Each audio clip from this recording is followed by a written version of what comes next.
talking to the access to the minister.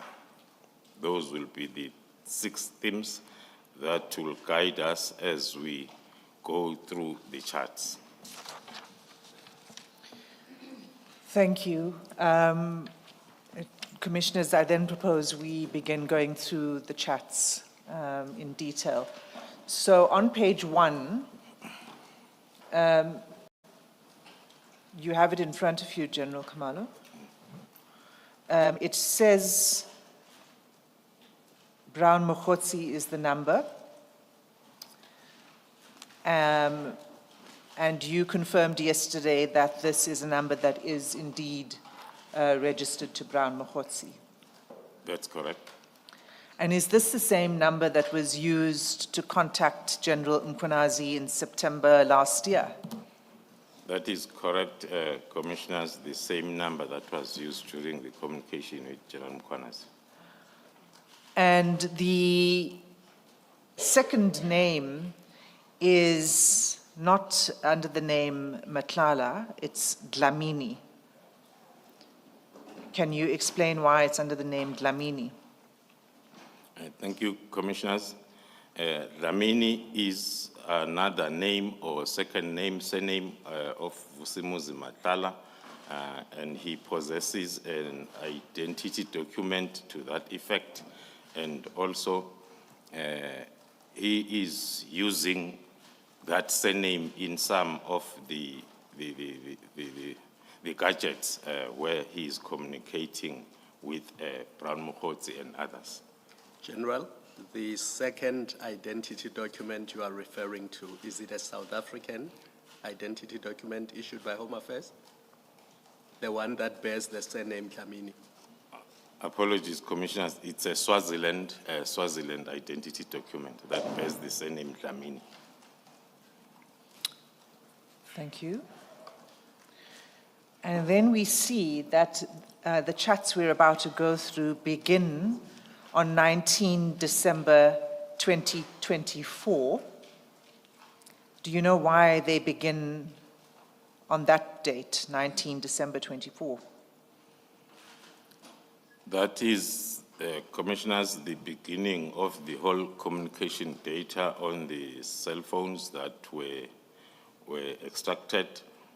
All the data or information begins on that day, 19th of December 2024.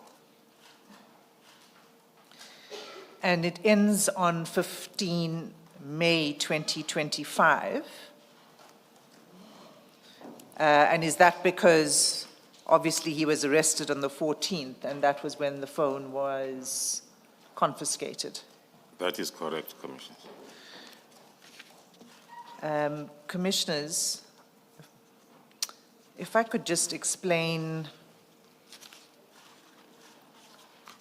the date of the 15th, because Mr. Matlala was arrested on the 14th. But if you turn to page 91 of the chats,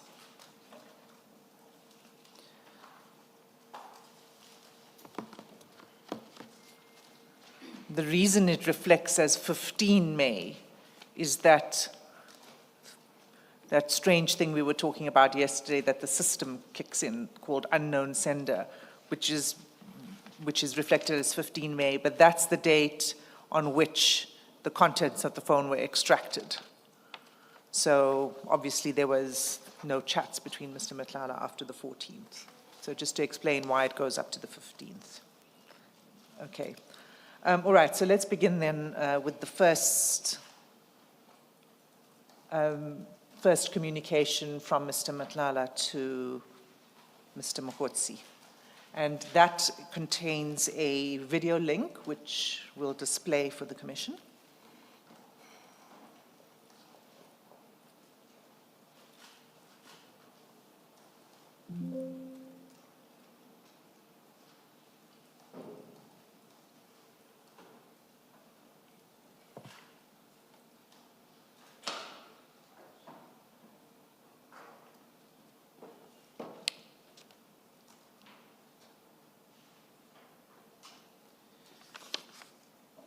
that was dated 18 December. General, it's followed by a photograph of the same people, a photograph, a still. It looks like it's a still photograph taken from that video. Is that correct? That is correct, Commissioner. Can you explain what that's a video of? Sorry, Mr. Sim. You say that was the 18th. What we have here is the 19th on the document. Is there an explanation for that? Yes, maybe what we should do is play the next two videos and then deal with this.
If we can pause there. So what we see generally is a series of videos of people entering a building called Menlyn Capital, including two pretty seriously armed officers.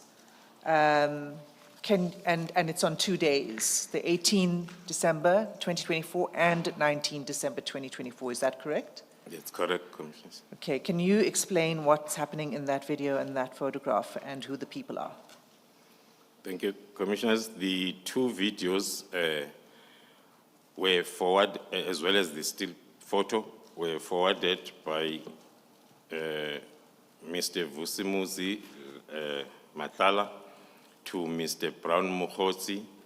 The two videos and the still photo are depicting the 2-day operation that was conducted by the members of Gauteng Counterintelligence Operation with regards to the Firearms Control Act compliance inspection, which was a follow-up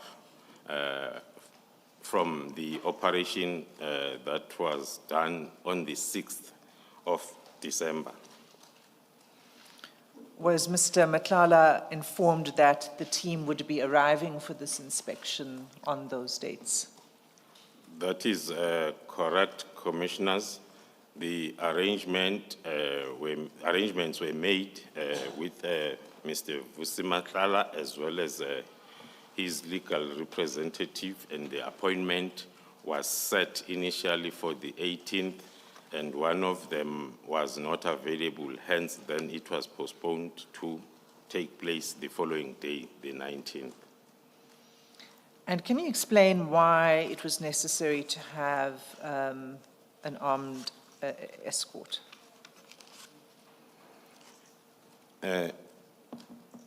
It is a standard operational procedure for the Gauteng Counterintelligence Operation members because of the threat and risk assessment that is still in place. And it is also our operational procedure to provide the protection for the investigating officers by a suitable tactical capability during the conducting of their operations. And the threat and risk assessment you referred to, we haven't got to that point yet in your statement. So could you, at this point, just give a bit more of an explanation of why there was a need for a threat and risk assessment and what the findings were? Yes, the threats against the operation, which will include also the members attached to it, were identified at the beginning of the operation that was reflecting an operation as a very high-risk operation. Hence, then, as part of counterintelligence measures, we had to employ then the 24-hour protection to the members that are involved in this particular operation.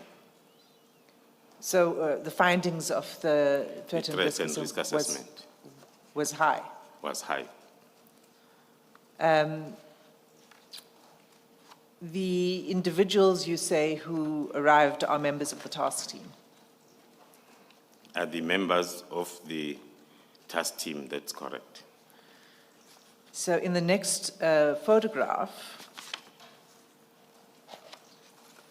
is that, can you explain who are the people in that photograph and what's taking place?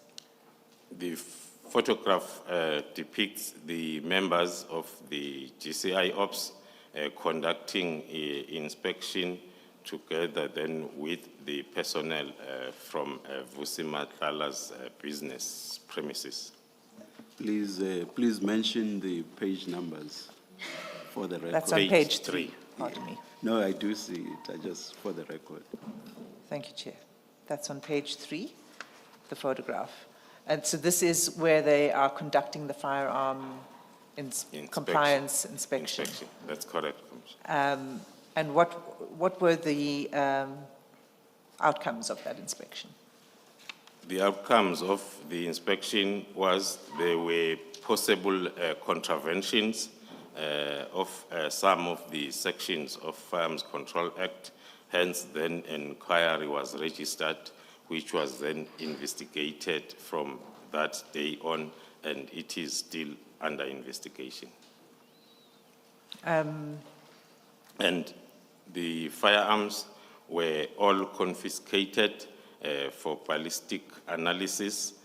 After the ballistic analysis was completed, and they were returned back to the owner, lawful owner, Mr. Vusi Matlala. Do you know when they were returned?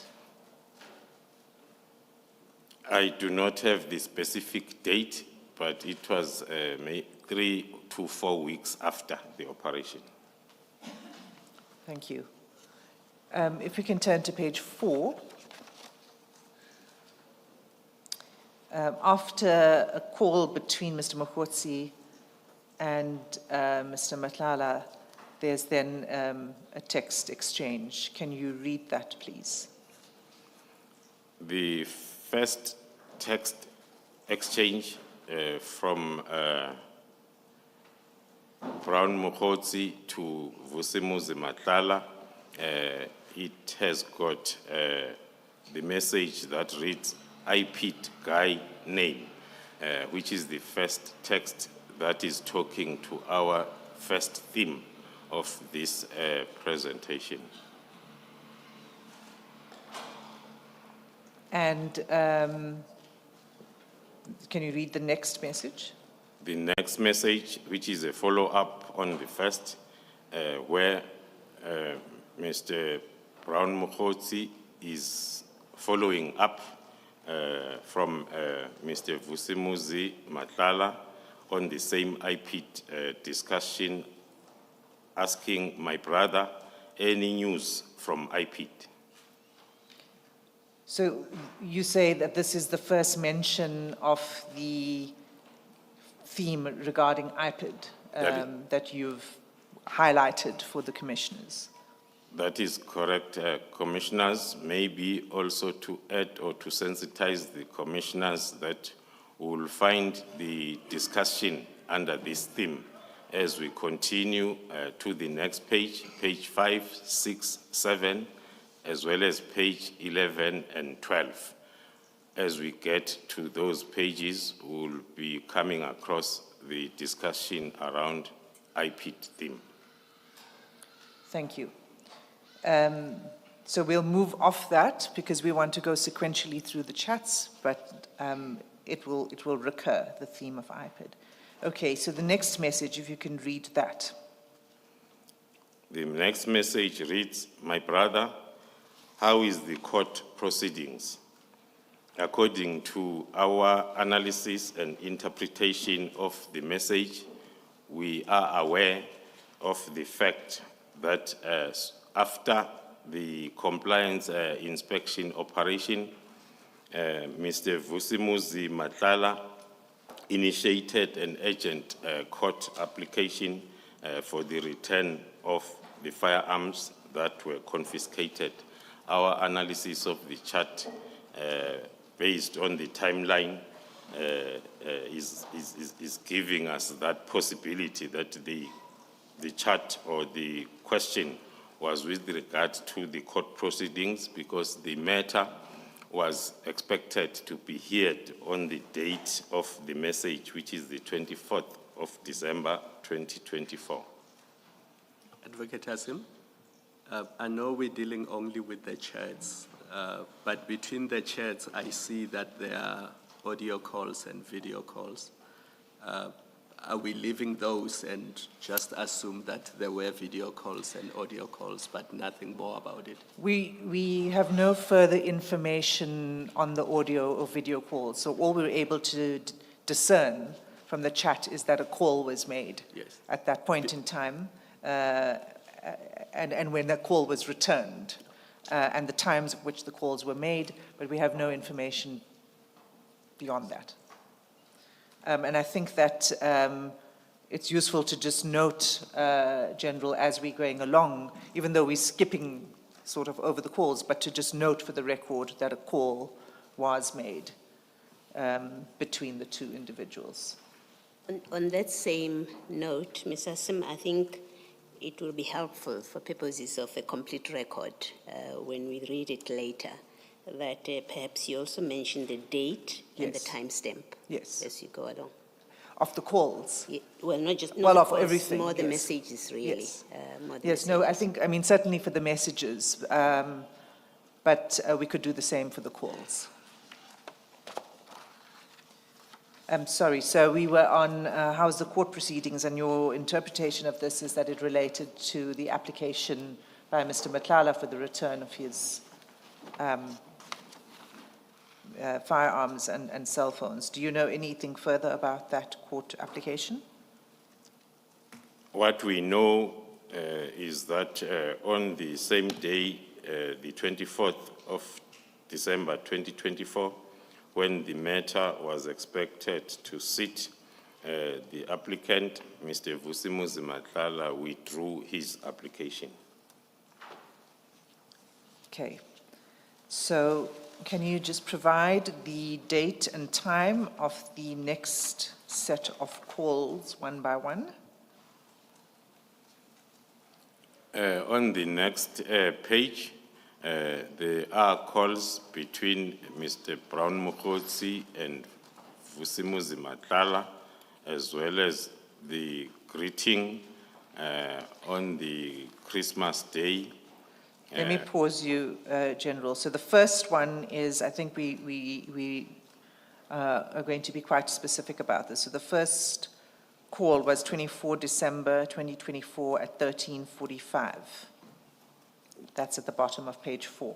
That is correct. The first call of the day from Brown Mokotsi to Mr. Vusimuzi Matlala, followed by another call, and thereafter then the response or greetings back, or maybe an indication that he did miss the calls.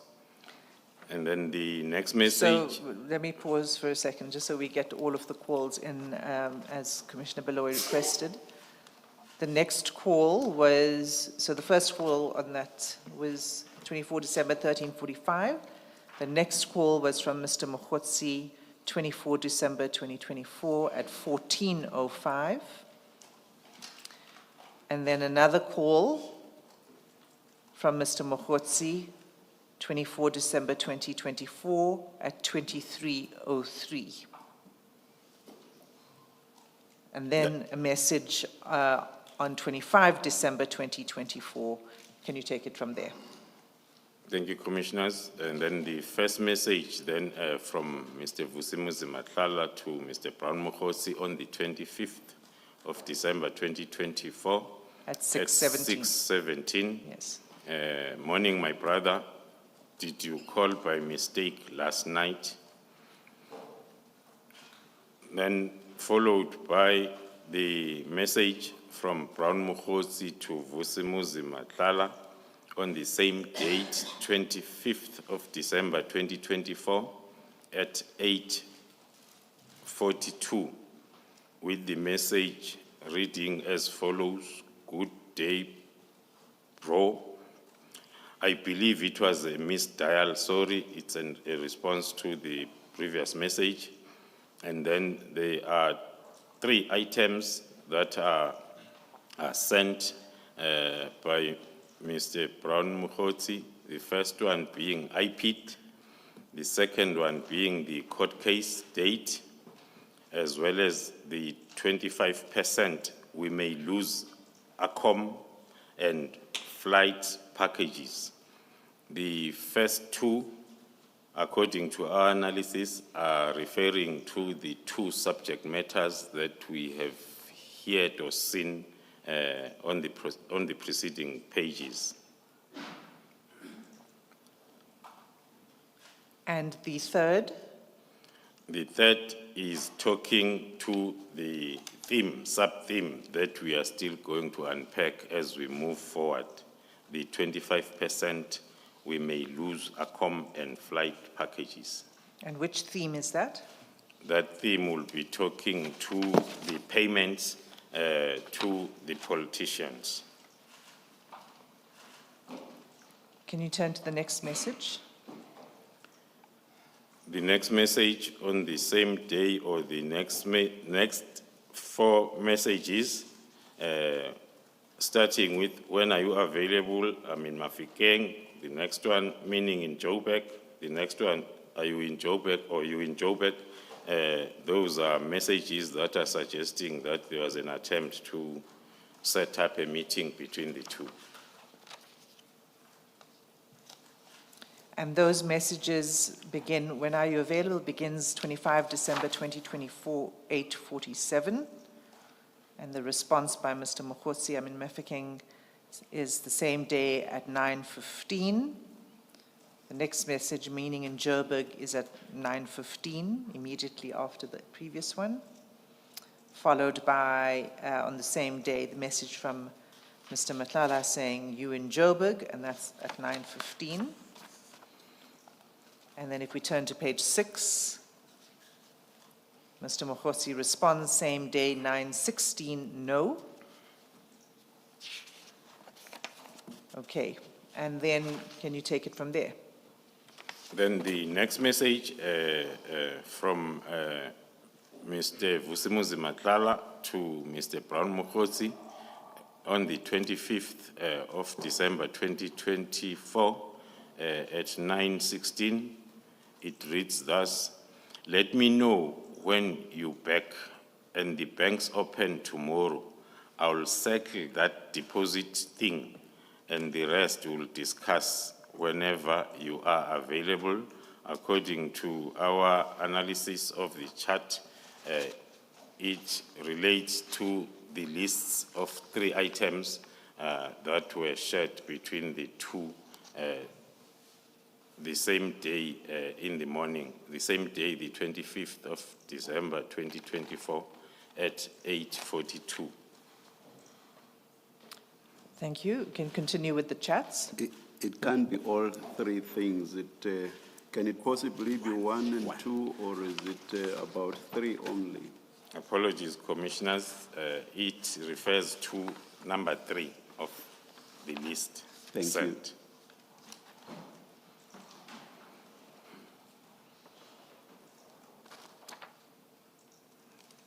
It refers to the 25% The payment for 25% flight and payment. accommodation. Yes, that's correct. Okay, so the next message.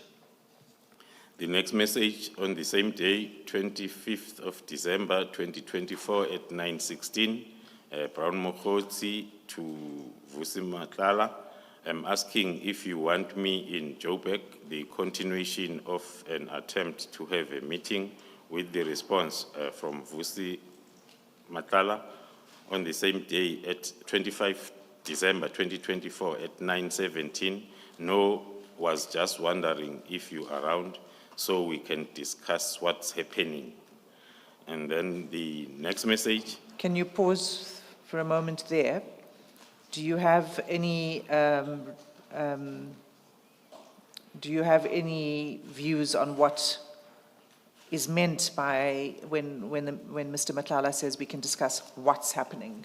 What was happening at that time? According to our analysis, commissioners, the issues that were discussed mainly during that period was firstly the operation by the GCI Ops members to the businesses of Vusimuzi Matlala, and also during the operation on the 6th of December, the initial operation, it was the first time that the issue of the tender that Vusimuzi Matlala was having with the South African Police Service.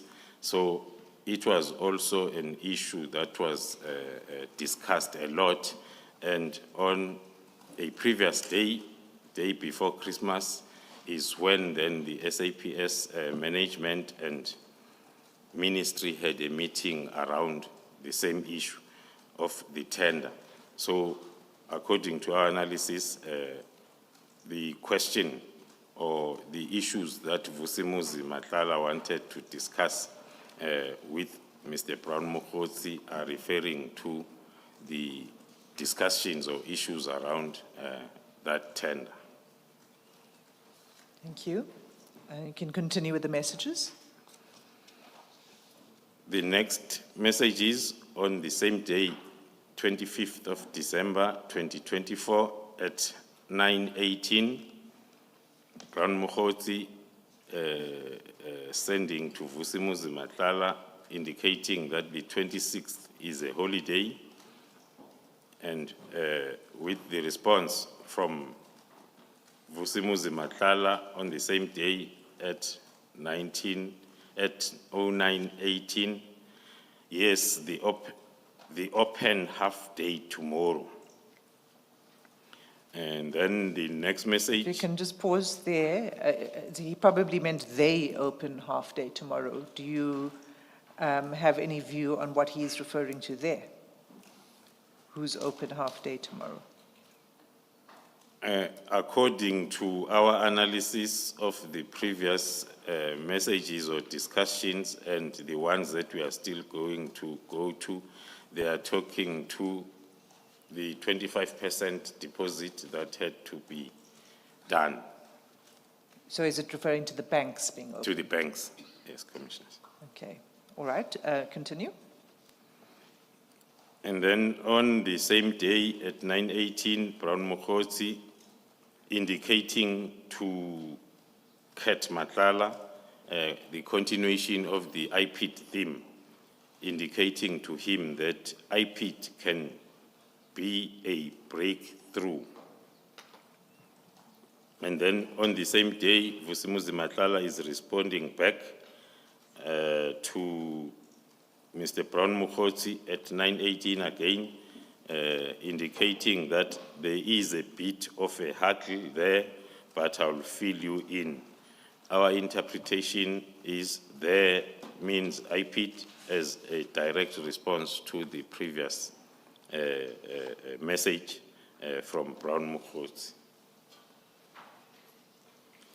The next message. On the same day, Brown Mokgotsi responding with, will it work?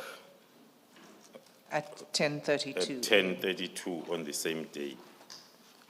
So there's a bit of a hurdle there, but I'll fill you in, followed by from Mr. Mokgotsi, will it work? Okay, and the next message.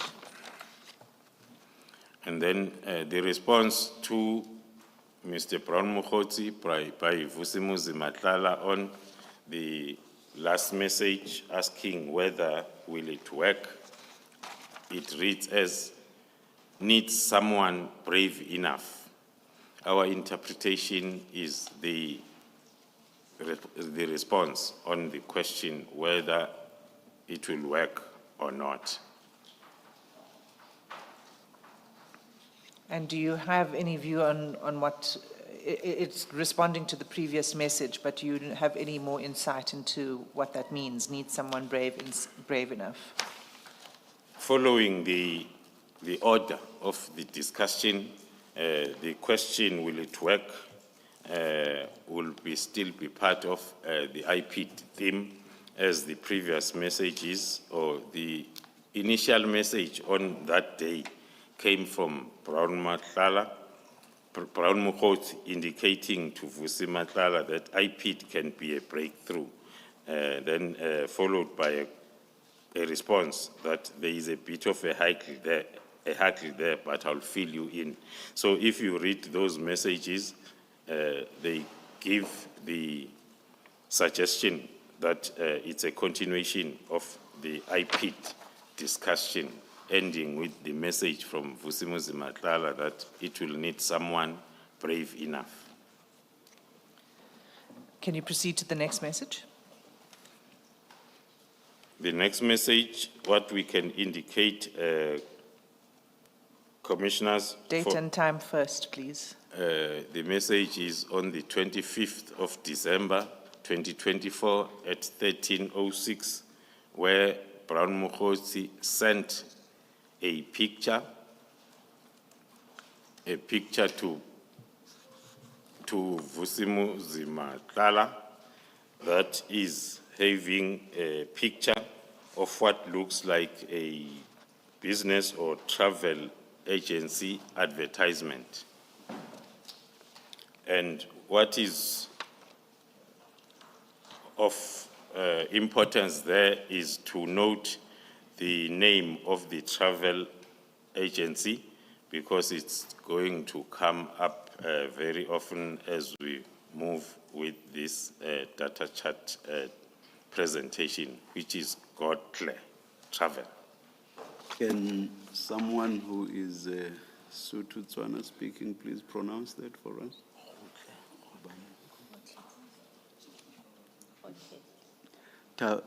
Advocate Powe.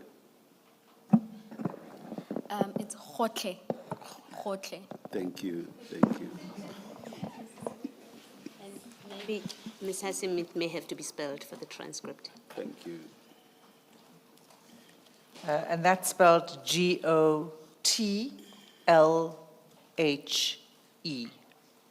Khotle. Thank you.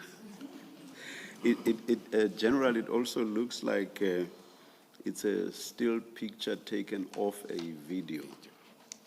Yes, that is correct, Commissioner. Thank you for the correction for the Gala Travel. It looks like the still picture. I wouldn't have gotten it right either, so you are in good company. That is correct, Commissioner Chairperson. It looks like it's a still picture of a video that was sent then to Matlala, Mr. Matlala. So the next message is still on the same day, that's 25 December 2024. Can you take it from there? Thank you. On the same day, Commissioners, on the 25th of December 2024 at 13:12, Mr. Brown Mokgotsi is forwarding the message that was sent by someone to him. He is now forwarding it further to Mr. Vusimuzi Matlala, which reads as follows. Hello, sir. You have been promising to do the payment, and I constantly requested that do a 25%, which is 37,000 rands of the amount of 100. Sorry, General, I just pause you there. I think it's 37 million. It's 37 and then it has a, oh no, it's 37,000. That's correct. Yes, yes. Yes, apologies, it is 37,000. A 25% deposit or amount of 37,000 rands, of the amount 148,000. Unfortunately, we have to prioritize the next available client should you not do the payment by tomorrow, the 26th of December, 2024 noon. The next message. Before that, General, you say this was forwarded by Mr. Mkhotsi to Mr. Dlamini. Is that what you say? That is correct, Commissioner. Can I, maybe just to clarify that, now, at the top right hand, you have received, and then you compare the next one, it says delivered. The way that I had understood it was that received there shows that it was received by Mr. Mkhotsi. Am I correct? In the one that you've just read now? Thank you, Commissioners. It was received by Mr. Matala, as these are chats from Mr. I see. Matala's phone. Okay. I have a, oh, sorry. I have a different question, General. When I receive chats on my phone, if it's something forwarded, I'm not sure off the top of my head now whether it will actually have forwarded, but I think it also has arrows that turn sort of at 90 degrees like that. If I'm not mistaken, it's two such arrows turning at 90 degrees. But I think there's also the writing forwarded. So you can tell from that that it is forwarded. So here, how can you tell it's forwarded? Besides the content does indeed suggest that it may have been forwarded. It's unlikely that it would have been something written by Mr. Mkhotsi to Mr. Madlanga.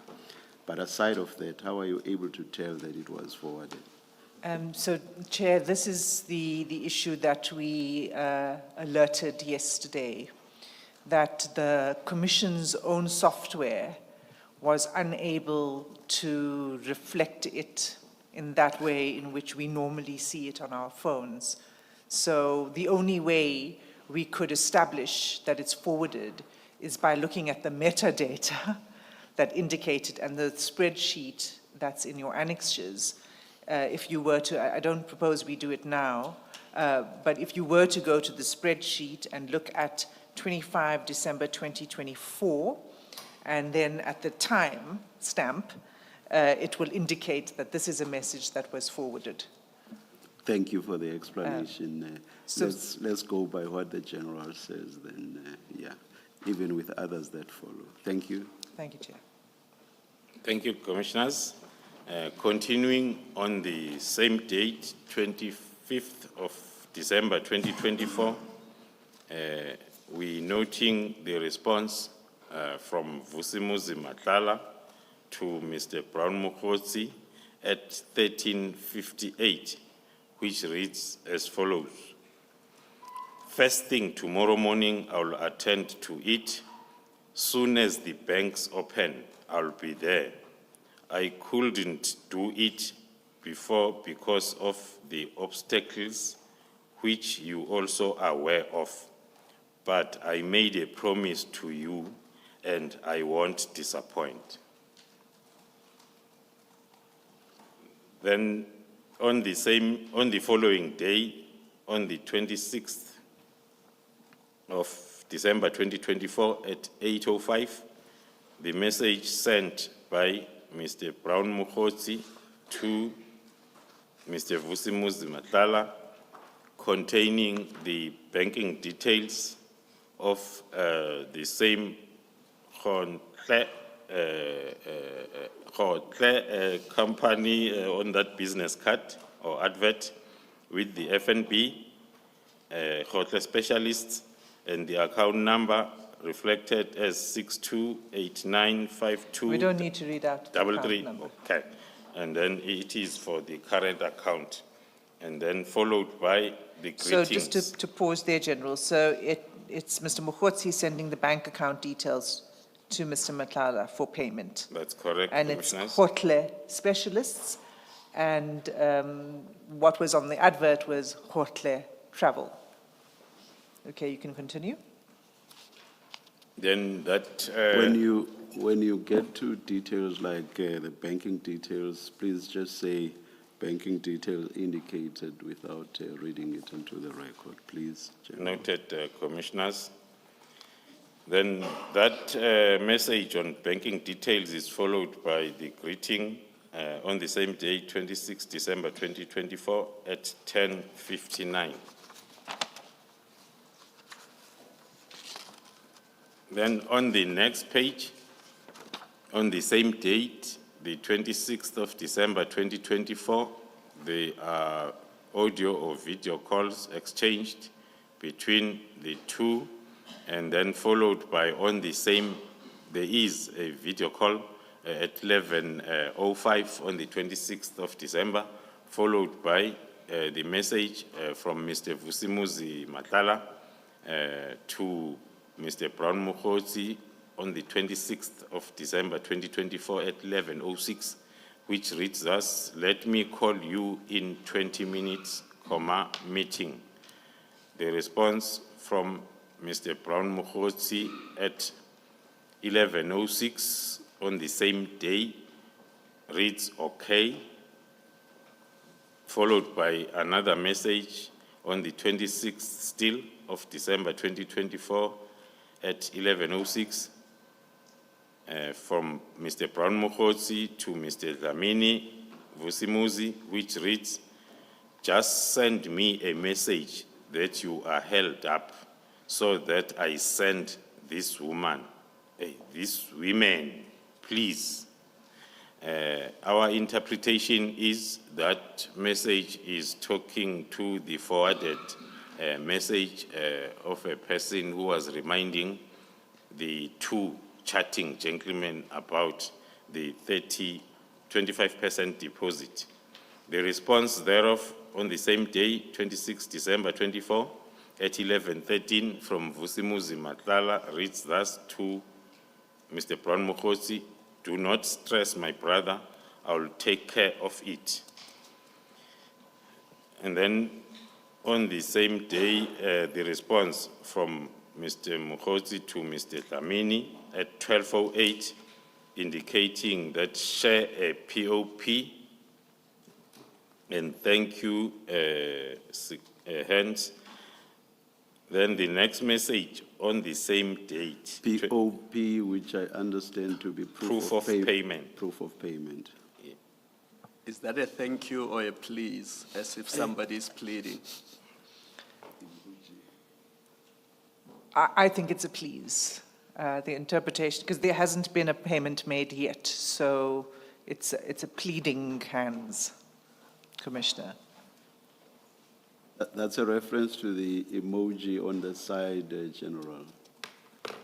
So, General, it says share a POP, and then the emoji of the hands. And the interpretation is that that's a please. Please. I don't know Thank you. what your interpretation is. I'll have to agree.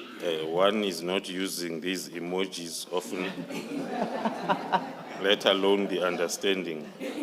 At least, Ms. Hasima, I was asking the chair if we are entering the territory of calling experts, emoji experts now. I certainly hope not. Let's stay as far away from that as possible if we can in this hearing. Share a POP and the next message. The next message is forwarded again by Mr. Brown Mokotsi to Kat. Maybe this message, we can read it together with the next one for better understanding. The two messages are sent more or less the same time on the 26th of December 2024 by Mr. Brown Mokotsi to Vusimuzi Dlamini. The first one At is 12:43. At the first 12:43. one. And you say that's forwarded. Yes. The first one is a forwarded message, which reads, "Comrade Brown," which means someone forwarded that message or sent that message to Mr. Brown Mokotsi. referring to him as Comrade Brown. The travel agency called in, please talk to them.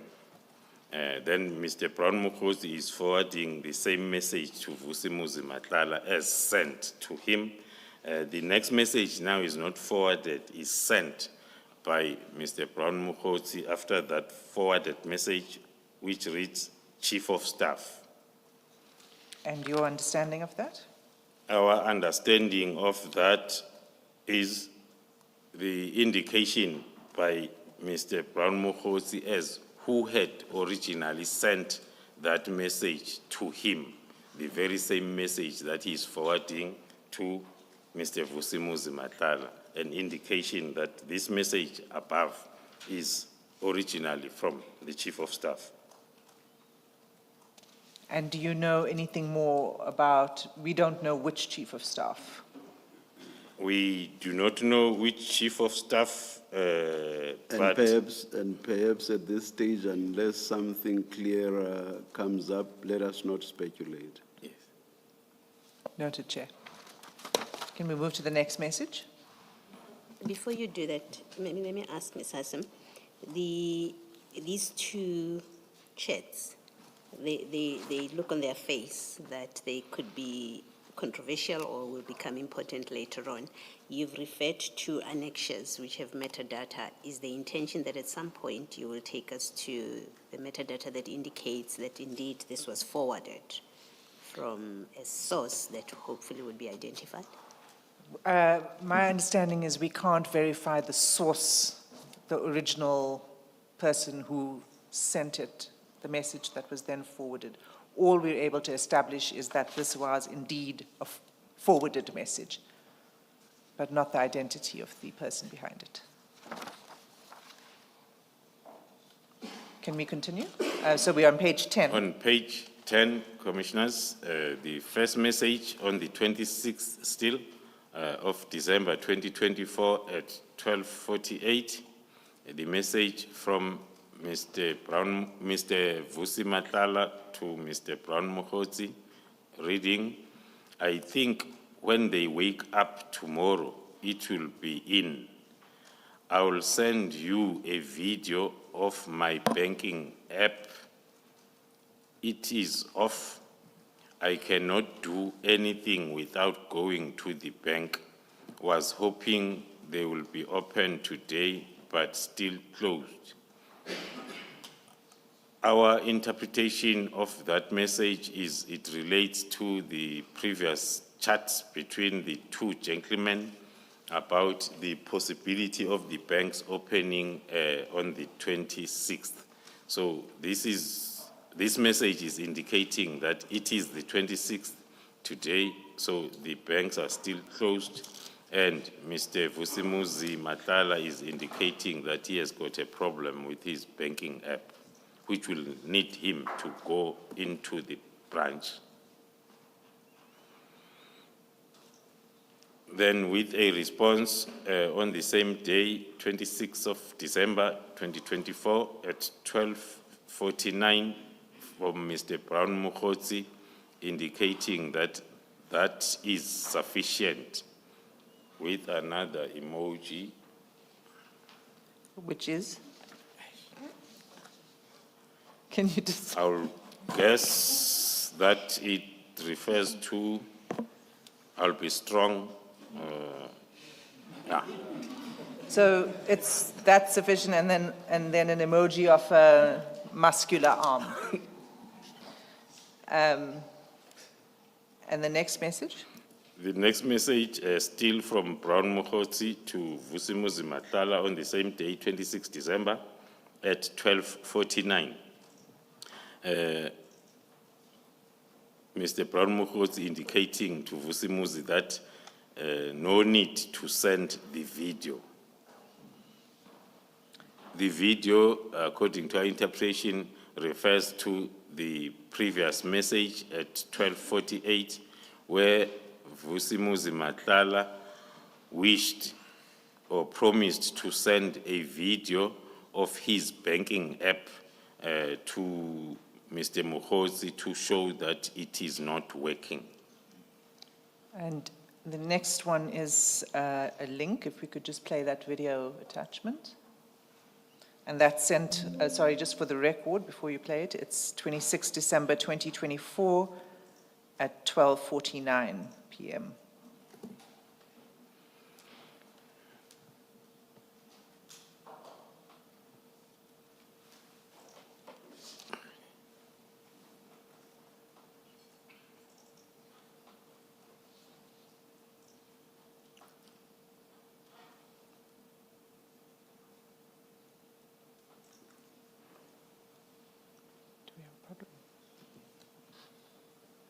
Do we have a problem? Apologies.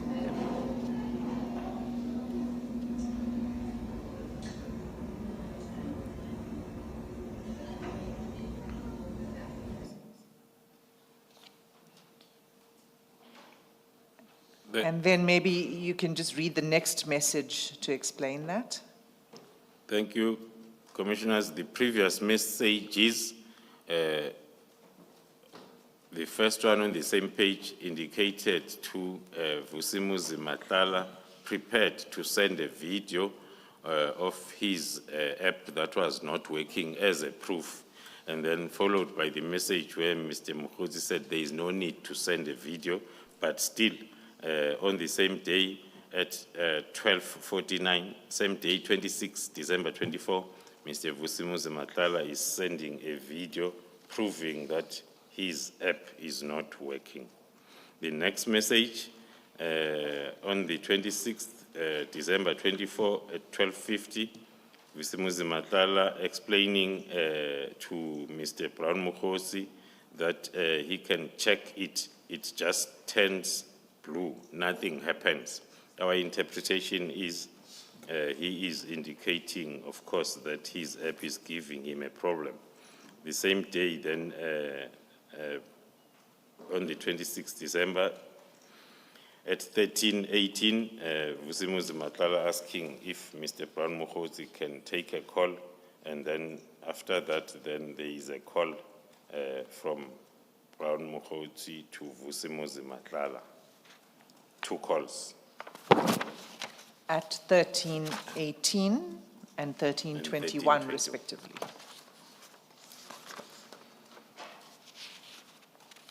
Can we turn to page 11?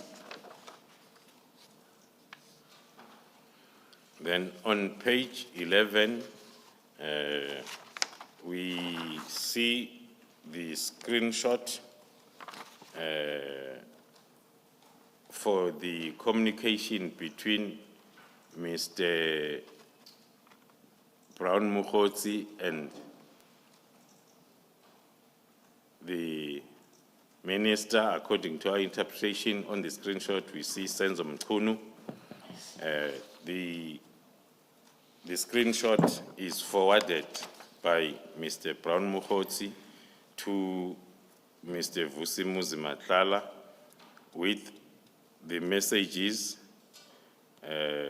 Reading the first one, it was during your tenure, and then there are calls in between, and then on Monday.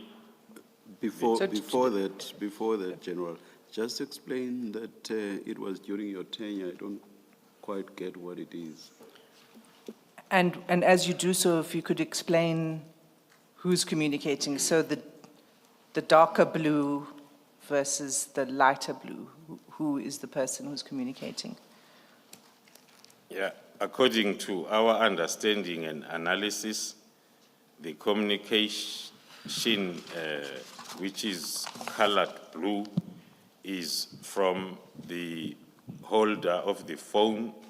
In that case, it will be Brown Mukhosi, and the responses then will be different as we move on. So the first message is, please update with the response, it was during your tenure. Do you know what that is referring to? And we don't seem to know when that exchange took place either, because there's no date above it. Is that right? That is correct. At this moment, because it's a screenshot with having previous discussions, one cannot then conclude or suggest or claim to be understanding as to what was the communication all about. But who is supposed to have said, please update? It's supposed to be the Minister Mkhunu. And who says it was during your tenure? Can we tell? It's supposed to be Mr. Brown Mokhotsi. And then there are phone calls. Yeah. Okay. The same for the breakthrough where it says Monday, December 2020. So I think that's Are where we the still witness coming wants to go to, is actually that exchange, Monday, December 2023. Can you go there, General Khumalo? Maybe before that, thank you for that, Mr. Sim. Right at the top there, so we've got the time stamp and date stamp of the 27th of December, and then 12:01. Then you've got 11:02. Is that in the screenshot? What is that 11:02?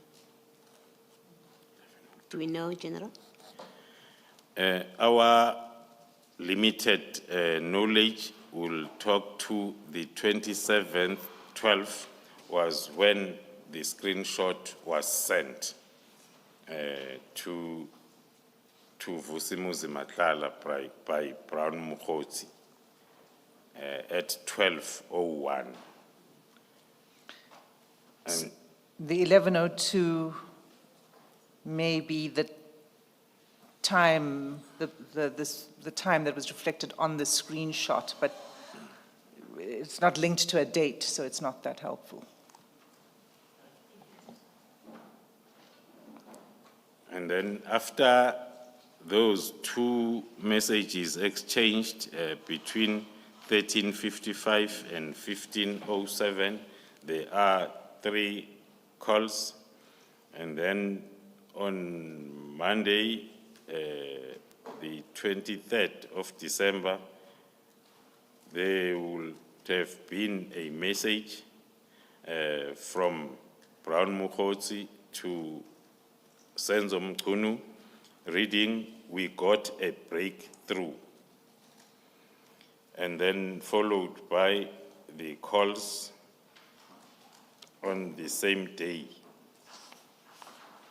Then turning, And do we know whether that was a call received by Mr. Mokhotsi or a call made by Mr. Mokhotsi? the interpretation of the screenshot as these 2 calls were received by Mr. Brown Mokhotsi as compared to the 3 above that were made by Mr. Brown Mokhotsi. General, before you go to the next page, still on page 11, top left of the page, it says there the message was deleted. What does that mean?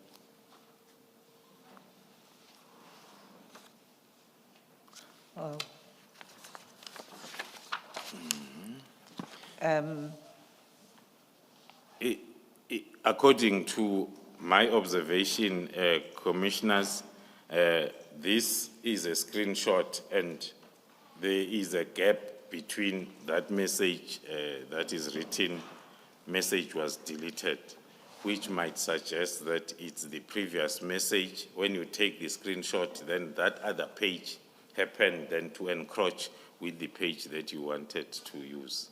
Thank you.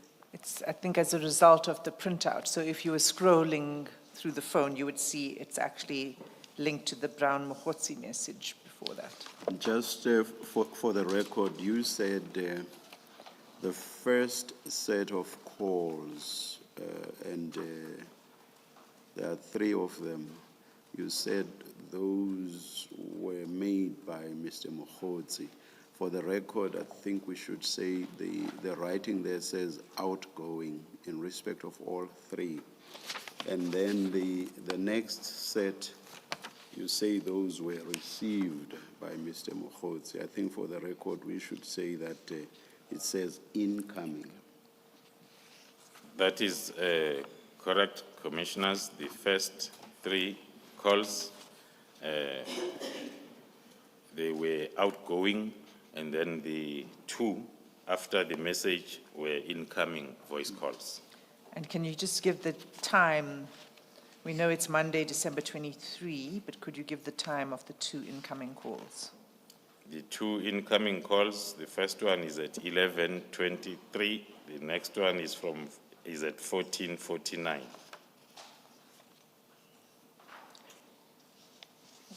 Can we continue with the screenshot? There's on the next date within the screenshot. The continuation of the same screenshot on Tuesday, the communication now is on Tuesday, the following day, as reflected partly on top, page 12, where Mr. Brown Mokgotsi receives the message from the number saved as for Senzo Mchunu on his phone, with the message was the arrest effected at 1919. And the date there is reflected as Tuesday, December 24. 24. Just remind us, what was the date of that operation where weapons were seized? Was it the second operation? Was it on the 24th? It was on the 19th, On the 19th. Commissioner. And this screenshot of this conversation is a screenshot not of WhatsApp, but of Signal. Of Signal app. Thank you, Commissioner. So the communications were taking place on Signal, is that right? That is correct, Commissioner.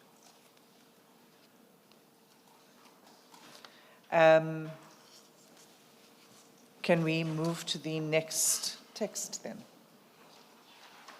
The next text, which is the return of the theme 1 under IPID, Mr. Brown Mokgotsi is sending a message to Mr. Vusimuzi Matlala, reading IPID, that is on the 27th of December 2024 at 12:05. So this is now the third reference to IPID. To We had it IPID. on page 4, page 6, and now on page 12. Page 12. Continue. Then the message from Mr. Vusimuzi Matlala to Mr. Brown Mokgotsi at the same day, 27 of December 2024 at 12:25, reading, "Let me know when you back." And then the next message now, the 2 messages from Brown Mokgotsi to Mr. Vusi Matlala on the same date, 27 December 2024. The first one at 12:31, Mr. Brown Mokgotsi asking, "What does the guy need?" And the second message at 12:32, reading, "I'm heading to Cape Town for January 8, 08. And then the response by Mr. Mr. Vusimuzi Matlala at the same date, 27 December 2024 at 12:37, which reads thus: "The case needs to have assault for him to effect arrest. He is saying he can't do arrest if there is no J88 to prove assault, and my wife is not keen to open up an assault case. The guards who were assaulted at my house only coming back in January, they went home for Christmas." Okay, if we can just pause there. What is that a reference to in your analysis of this? It's the arrest. The case needs to have assault for him to effect arrest.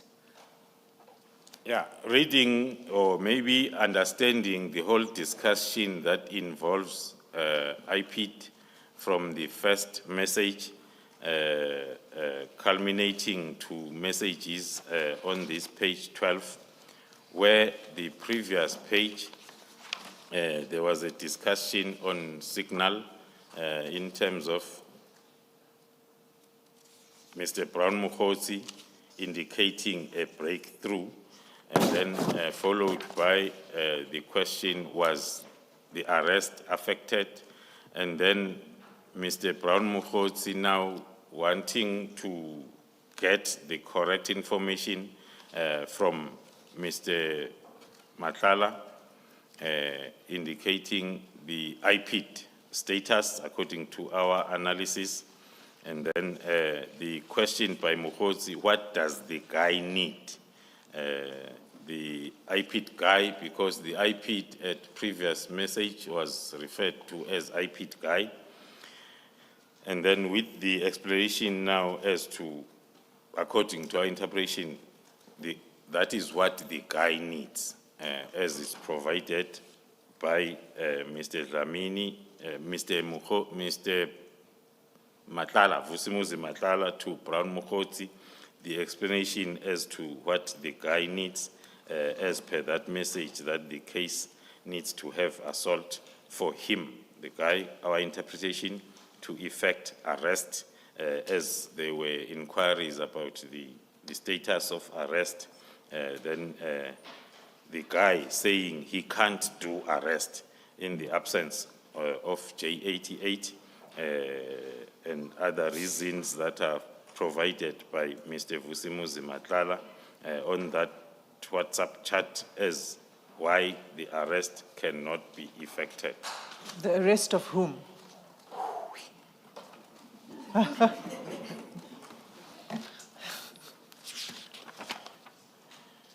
Maybe then, commissioners, if I may give a possible conclusion on this theme under IPID discussion that we have seen on this pair of charts.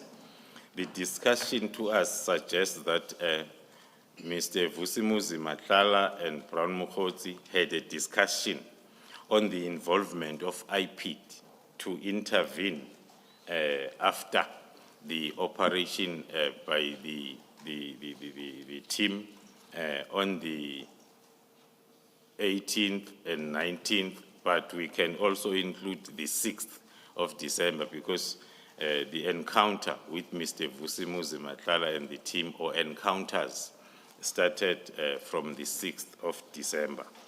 Furthermore, the manipulation of IPID process comes out, or possible manipulation, as we read the responses of how IPID could not effect arrest, our interpretation, or open a case in the absence of the complainants as well as the J88.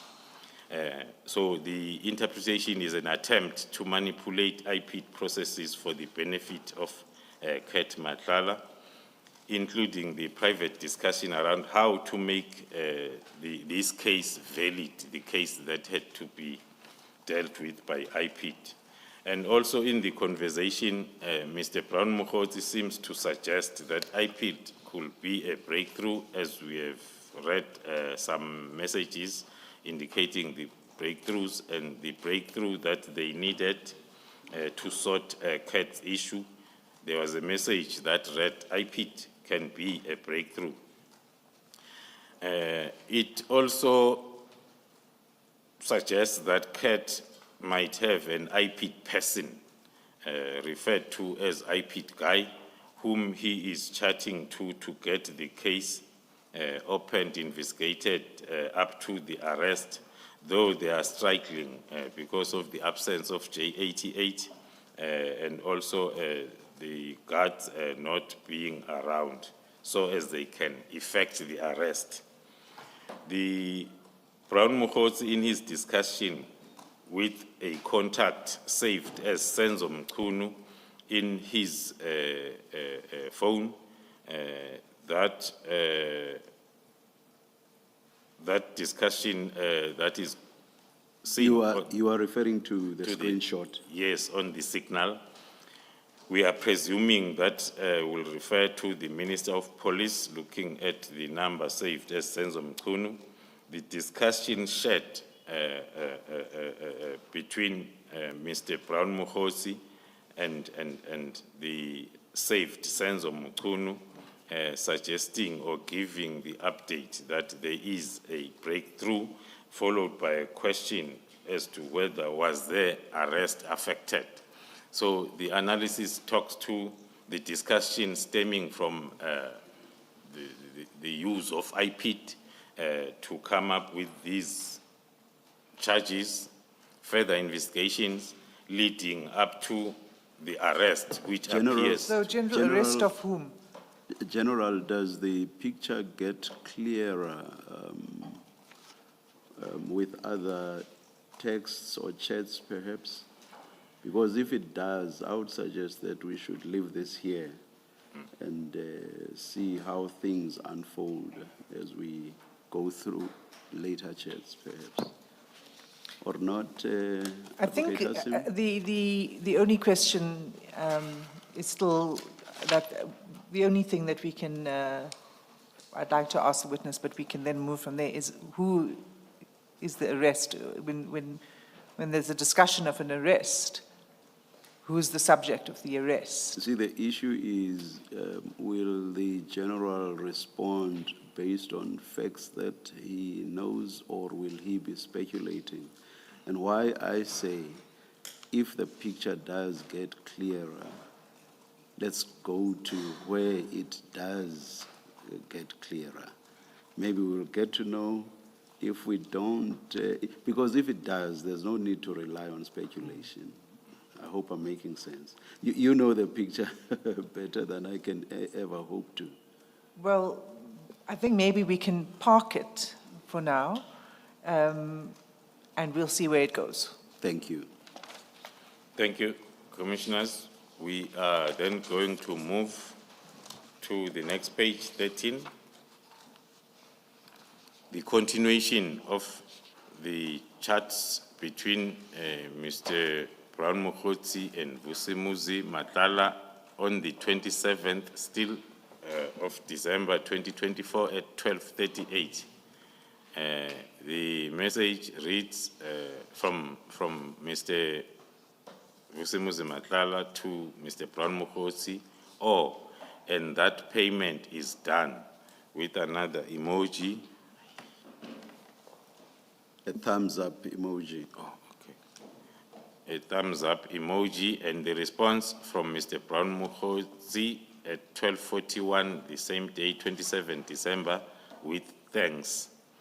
And then followed by the message then still from Brown Mukhosi to Mr. Vusimuzi Matala after thanking him, saying POP, which can be interpreted as the proof of payment stemming from that discussion at that moment. And in context, Mr. Mukhosi appears to be asking for the proof of payment. For the proof of payment, after a report by Mr. Vusimuzi Matala that it's done. And then at 12:44, we see then the screenshot forwarded to Brown Mukhosi by Mr. Matala, which indicates that the payment indeed was done. There is the proof of payment. And then in the next message, there's an attachment of payment confirmation. 38,000 rand. BM1.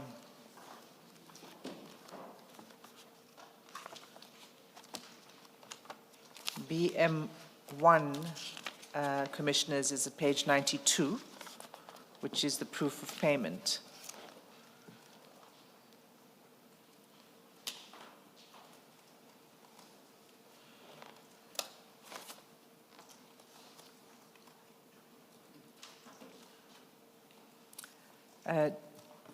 Chair, at this point, I'd like to just bring to the Commissioner's attention that we have done some investigative work on this account, and that will be provided to the Commission in due course. But for now, we can confirm that there were payments from this account to Mr. Brown Mokgotsi.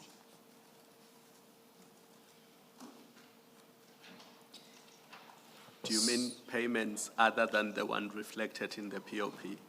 So the POP reflects a payment from Mr. Matlala to that FNB account number belonging to Hotle Specialists. And then from that account, there are outgoing payments. And what we can confirm for now is that there were outgoing payments to one Brown Mokgotsi.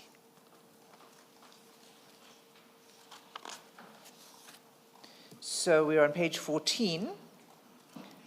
So BM1 was a proof of payment. And the next message, if we can move to that, on 27 December 2024. After then the payment confirmation as per Annexure BM1 was sent, and then Mr. Vusimuzi Matlala is sending a message now to Mr. Brown Mokgotsi, indicating that there is something I need to clarify from, please let me soon as you back. That message is sent at 12:46 on the 27th of December 2024. It is followed by another message on the same date, 27 December 2024, in the early evening, 1851, reading as follows: "Can I call brother?" And then the response on the same date, 1857, from Mr. Brown Mokgotsi to Vusimuzi Matlala, indicating 1930, please, which can be interpreted as a response to the previous question. And indeed, then at 1932, on the same date, Mr. Mokgotsi then is making a call to Mr. Matlala. Just check, Ms. Hassan. Do you, in the metadata, get information that call was made and this is how long it was? Do you have that kind of information? I'm not sure of the answer to that question, Commissioner, but I will check. Okay, thank you.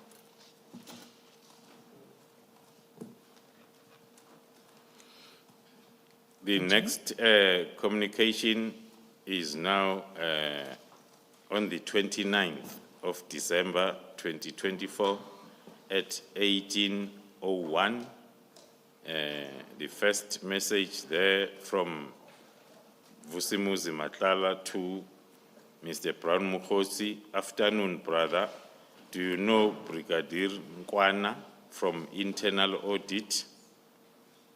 Followed by another message on the same date, 29 December 2024, at 20:04, with just 2 question marks. Interpretation is the reminder of the question that I asked on the previous message. And then we see then the response at 2019 on the same date from Mr. Mokgotsi to Vusimuzi Matlala with a question, SAPS or CI. Then Mr. Vusimuzi Matlala is responding on the same date at 21:25 that SAPS. Continue. And then on the next page, the continuation of the same discussion or chat on the same day, 29 December 2024 at 22:02, the response by Mr. Brown Mokgotsi on the previous question, I don't know the person. That response or that message is sent by Mr. Brown Mokgotsi to Mr. Vusimuzi Matlala, followed by the next, same day at 22:03, which reads, not we can search for the person, according to the understanding. Then, So the nut is a typo for but. Is that right? it Is that can a be reasonable- interpreted by, with that it's a typing error, which meant, but we can search for a person. Continue. Then on the 30th, the following day, early in the morning, 05:18, Mr. Vusimuzi Matlala is sending a message to Mr. Brown Mukhosi, reading, he requested to be briefed regarding my bid document. I thought you guys know something about it. And then the response by Mr. Brown Mukhosi at 7:48 on the same day, the 30th of December, reads no. And then after that, on the same day, 30 December at 11:08, Mr. Brown Mukhosi is sending another message to Mr. Vusimuzi Matlala, reading, sure, bro, court date, as a question of when is the court date. Can we just pause there, General? So that's going into a different topic. The previous exchange comes in the context of the meeting with the Minister of 24 December inquiring into a contract between SAPS and a company owned by Mr. Matlala. Is that correct? That is possibly correct, based on the information obtained outside these chats, in an attempt to understand as to what the chat is all about. Firstly, the chat is after the 24th, that according to obtained information was the day of the meeting discussing the tender issue that Mr. Matlala is having with the South African Police Service. And one of the decisions was for the internal audit section of SAPS to start the auditing process of the tender. And again, according to our correct information, we have a Brigadier Mukwana, not Brigadier Nkwana. Brigadier Mukwana, who is the head of internal audit in the South African Police Service. That can be our interpretation about whom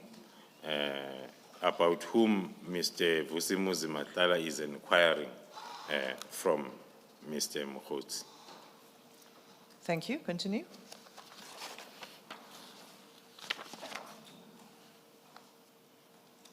So you've... Sorry, Advocate.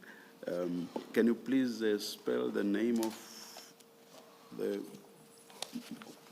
Brigadier. Mukwana? Please spell that.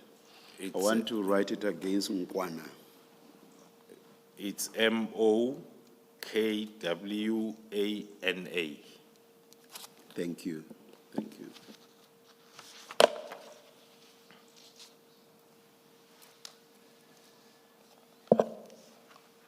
So you'd read from 30 December 2024, 11:08, Shawbro, the court date, question mark. Can you take it from there?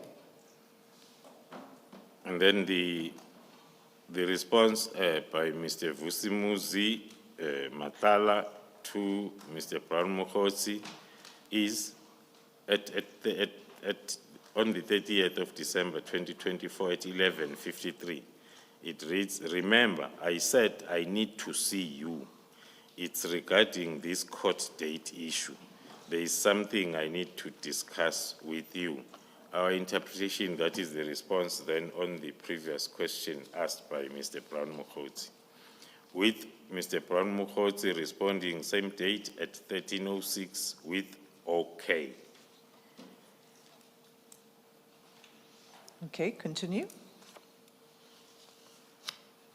Then on the 31st, the following day now, on the 31st of December 2024, there is a message from Brown Mokotsi to Mr. Vusimuzi Matala, sent as and attached as Annexure BM2. On 31st of December, and BM2 is at page 94 of the bundle. 93 of the bundle. And it's a Constitutional Court judgment of Makala versus the Director of Public Prosecutions in the Western Cape.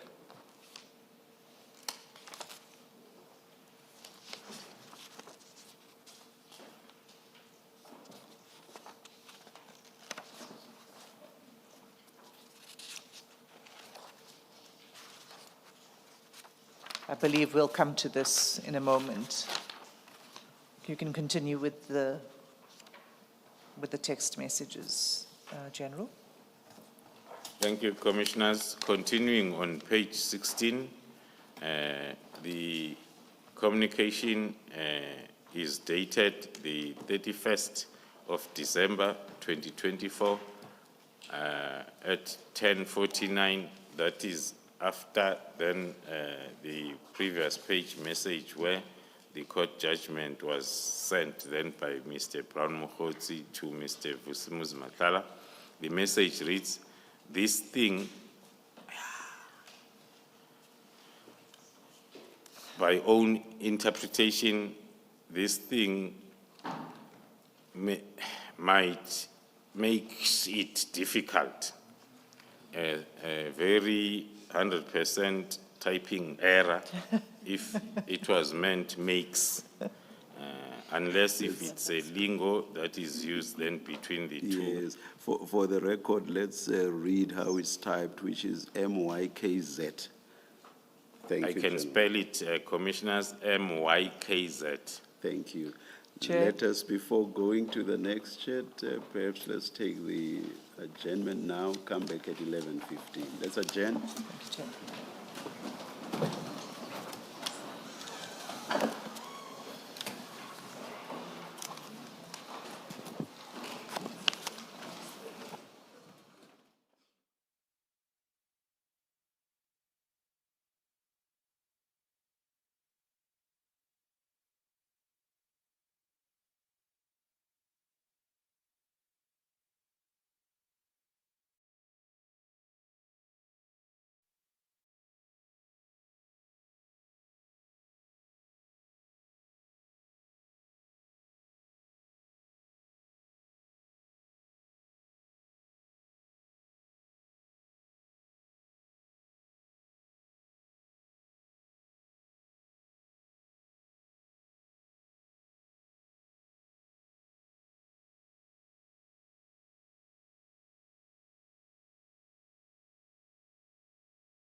reference to the Constitutional Court judgment that we referred to earlier. It's at BM1.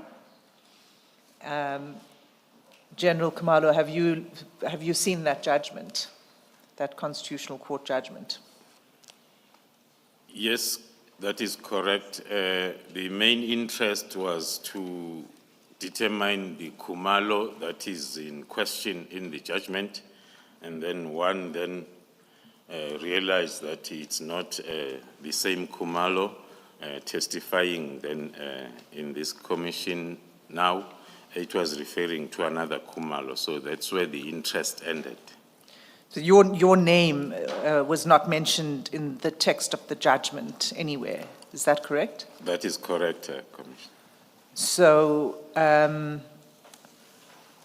Commissioners, at this point, may I seek leave to hand up CJC3, which is an extract from the record of that matter in the Constitutional Court, the only part of the record in which we could find a reference to Khumalo, to a Khumalo.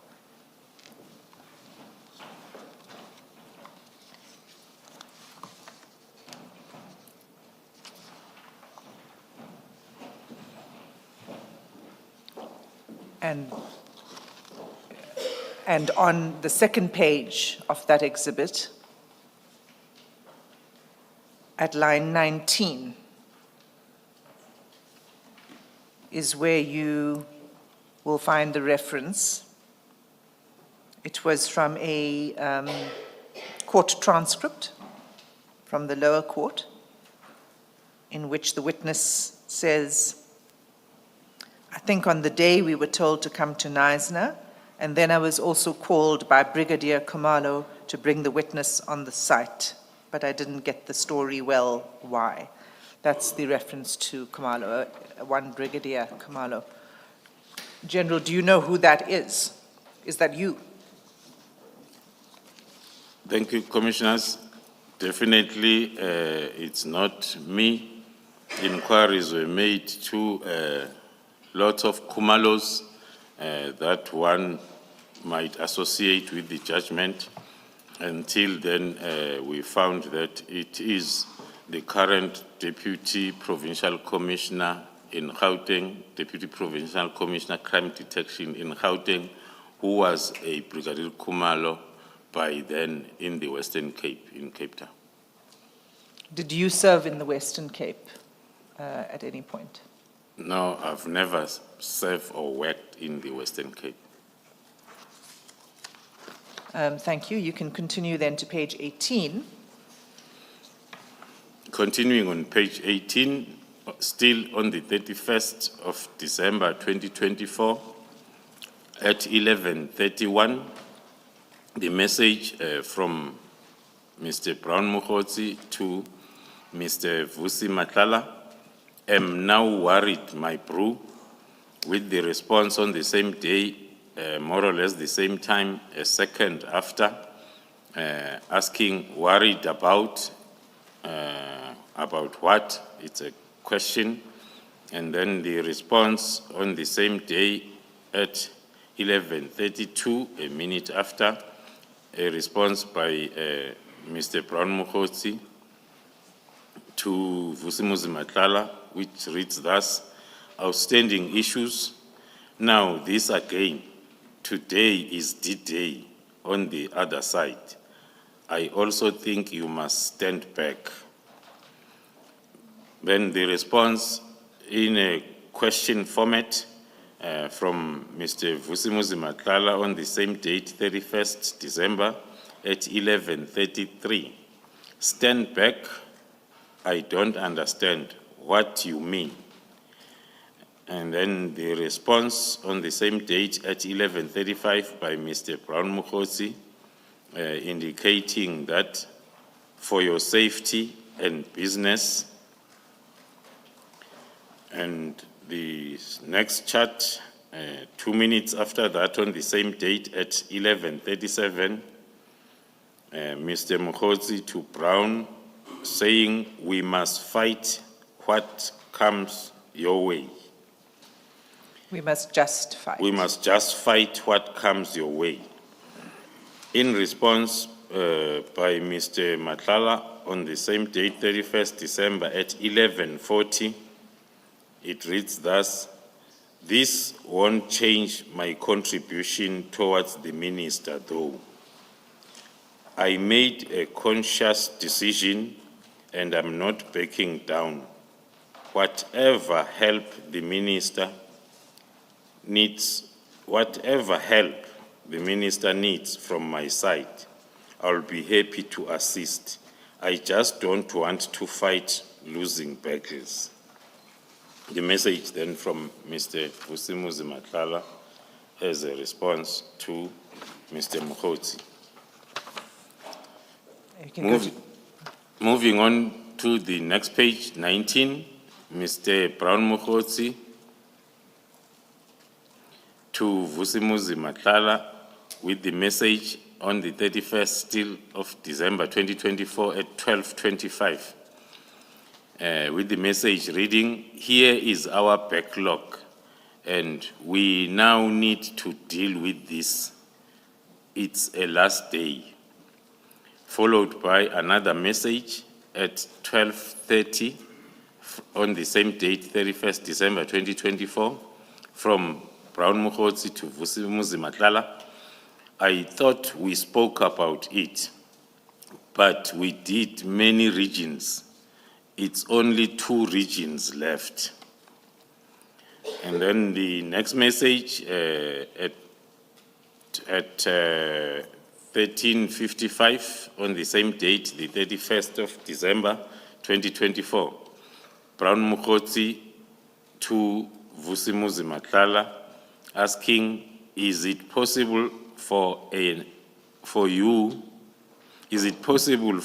intervene on the membership for 2 regions, 12.5K each, cause CKZ, today we must pay.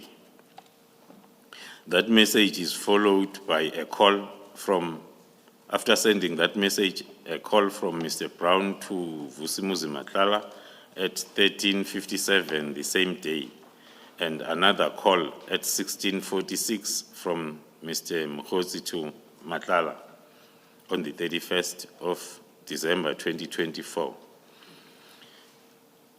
Then at 17:44 on the same date, Mr.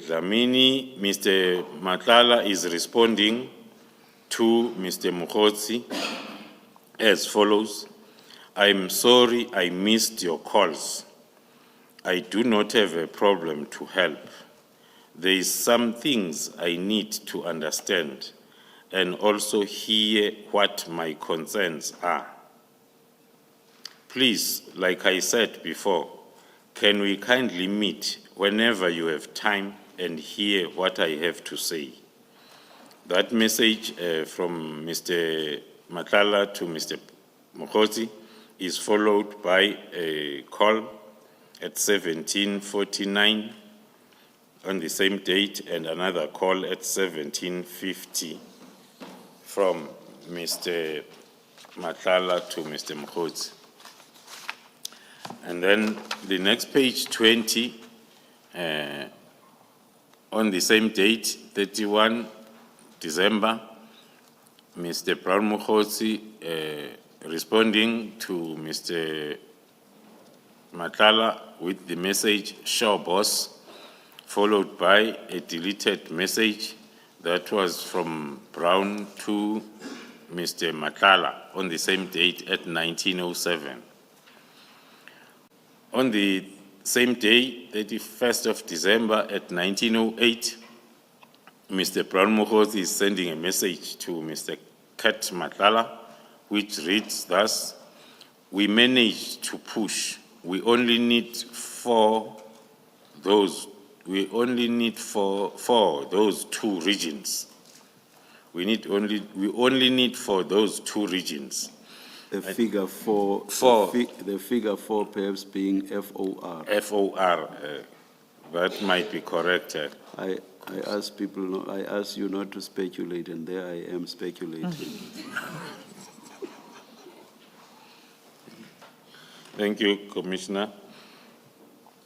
Then after that, on the 31st still of December 2024, a minute after, Brown Mokhosi is following that message with the banking details to Mr.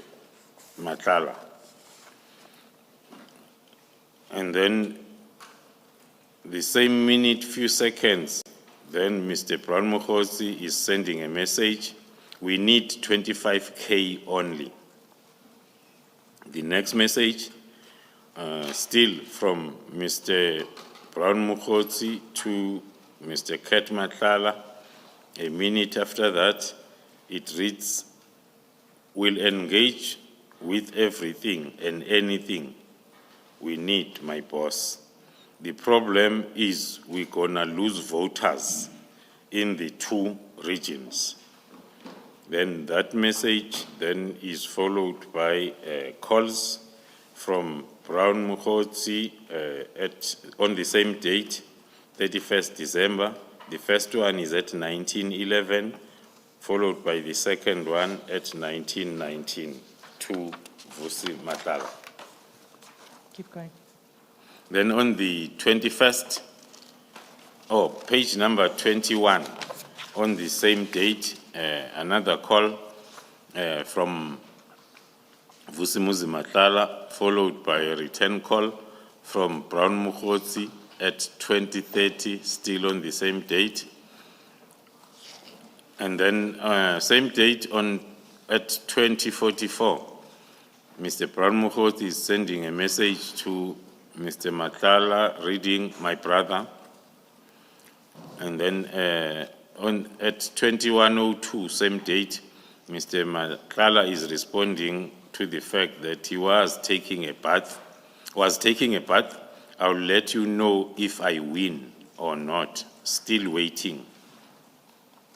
With the response at 21:03, December 31st, with from Mr. Brown Mokhosi, and then correcting that a few seconds after to read okay. And then on the same date, 22:06, Mr. Brown Mokhosi is sending a message to Vusi Matlala. It means we didn't win, my brother. And then the following day, on the 1st of January 2023, at 13:51, the message from Brown Mokhosi to Mr.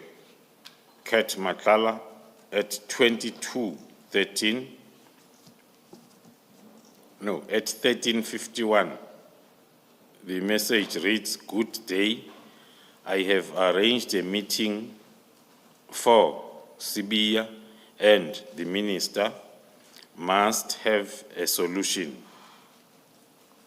Then on the same date, 01:01 at 22:13, Mr. Brown Mokhosi is making a call, followed by an emoji of a strong arm. On the same date, then at 22:13, same day, the 1st of January, at 22:14, a call from Mokhosi to Mr.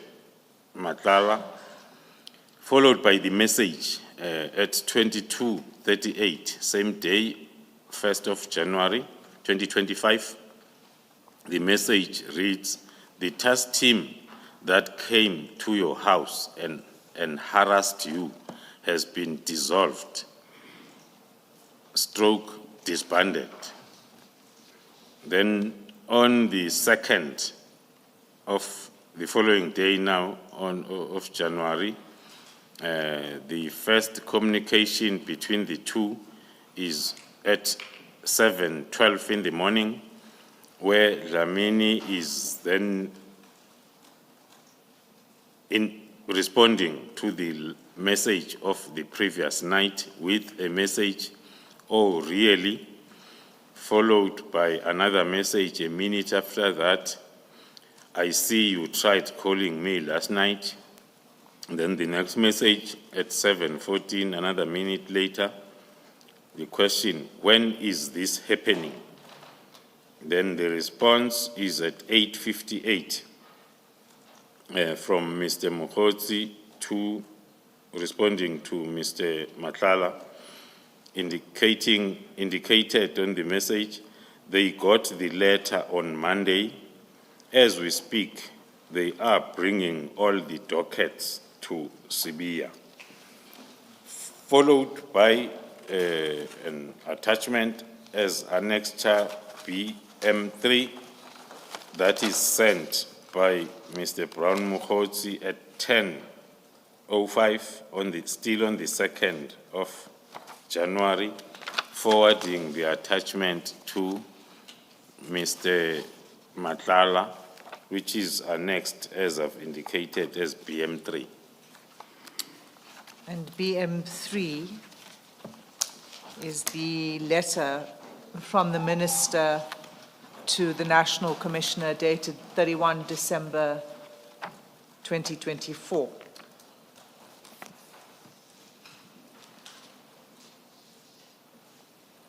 That is correct. And that's at page 150 of the bundle, Commissioners. Page, I'm sorry. Page. Page 150. Thank you.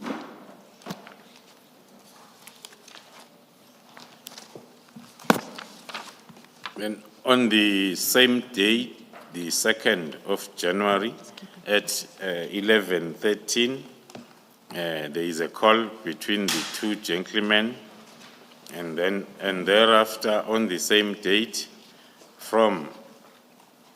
at 11:57, same date, the 2nd of January, there are lots of forwarded messages that are forwarded then to Mr. Mokotsi, starting from page 23.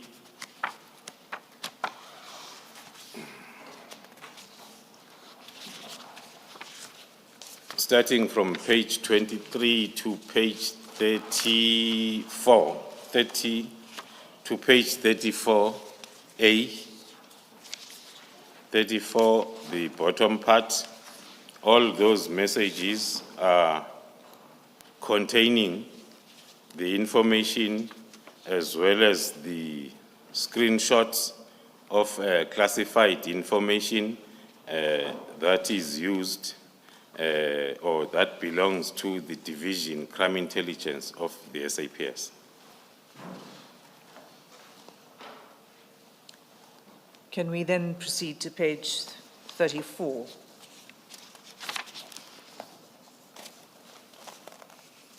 Just explain this, please, General. So are you saying Mr. Mokotsi was in possession of classified information?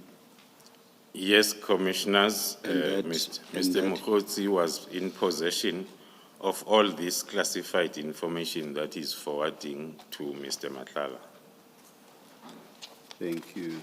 And that also, as at the 2nd of January 2025, in the morning already at 10:05, he was already in possession of the minister's letter To the National Commissioner, the letter that disbanded. That is correct, Commissioner. The PKTT. Thank you.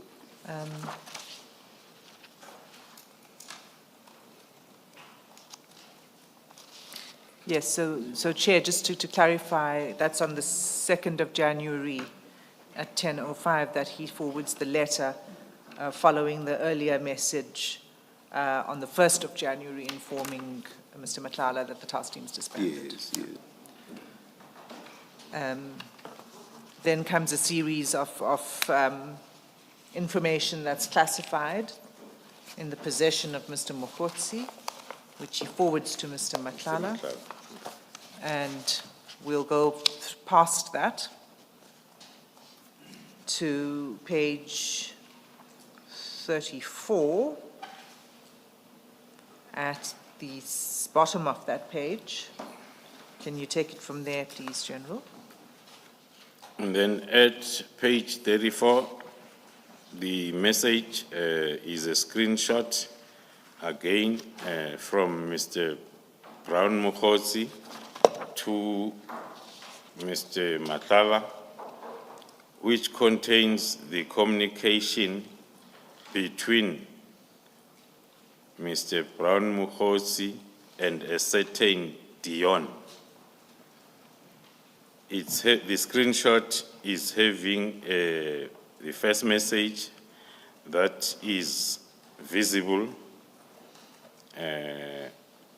reading as follows: as Dineo Mukwili stroke Muhajane Peyele Angestel as a brick, limited interpretation of Afrikaans. It's a question asking if is there any Dineo Mukwele or Mhajana who's working by them as a brigadier. Then on the next page, 35, the continuation of the screenshot, again, still in Afrikaans, no. Sorry, General, but before you go to that, there's a response to that question. That's cut off, but it looks like a yes, followed by 2 dots and another word. No, from my copy, it's badly cut off. I can then speculate that it's a yes. On the screen, yes, it reads better. It's a yes with 3 dots and alphabets TSU. Okay, you can continue. And then on the next page, the question, know who had say nog steeds nie a pesal nomer nie, ook enige idea of say family as. It's still the screenshot of the communication between Mr. Mukhosi and a Dion that was then forwarded to Mr. Matala. Do you know who this Dion is? For a fact, not speculation. No, we do not know, Commissioner. Thank you.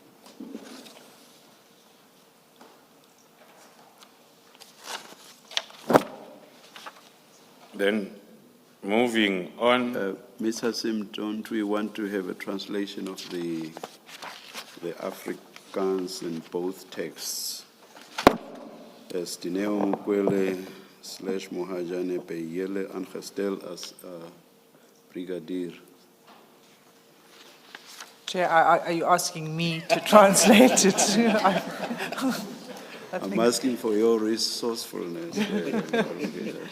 We can get a translation prepared for us by an Afrikaans speaker. Was Dineo Mukwele / Mohajane? My colleague. No. Let's get a translation. Okay. Please, thank you. Advocate Hassim, those of us who did our LLB in Afrikaans can figure it out, but I know Chair does not have the same advantage. So you'll help the Chair then. Thank you, Commissioner Kumalo. We'll get a transcription. Thank you.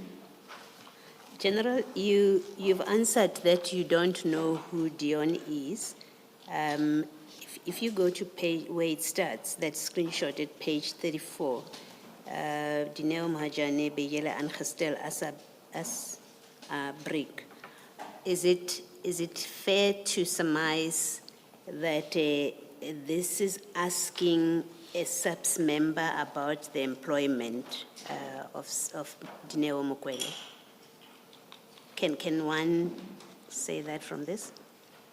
Yes, Commissioner, that is the interpretation that one can come up with, that someone is asking about the status of appointment of a certain brigadier. Okay. Thank you.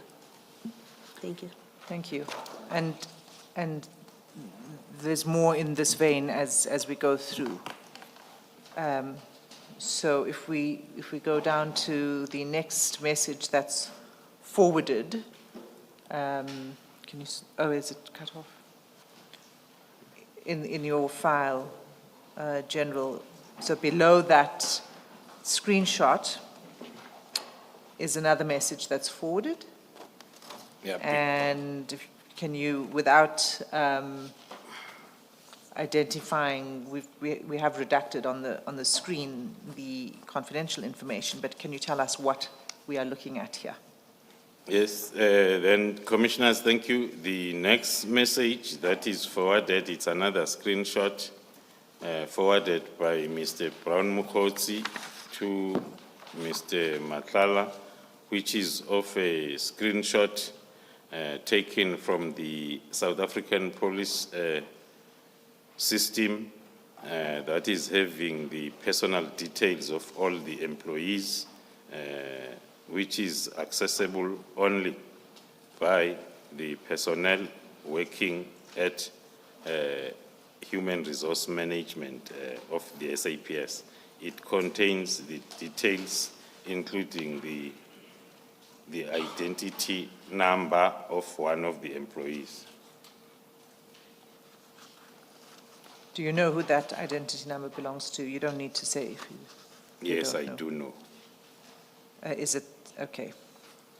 It's the same person that The was same the person. subject of the inquiry in the last. That is correct, Commissioners.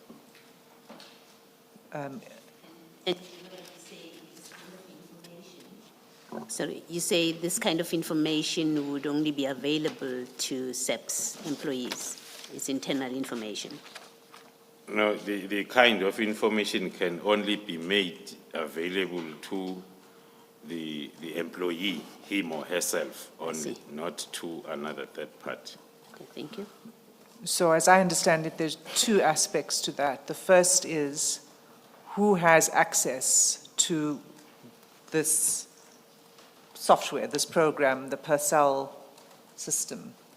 Who would have access? And as I understand you, you're saying it would only be SAPS employees, and in particular HR. Yeah, that's correct, Commissioner.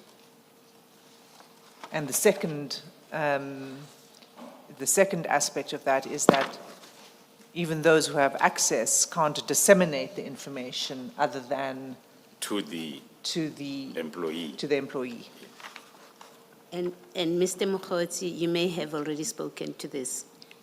Is he at this point an employee of the SAPS at the time that he's forwarding this information? Yeah, according to our investigation, Mr. Mukotsi is not the employee of the South African Police Service. Thank you, Commissioner. So can we then turn to the chat that starts on page 36?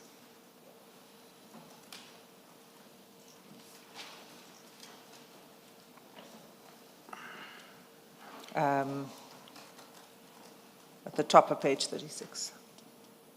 On page 36, it's a message from Mr. Matlala to Mr. Mokotsi with the question reading, what is these things you just sent to me, brother? I see it shows several registration numbers of cars and residential addresses. The response on the same date, the 2nd of January at 14:18 from Mr. Mokotsi to Mr. Matlala. The message reads, they used state money to buy those properties. Then followed by a call. Is this out of sequence now? Because it does not seem to flow from what you were dealing with before, or am I lost?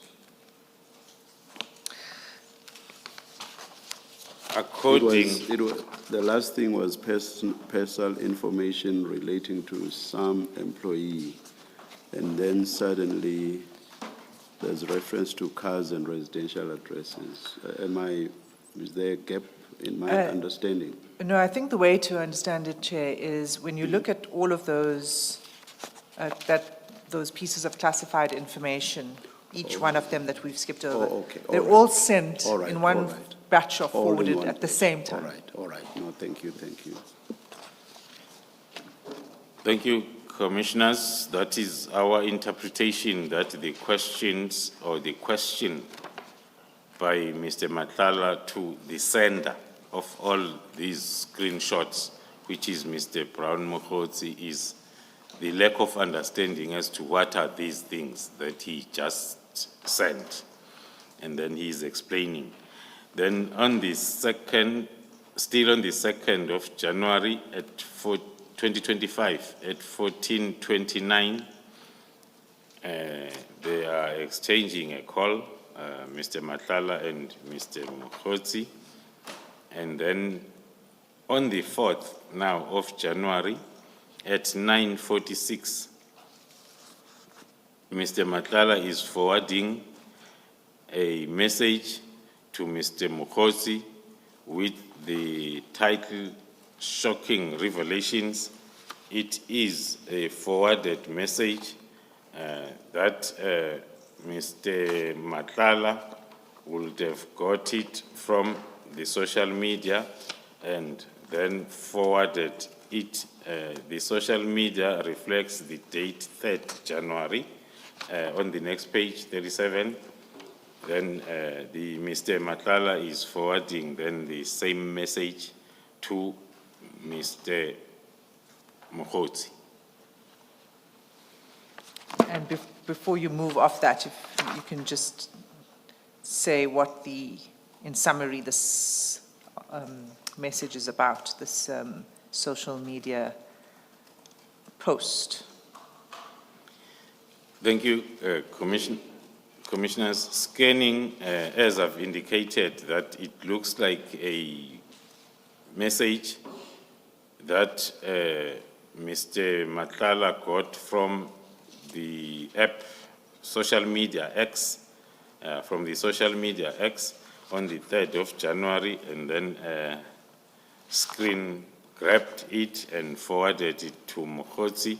The first paragraph suggesting that it's information received regarding the political killings task team from one of their former investigators at the task team. So it continues to talk to, on the first paragraph, mentioning the former Minister of Police and then also the current Minister of Police. And then I'm not sure whether I must go through the whole screen grab, Commissioners. Perhaps just give us the substance of it. And, Chair, and perhaps if you could deal with the one aspect of it that deals specifically with you, that names you. Then on the first paragraph, the names named are within the sentence that starts with, they were about to arrest the police officers who were implicated in the killing of Sindiso Magaqa. I'm told that all reports that were withheld by Begicele have been retrieved and handed over to Minister Senzo Mchunu. That is the message then contained in that first paragraph. The second paragraph, it continues to talk about the information, alleged information then around that case of the killing of Sindiso Magaqa, mentioning some of the names of people that were involved, as well as other names as the firearms, the money exchanged, and then some of the noticeable names are the names that we are aware of that were part of our briefing yesterday on the same case. And also, as you move down, there will also be, I think on the next page, 37, there is also a mention of General Kumalo, who was still a lead investigator in this political killings task team, which was also investigating this matter of Sindiso Makaka case, and who was told by former minister not to arrest crime intelligence officials. Then the last paragraph, it also talks about crime intelligence operating as a third force unit, which is why General Kumalo is heading both units, crime intelligence and the political killings task team.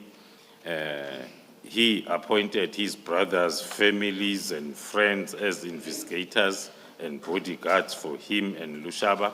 Lushaba's bodyguard is a guy called Lushaba. And it's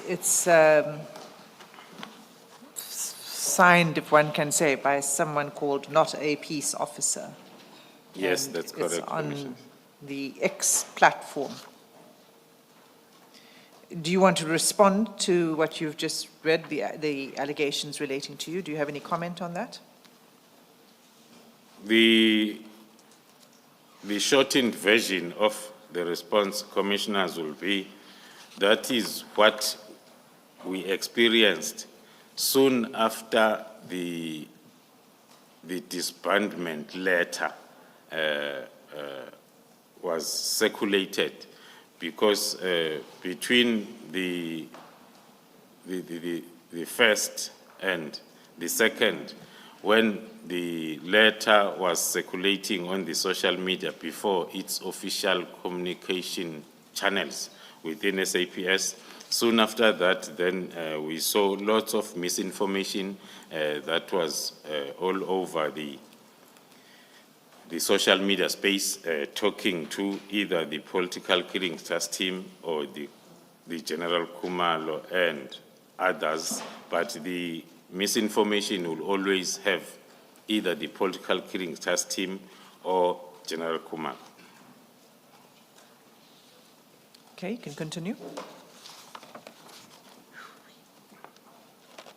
And then after sending or after forwarding that X information, Mr. Madlanga followed it up on the same day at 1946 with the message to Mr. Brown Mukhozi reading. At 9:46. At 9:46 with the message reading, I see something very interesting here. And then the response at 9:49 from Brown Mukhozi to Vusimuzi Madlanga reads, "Yeah, ne, gloves are off. Gloves are off." And then on the next page, 38, on the 6th now of January at 10:55, Mr. Brown Mukhozi is sending a message to Mr. Dlamini. Morning, is it still fine that we meet tomorrow? I'm off to Cape Town on Wednesday, the 4th of January. On Wednesday, 4 January. Sorry, Advocate Hassim, there seems to be an issue with the screen.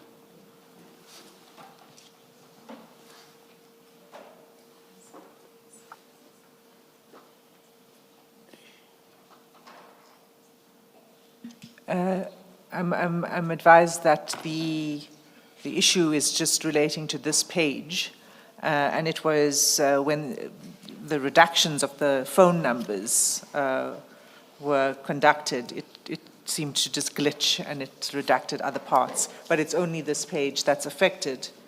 Chair, I would suggest we just move on. Let us do so. Yes. Thanks. Thank you. General, so you were at the top of page 38, reading the message from Mr. Mukhozi on the 6th of January 2025 at 10:55. Could you just start with read that again, please? Thank you. The message by Mr. Mokhozi to Mr. Matlala reads, morning, is it still fine that we meet tomorrow? I'm off to Cape Town on Wednesday for January 8th, also confirming the house in Camps Bay. So the next messages exchanged between the two are an attempt to set up a meeting as per this first message read. At 16:35, a response from Matlala, where must we meet tomorrow, followed by a response from Mokhozi Houghton, and then the next from Matlala asking the time, and the response from Mr. Brown Mokhozi giving any time after 8, my boss. And then still on the same day, this communication about the arrangement of their meeting. And then Mr. Matlala indicates the time of his availability. I have 11 o'clock with my banker. Let me see you at 9:30 rather. That is the message then at 16:39. And then on the same day, at 16:47, Mr. Brown Mokhozi responding and confirming 8 p.m., my boss. Mr. Matlala agreeing at 16:47 on the same date with the message, oh, okay, I will see you later then at 20:30.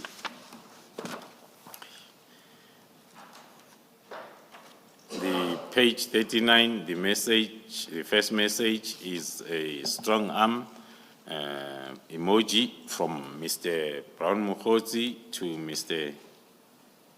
Matlala at 16:48, and then followed by 2 calls on the same date, the 6th of January. First one at 17:30, next one at 17:32, and a return call from Mr. Brown Mokhozi at 18:27. Then still on the same page 39, Mr. Matlala is forwarding a message to Mr. Brown Mokhozi. The message that is read as if it was sent to Mr. Matlala by someone else, and thereafter he is forwarding the message as it is, he's forwarding it to Mr. Brown Mokhozi. The message reads, hello, Mr. Rafadi. That is where we can speculate that this message was originally sent to Mr. Rafadi, who... If I can pause you, General, we are going to get to the chats of Mr. Rafadi, and then we'll see there that this message was forwarded to Mr. Matlala from Mr. Rafadi, and Mr. Matlala is now forwarding it on.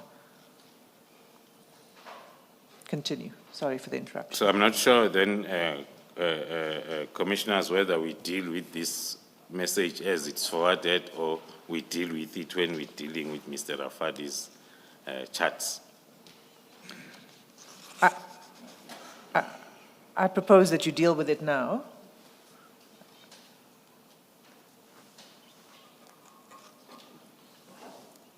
Thank you. Go ahead. The message reads, hello, Mr. Rafadi, and an emoji.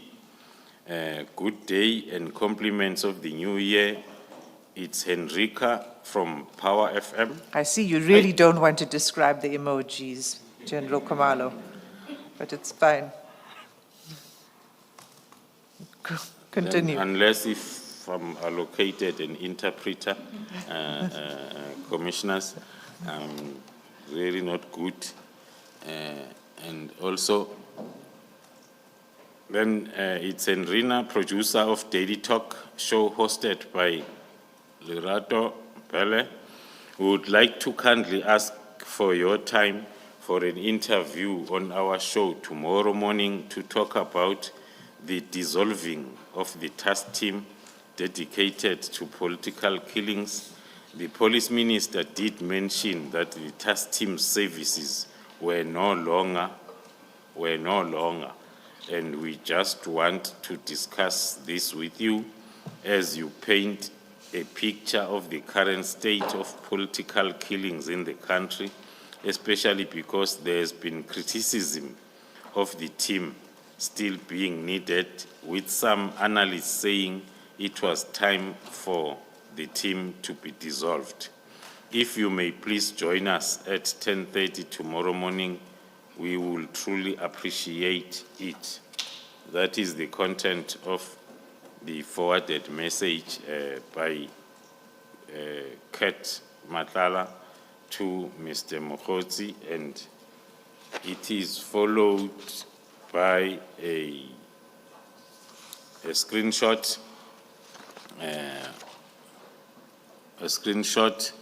with a Power Talk site that might indicate then that's where the discussion will be.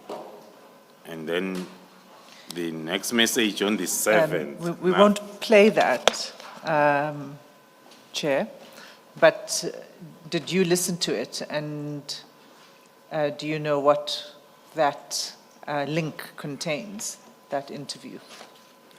The link is, of course, then Mr. Rafadi introduced himself as invited to this talk show to discuss the issue as indicated on the invite.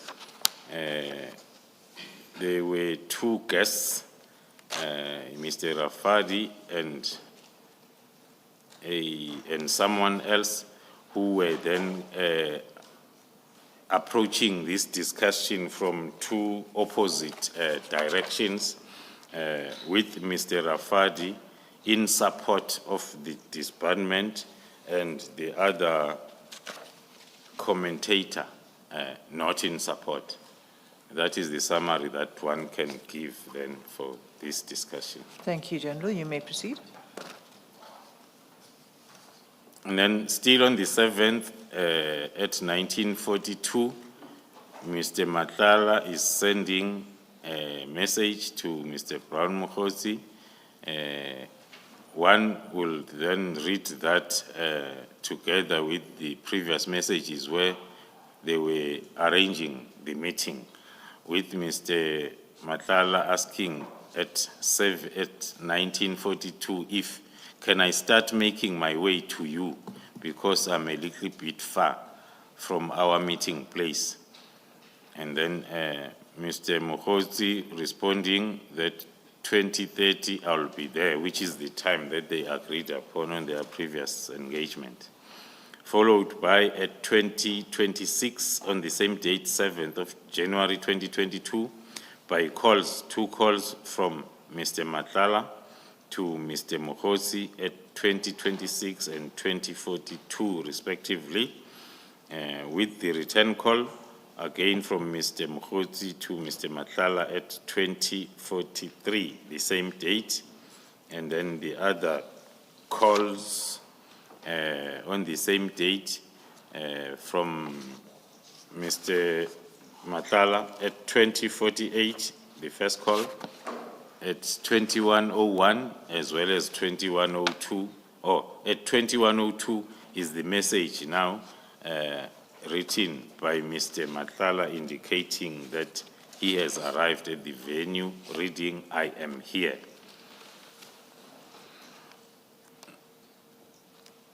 Then the next, on the following day now, the 8th of January, in the early hours, 0047, Mr. Mokgotsi is sending, definitely not an emoji, it looks like two dots, and then at 0048, Mr. Mokgotsi is sending a message to Mr. Matlala that this is outstanding.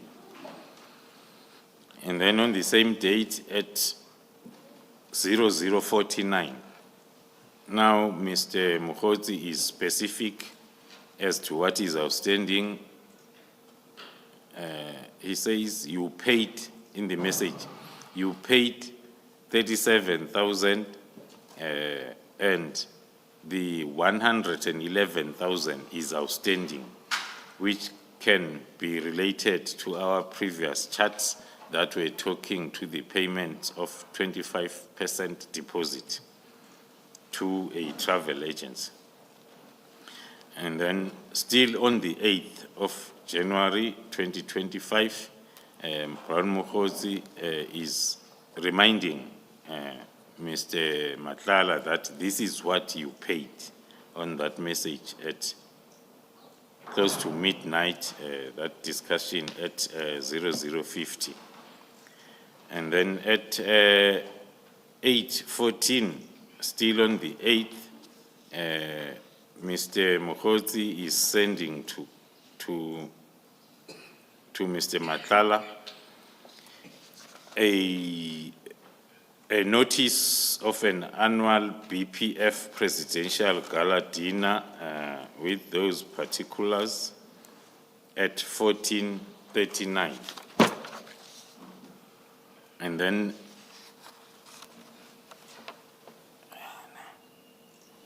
it is followed by the information pertaining to that particular event in terms of packages from platinum to gold and silver, and then the detailed information is contained on that notice.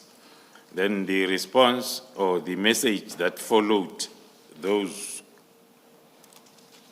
pictures that were sent by Mr. Mokhozi, it's followed by a message indicating we'll take silver package. That can be read with the previous photo then of those options for the event packages. At 8:33, Brown Mokhozi is just sending okay message to Mr. Matlala. And then at 8:34, Mr. Mokhozi is sending a message to Mr. Matlala which reads, we cancel, but it is spelled wrong as we CANXEL, the table, cause I thought we buy 2 chairs only. That is the message then from Brown Mokhozi to Mr. Matlala. And then Mr. Matlala is responding at 8:40, saying, I will call you later, brother. I think we don't understand each other. And then the next page, 43, the next message at more or less the same time, which is a response by Mr. Mokhozi to Mr. Matlala, read, sorry, 4 tables. And then it's followed by the banking details that are forwarded by Mr. Mokhozi to Mr. Matlala. And then the next message was deleted, which was originally sent by Mr. Brown Mokhozi to Mr. Matlala at 9:13, the same day, the 8th of January. And then the next is the message on the same day, 8th of January at 9:14, Mr. Brown Mokhozi sending to Kat Matlala. The message reads, we can buy the tables through him at, full stop, 100K. Then the next message again sent by Mr. Brown Mokhozi to Vusimuzi Matlala. It's the names with identity numbers of 8 people with the message starting with flights. And then the next, then it's particulars, personal particulars of 8 people. Then on the next page, 44, at 9:46 on the same date of the 8th, The message reads, from Brown Mukhosi to Kat Matlala, they all fly on Friday and return Sunday. The next message, same date at 11:37, Brown Mukhosi is sending to Vusi Matlala that I'm off to Cape Town. The next message on the same date at 14:25, my brother, that is from Mukhosi to Matlala. And then same day at 17:53, Mr. Brown Mukhosi is sending a message to Mr. Matlala indicating that M in Cape Town, Sibia is in Camps Bay. And then the next message at 20:01, it's not a message, it's two calls at 20:01, both of General, them. sorry, without speculating, do you know who that CBI is that is referred to in that chat? No, I do not know, Commissioner. Then we continue. After those two missed calls by Mr. Matlala to Mr. Mukhosi, it's followed by a return call at 20:01, and then it's the message again at 20:09 by Mr. Mukhosi to Mr. Matlala. The message reads, my brother, some people have arrived here already, and you were saying some are here in Cape Town. Someone. Could you- And you were saying some, and it's got a number one. Oh, Someone. You were saying some, and the number one here in Cape Town could help us with something. Then on the next page, 45, Mr. Brown Mukhosi is sending a message to Mr. Matlala. The message reads, the message is at 2014. Please confirm the following. Number one, the table dash 100K. Number two, 8 times flights. Number three, the 75% balance of 111K. Please, and I will understand. And then that message is followed by another message from Brown Mukhosi at 2016 to Mr. Matlala. The message reads, this will allow me to handle everything and the minister. And then next message, then are the calls between the two gentlemen on the same date at 2038 and again 2038, which looks like they were missing each other.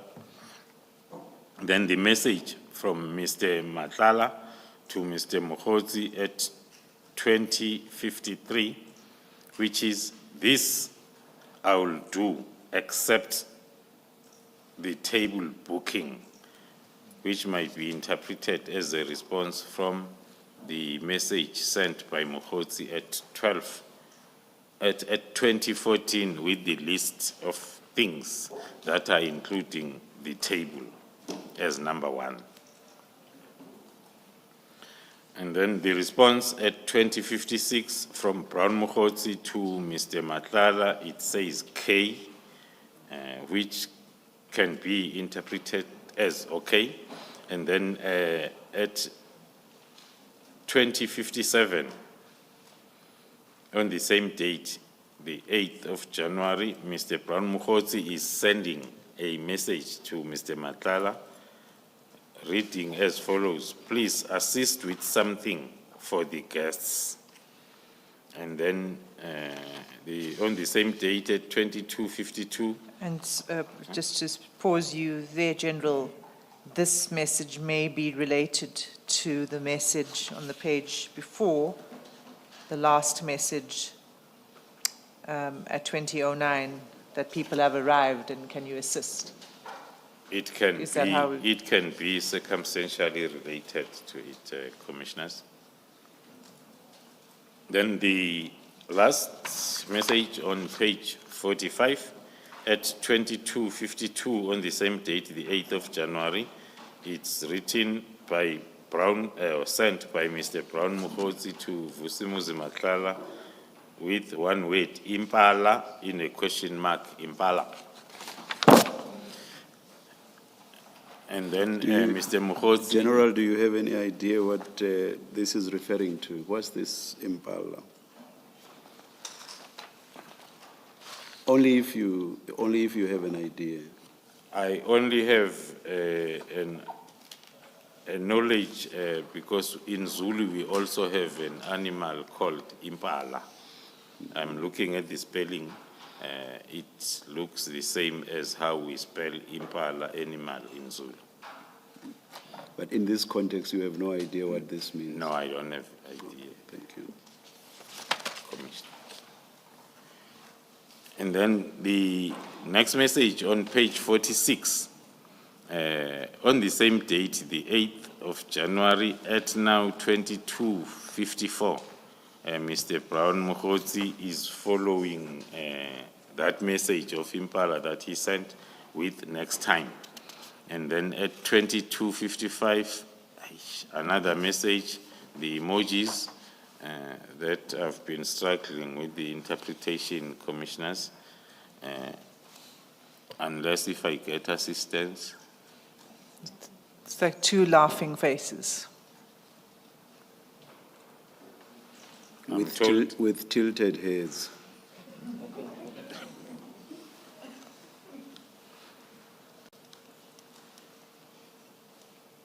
Then on the following day, the 9th of January at 2025 at 9:50, they start exchanging calls between, the first call is from Mr. Matlala, followed by the one then from Mr. Mukhozi to Matlala, and the next one is from Mr. It looks like they were missing each other or talking a lot within that time frame.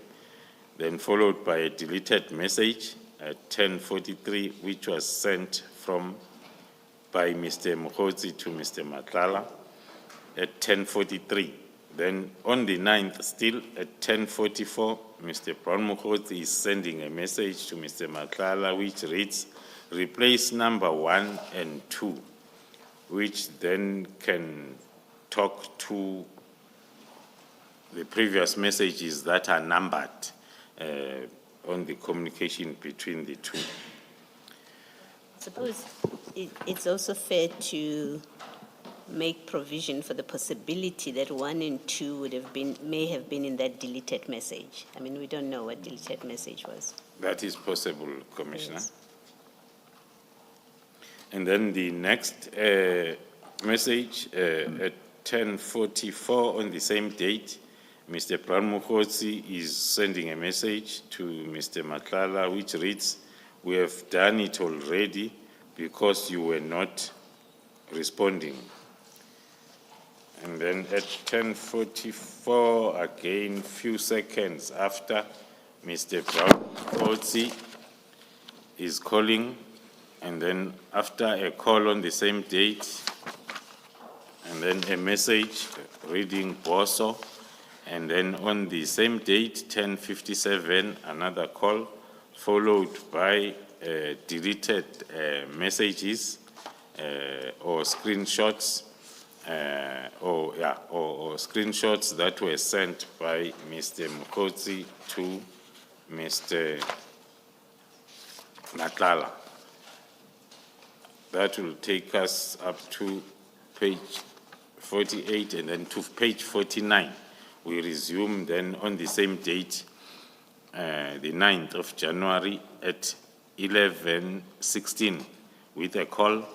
Then the next, then at 11:17, it's the account details of the same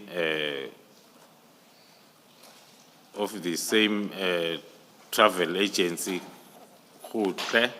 that was sent previously. Now Mr. Mukhozi is sending the same account details. At 11:17, and then followed by a call at 13:01 from Mr. Mokgotsi to Mr. Matlala, another call at 13:41, then the return call at 13:42, then from Mr. Matlala. Then the messages on the same date from 13:47.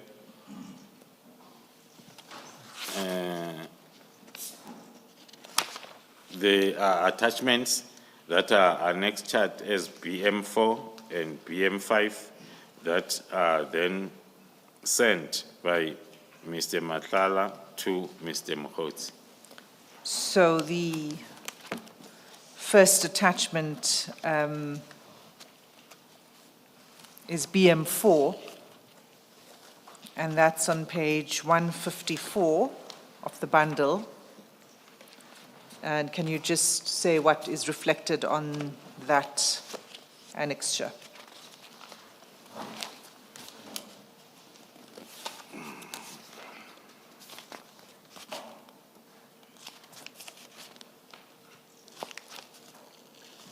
It's page number 134.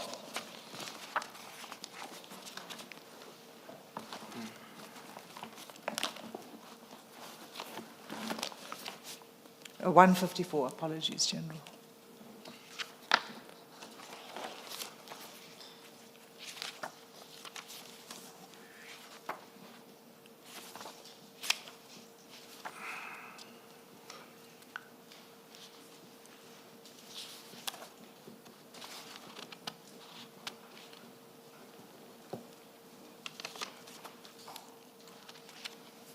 On page 154,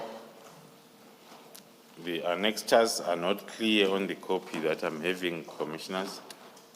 I hope it's clear in your copy, Chair. It's essentially then, if I can just point out, they're flight bookings, and you'll see it's for 6 people. And then BM5, which is at 157. So that's, sorry to be clear, it's flight bookings for 6 people, the first one from Johannesburg to Cape Town. BM5, it's the same 6 people, return flights from Cape Town to Johannesburg. And the date of the first flight is 10 January, and the return is 12 January.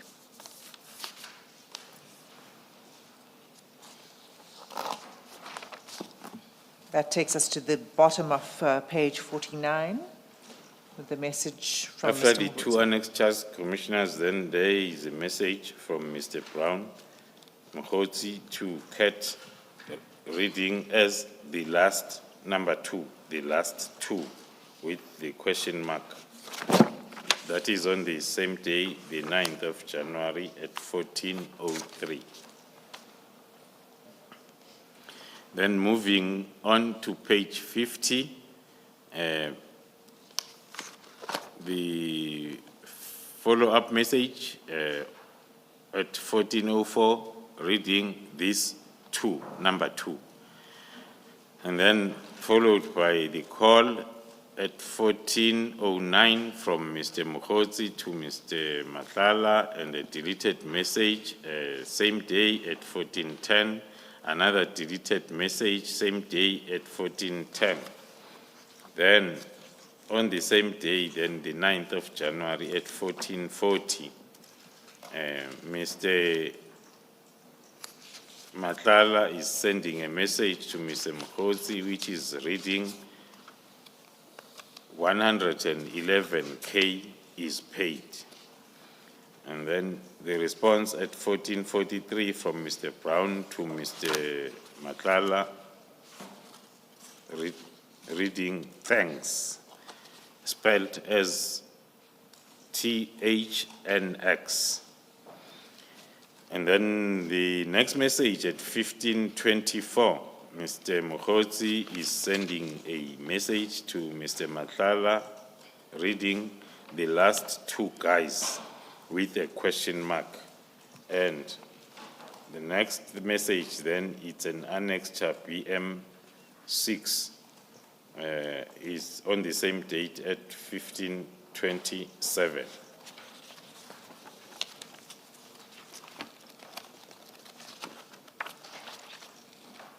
And that has the annexure BM6, and that's at page 160, which is a proof of payment, again, from the same, Mr. Matala, from the same, his company, to Gotle Specialist. Thank you, Commissioners. Moving on to the next page. Sorry, and just to say, the amount reflected on the proof of payment is 111,000. Okay. As for completeness, Ms. Hassim, you also indicate the payment is from, as per this proof of payment. It's from Medicare 24 Tswane District Pty Limited. Thank you.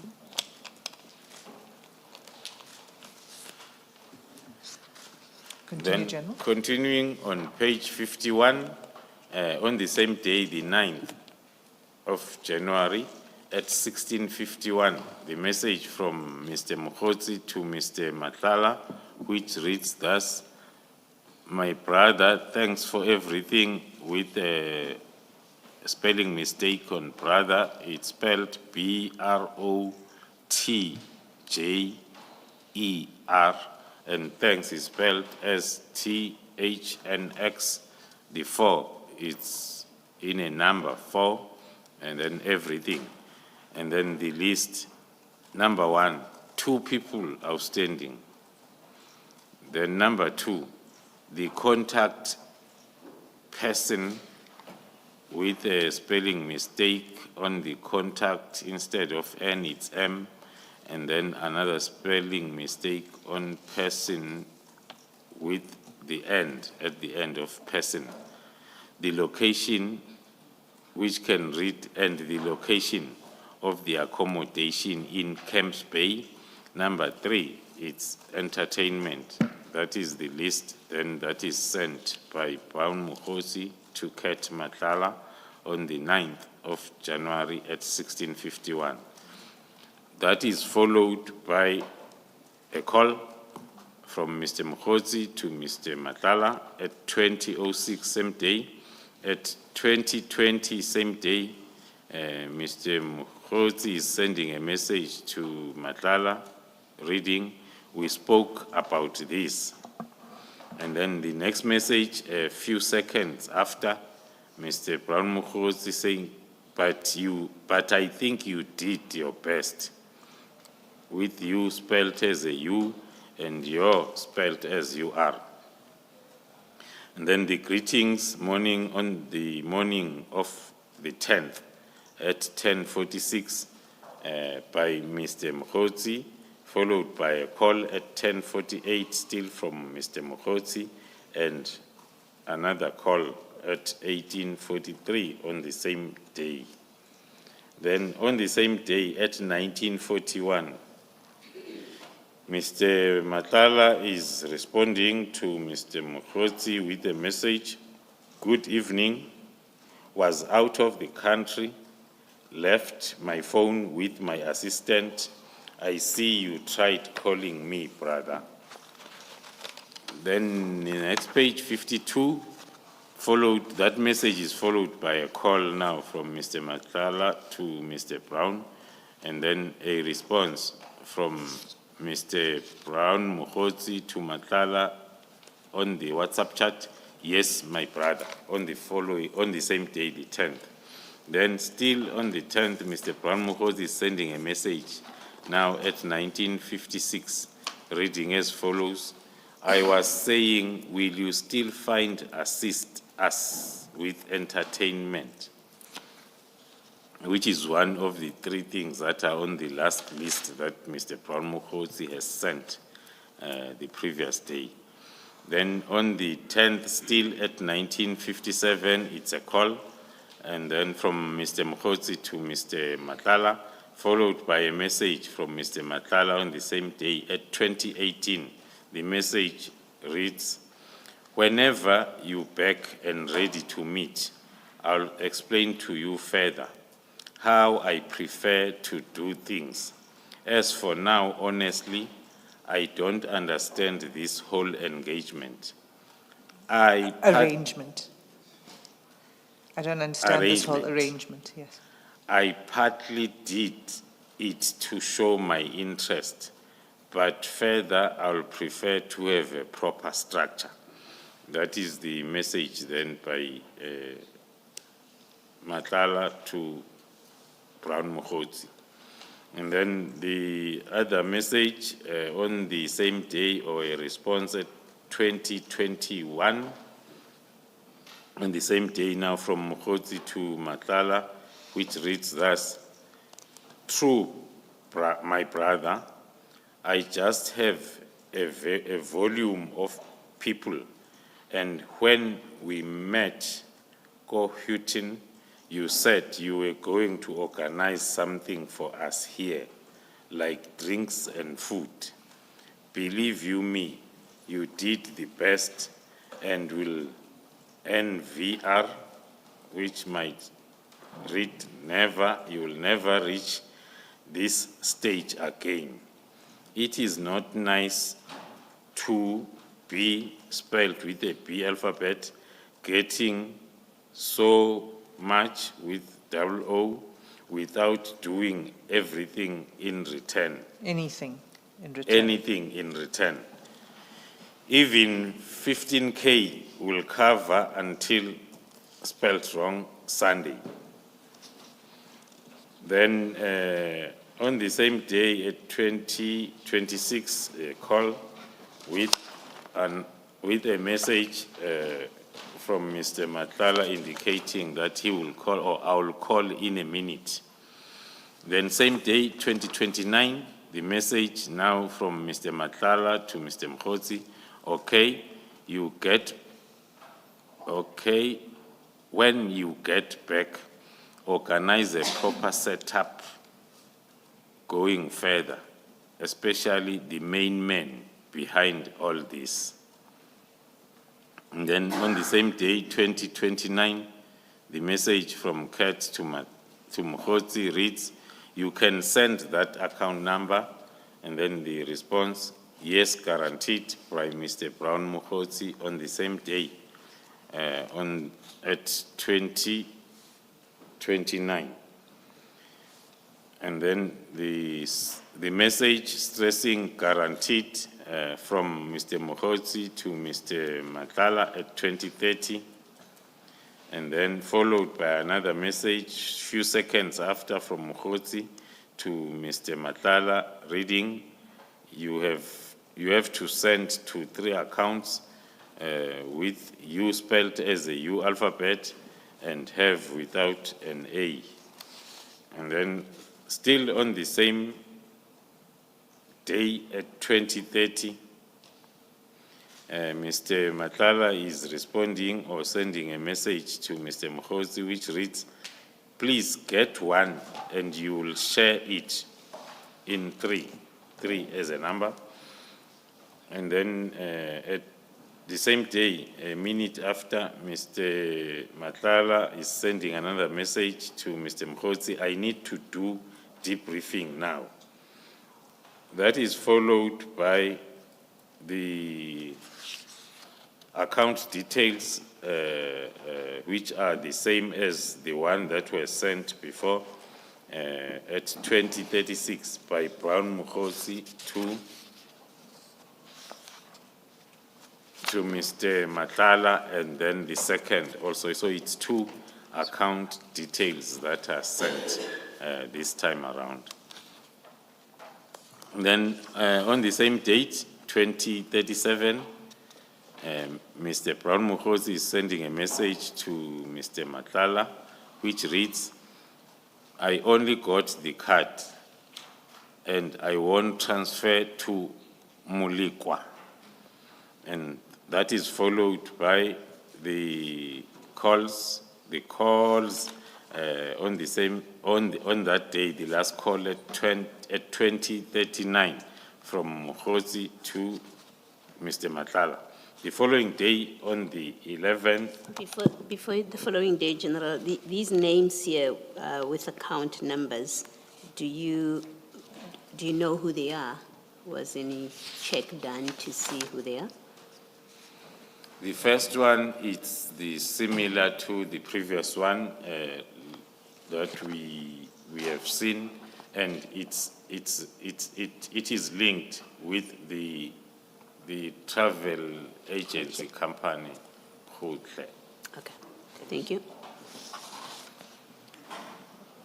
It's only this second one that is new in our chart analysis.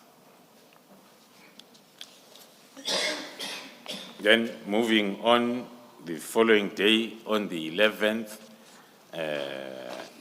it's just one call from Mr. Matala to Mr. Mukhozi, and then Mr. Matala, then the following day, the 12th, at 9:04, he is sending to Mr. Mukhozi a screenshot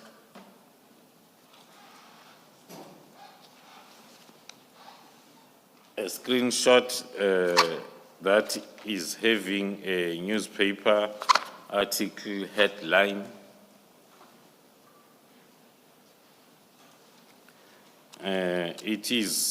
It reads, "The lone robber walks out of crime intelligence unit with 1.3 million intelligence unit in a bag."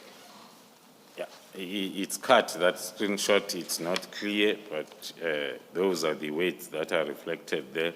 It is a newspaper headline. Can you read the next message before I ask a question on this? Then the next message from Mr. Matlala to Mr. Mukhozi, after sending that newspaper article, the message reads, the message is at 0904. It reads, "Nanzo," with 4 zeros or 4 O's and an N before Z. The message reading, "They covering up so minister won't find out the splash funds corruption, staging robberies." Another emoji, which is much clearer on the screen, like a happy person. A happy person, yes. Do you know anything about this incident that's being reported about a robber walking out of crime intelligence unit, your unit, with 1.3 million in a bag? Yes, commissioners, we are aware of the incident that is related to the story. It relates to an incident where one of our offices in the Eastern Cape was robbed of cash, which is similar to the one reflected on the story, 1.3 million.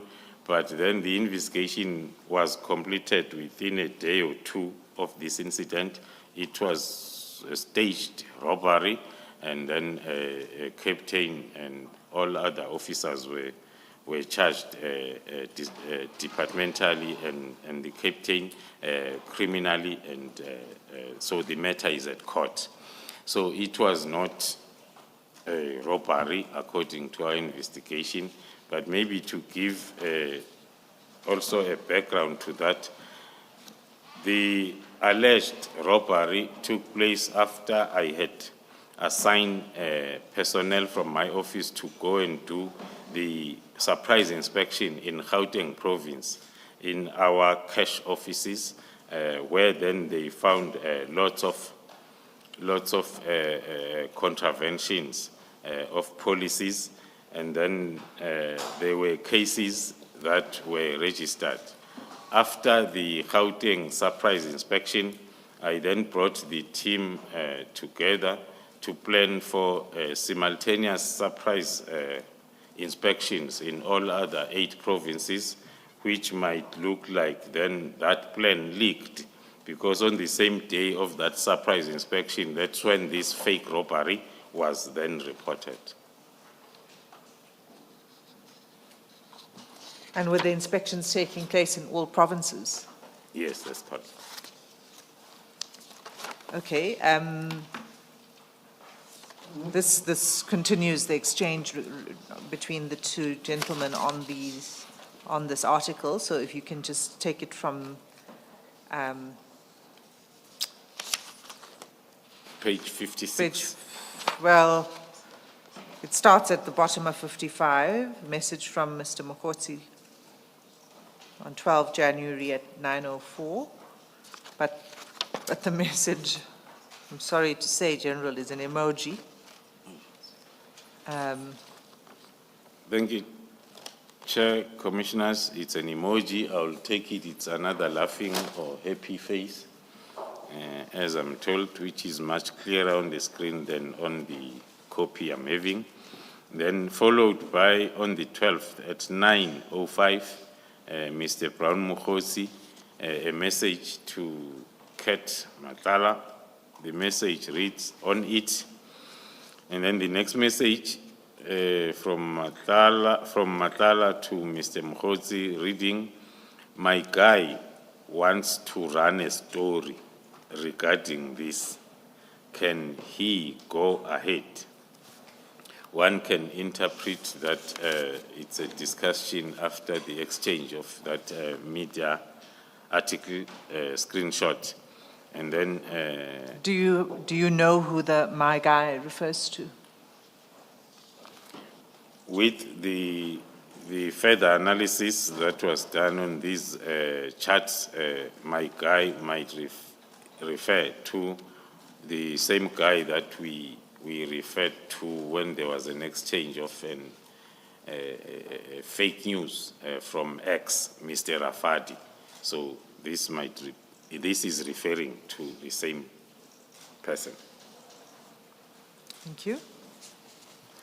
And then on the 12th of January at 9:05, a message from Mokotsi to Matala came Friday. And then on the same day, 9:05, yes, please, spelled with a Z and PLI.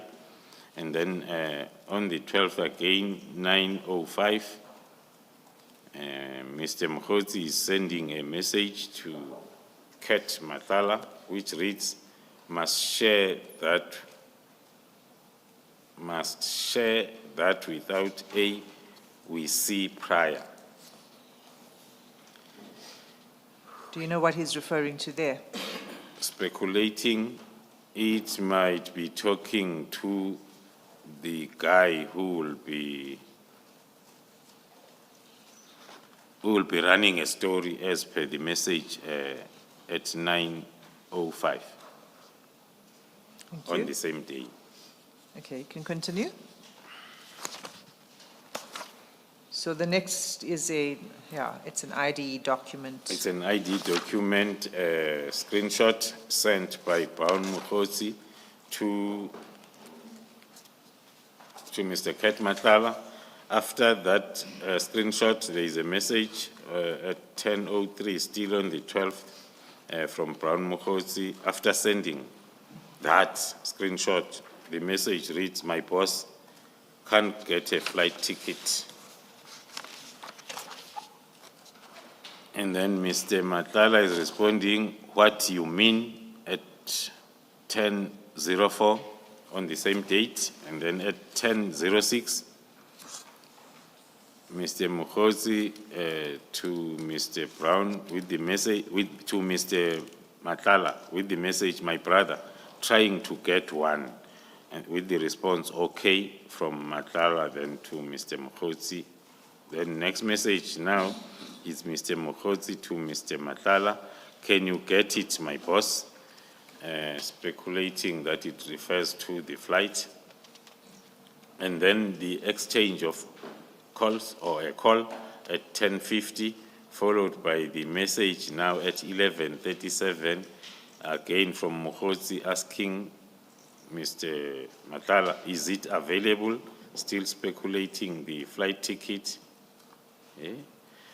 And then the next message, 12:56, Mr. Mukhozi asking again nothing. And then at 12:57, Mr. Brown Mukhozi is sending another message, only tomorrow. That is when then Mr. Matlala is responding with the flight details sent then to Mr. Mukhozi. After the exchange of those chats talking about or speculating the request and of the flight ticket. And then there is a question mark message on the 12th of January, still 2025, at 16:41, followed by a call from Mr. Mukhozi and a message from Mr. Mukhozi reading Shaw, and then another message on the same date at 16:47. In a question, did you do the booking, which is followed by a call and another call at 16:57 and 17:16 from Mr. Brown to Mr. Matlala. And then the pleading message after those two unanswered calls and unanswered messages, another message then from Mukhozi asking Mr. Matlala to talk to him, reading, talk to me without A between T and L, and 2 in a number 2, me, and please, spelled as PLIZZ. Then on the same day at 17:21, it's another call from Mukhozi. And then on the 14th, which is a day,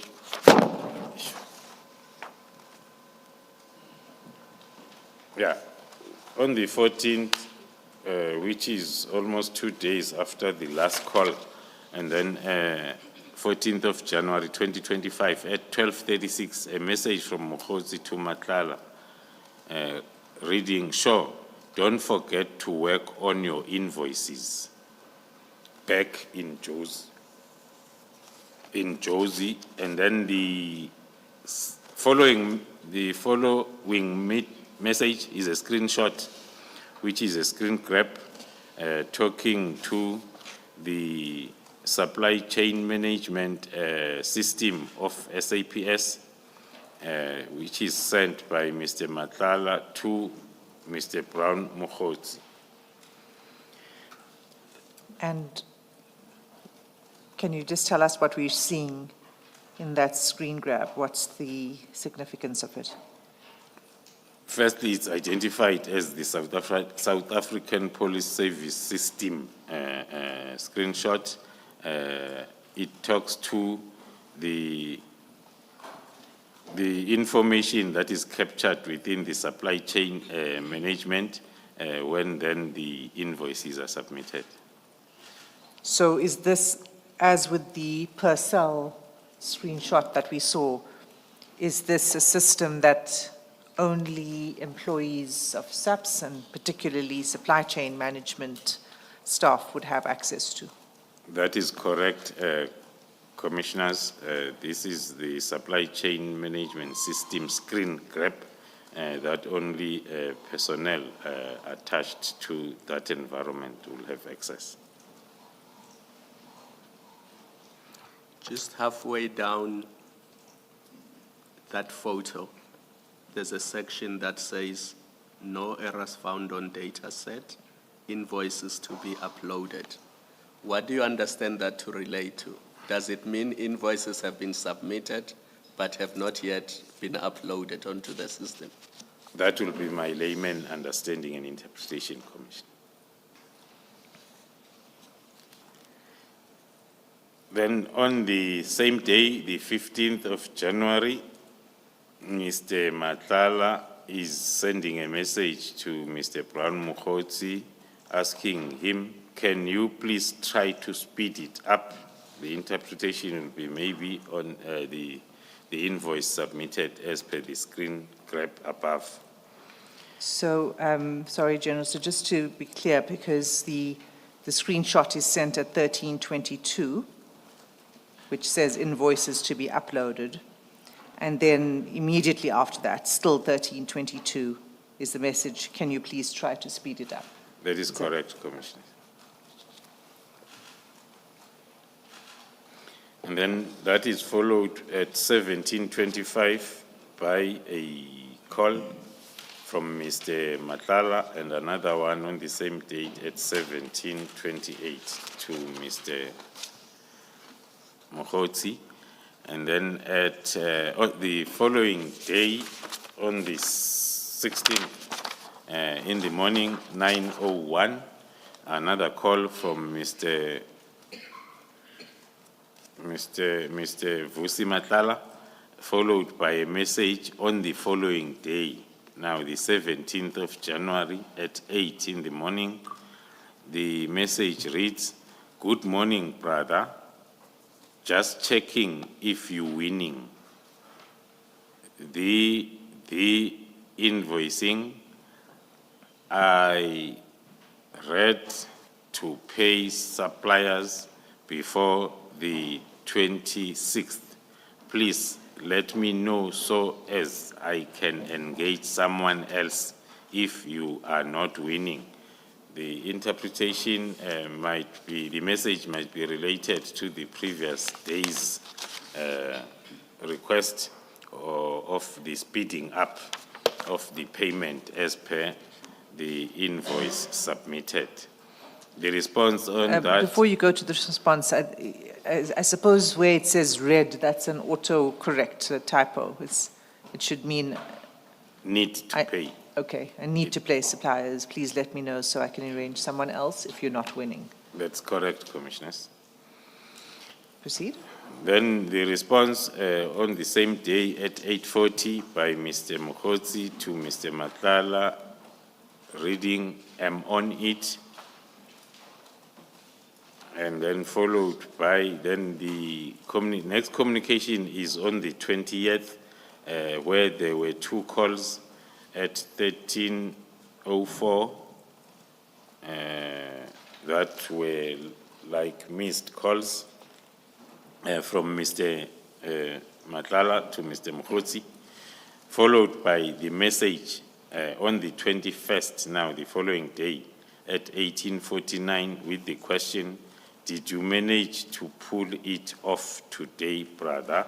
Followed by another call on the 22nd, another call again on the 22nd at 8:21 and 8:22 respectively, the calls from Mr. Madlanga to Mr. Mukhodzi, with the last call at 8:58. And then the next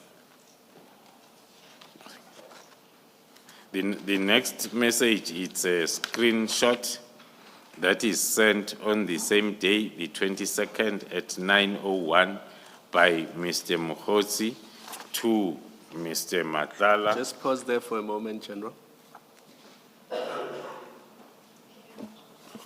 Because this is quite lengthy and I do not know to what extent you are going to deal with the detail, General. Perhaps, Advocate Hassim, this is the This would be a good time. Stage at which we should adjourn for lunch. And let us come back at 2 p.m. Let's adjourn.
safe, Senzo Chief.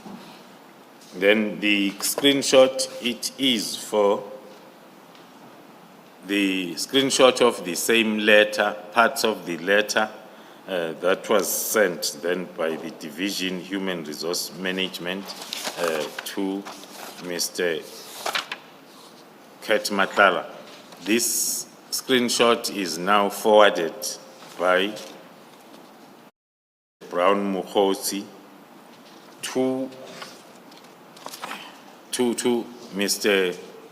Matlala, which is then followed by... So just to pause there, General, just to be clear, this is the same letter, this letter that it seems Mr. Mukhosi is sending to this person, is the same letter that's on page 66 of the chats. That is correct, Commissioners. You can It's see that part it's the of- same, but it's part, yeah. But the difference is, it is now the screenshot which shows that this letter was somehow received by the Senzo Chief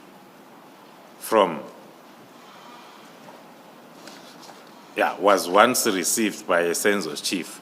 Now, the same letter now is a screenshot that is sent by Brown Mukhosi to Mr. Matlala. Then on the next page, Mr. Brown Mukhosi is sending his screenshot of his chat with the Chief of Staff as a proof of escalating the matter to the Minister as it reads. This matter may be escalated to you because of non-performance. Our guy needs your intervention. January 8 guy, who is about to take over our program. This non-performance is as a result of non-payment or late payment. Then the next message reads, I am sending him your numbers that you meet, please. So the screenshot is sent to Mr. Matlala by Brown Mukhosi as proof of the matter being escalated to the Chief of Staff.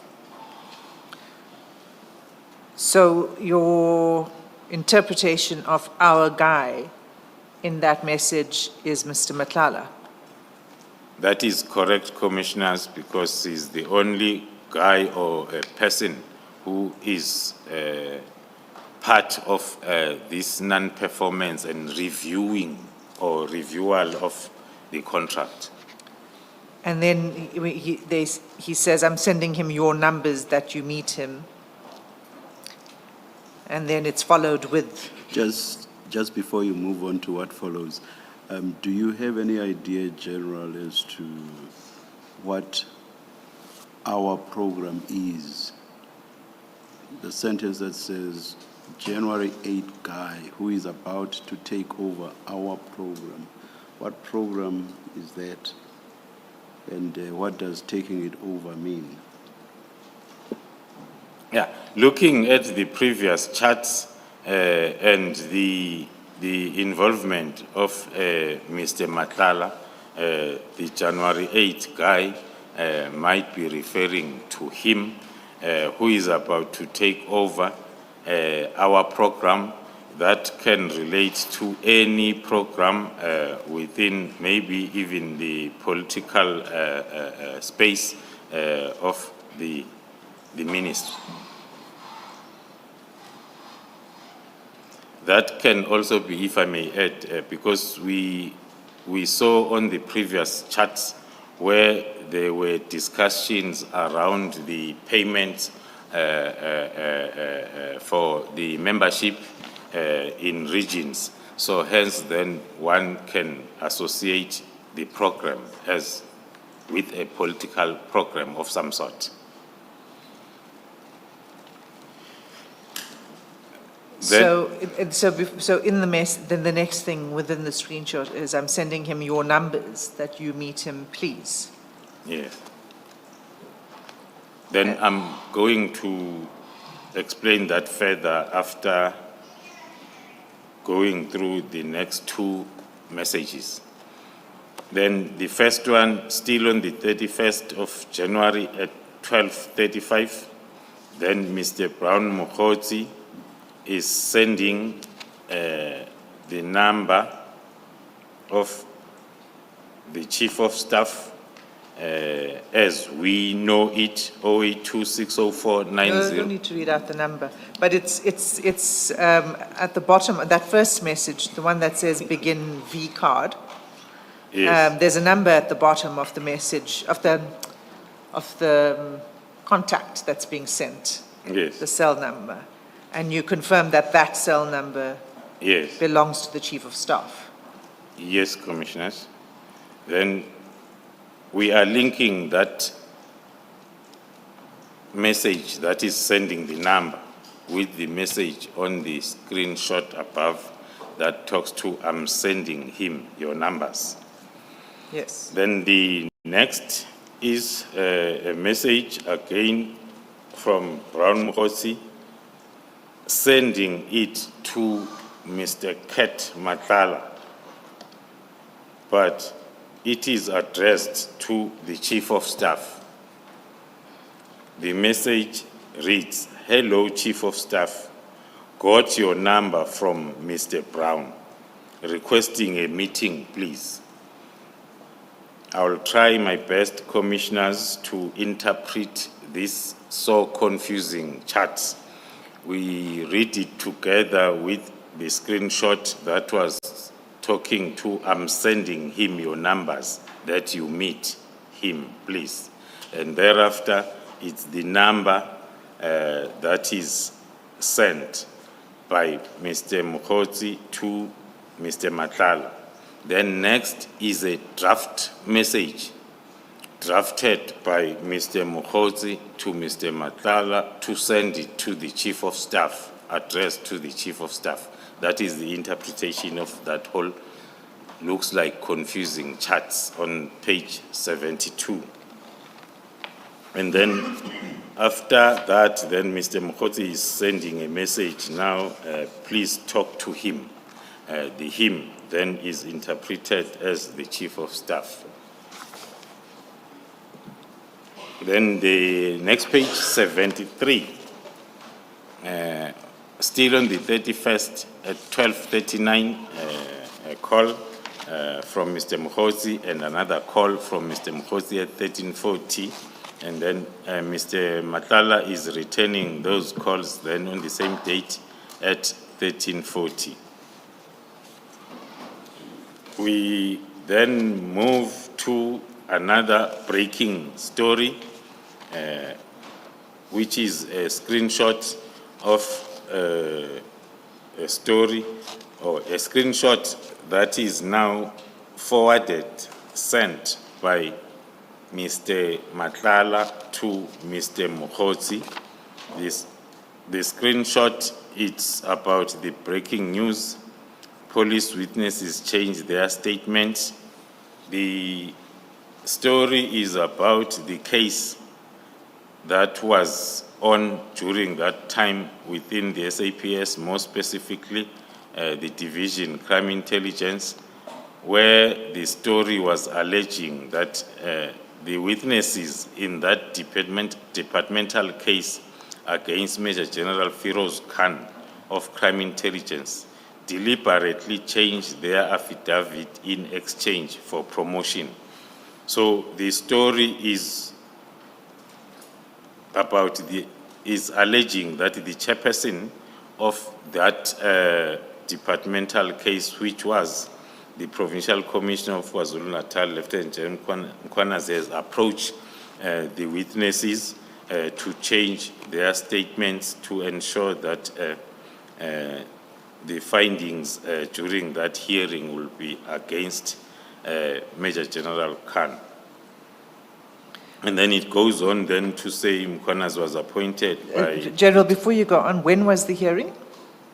Do you know when that hearing took place? The hearing, I do not have the exact date, but it was around the same period or week the message was sent, around the beginning of February. So that was then another news or misinformation that was circulating then on both the print and social media. So, and was this the hearing that General Mkhwanazi testified to in the commission? That is correct, Commissioners. And the outcome of the hearing was contrary to what he said in this Yes, paragraph. the outcome of the hearing was contrary to what the story is pointing towards. Because It was, just if you remind the commissioners what the outcome was. the outcome was Major General Khan was cleared of any wrongdoing, which is contrary to what the story is projecting. Then the response by Brown Mukhotsi after receiving this screenshot from Matala is disappointed. Sorry, General. Your name is also mentioned in this this post or this article, and it refers to first that the provincial commissioner was appointed by you to chair that departmental hearing. Is that correct? That is correct, Commissioners.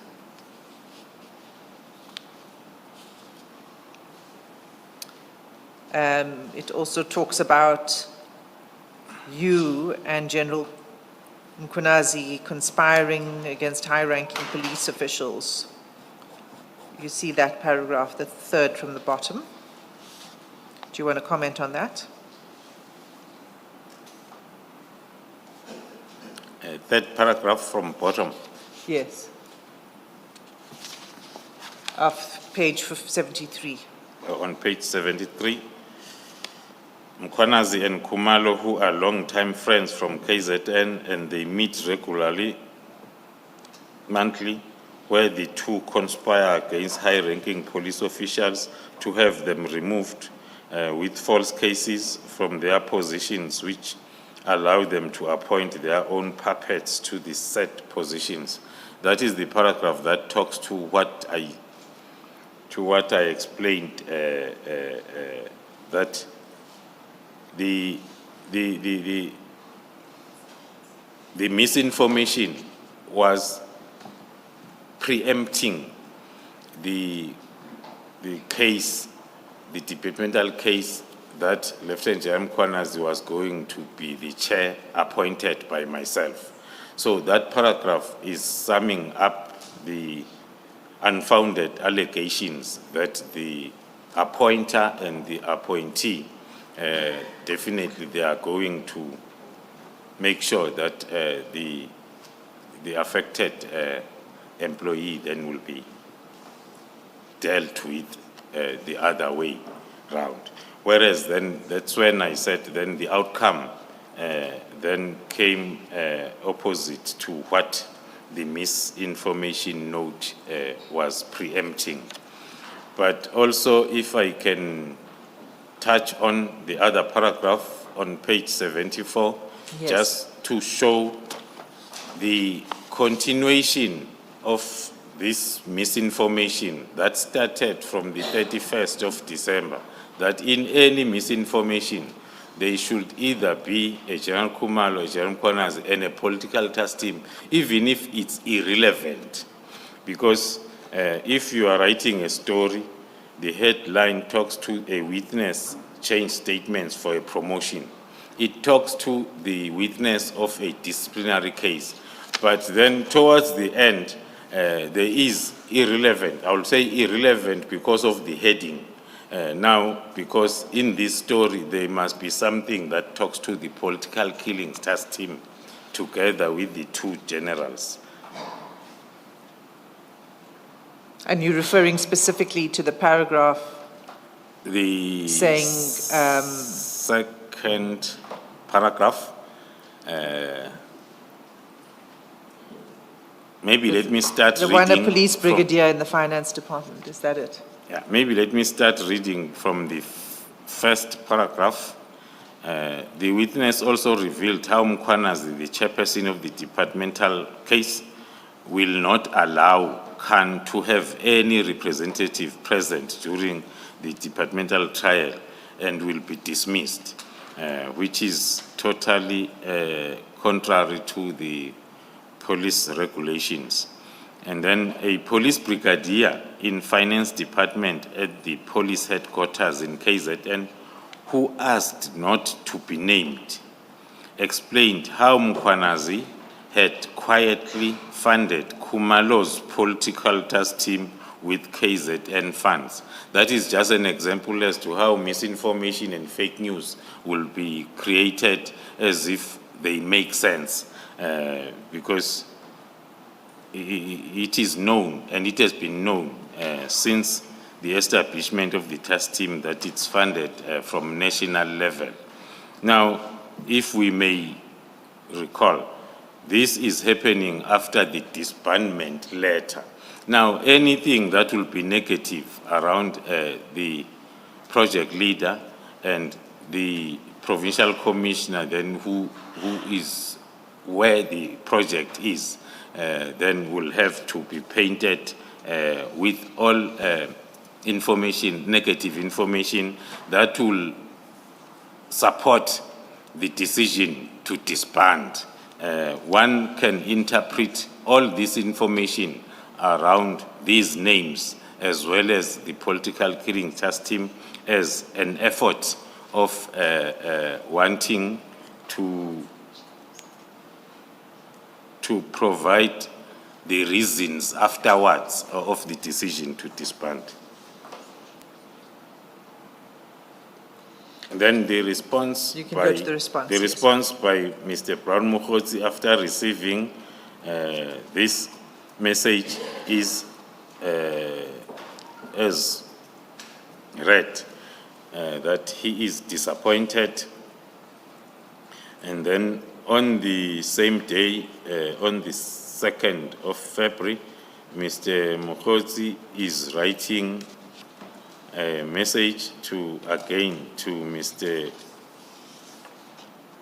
Matlala, saying just have to leave everything, have without A. On the same date, then there are two calls that are made by Mr. Matlala to Mr. Brown Mokgotsi at 12:27 and 12:28. And then Mr. Brown responding after those missed calls with a message, small session with lawyers to Mr. And then to Mr. Matlala. Then Mr. Matlala, after receiving that message on the same date at 12:28, is sending a message to Mr. Mokgotsi, written or read, this is in your favor. Actually, it disrupts their plan against Khan. Now, that message can be maybe clearly understood if read together with the fake news or the misinformation story that I was explaining, with the sender of that story indicating that this is in your favor. Actually, it disrupts their plan against Khan. Then the response from Mr. Brown Mokgotsi to Kurt Matlala says, maybe, but that is not my plan. And then Mr. Matlala responds, I thought you, the one who published the story, interpreted that message as if it's talking to the misinformation on the story that was forwarded or sent to him. Then that is followed by a call from Mr. Brown Mukhozi and another call from Mr. Matala to Mr. Brown Mukhozi. Then on the 7th, after that, or in the morning it's that call, then in the afternoon, Mr. Brown Mukhozi is sending another breaking news.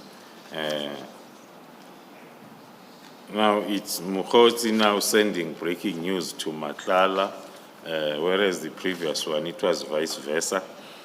This breaking news talks to the NPA ID Guns for National Police Rock Unit.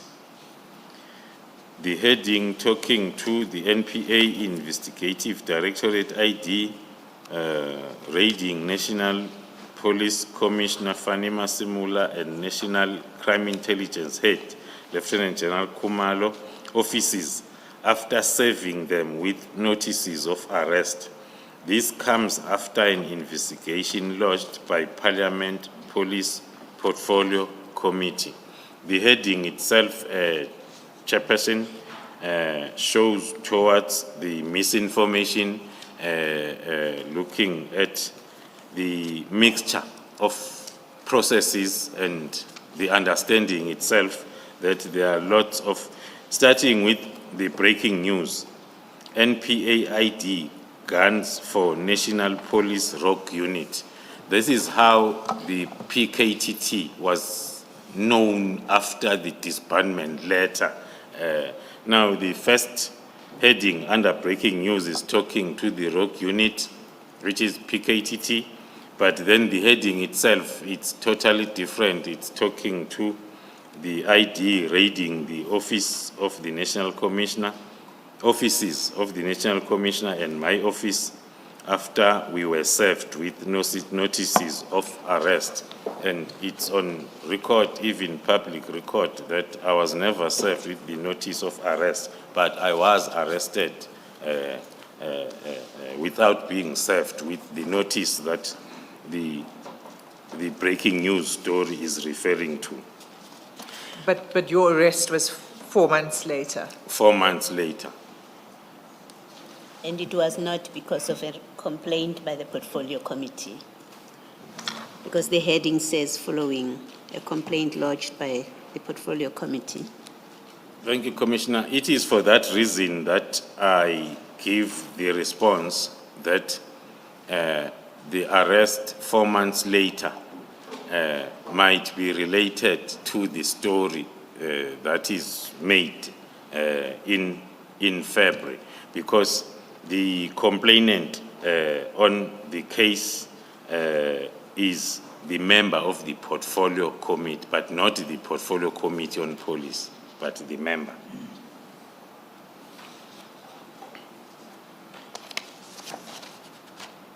Then it was a developing story. There is a paragraph that I want to refer the Commission on, which is in line with the, not the narrative, the picture that one has been painting of the happenings after the 31st of December. The last paragraph on page 76, it reads, an investigator states, the National Commissioner was very nervous and appeared to be shaking when then, of course, his office was raided, which did not happen. He then blamed the collapse of crime intelligence at the hands of Lieutenant General Kumalo and KZN Provincial Commissioner Nhlanhla Mkhwanazi. It's another example as to how the misinformation will go, how far the misinformation will go in trying to put issues or names that are not supposed even to be together in that story. If you read the fake news from the beginning, it talks about the Kumalo and the National Commissioner served with notices of arrest, and the name of Jam Mkhwanazi is nowhere from the beginning. But then at the end, it is then included so as then the mission can continue, the mission then of misinforming the public. Then after that misinformation that was shared by Brown Mukhodzi,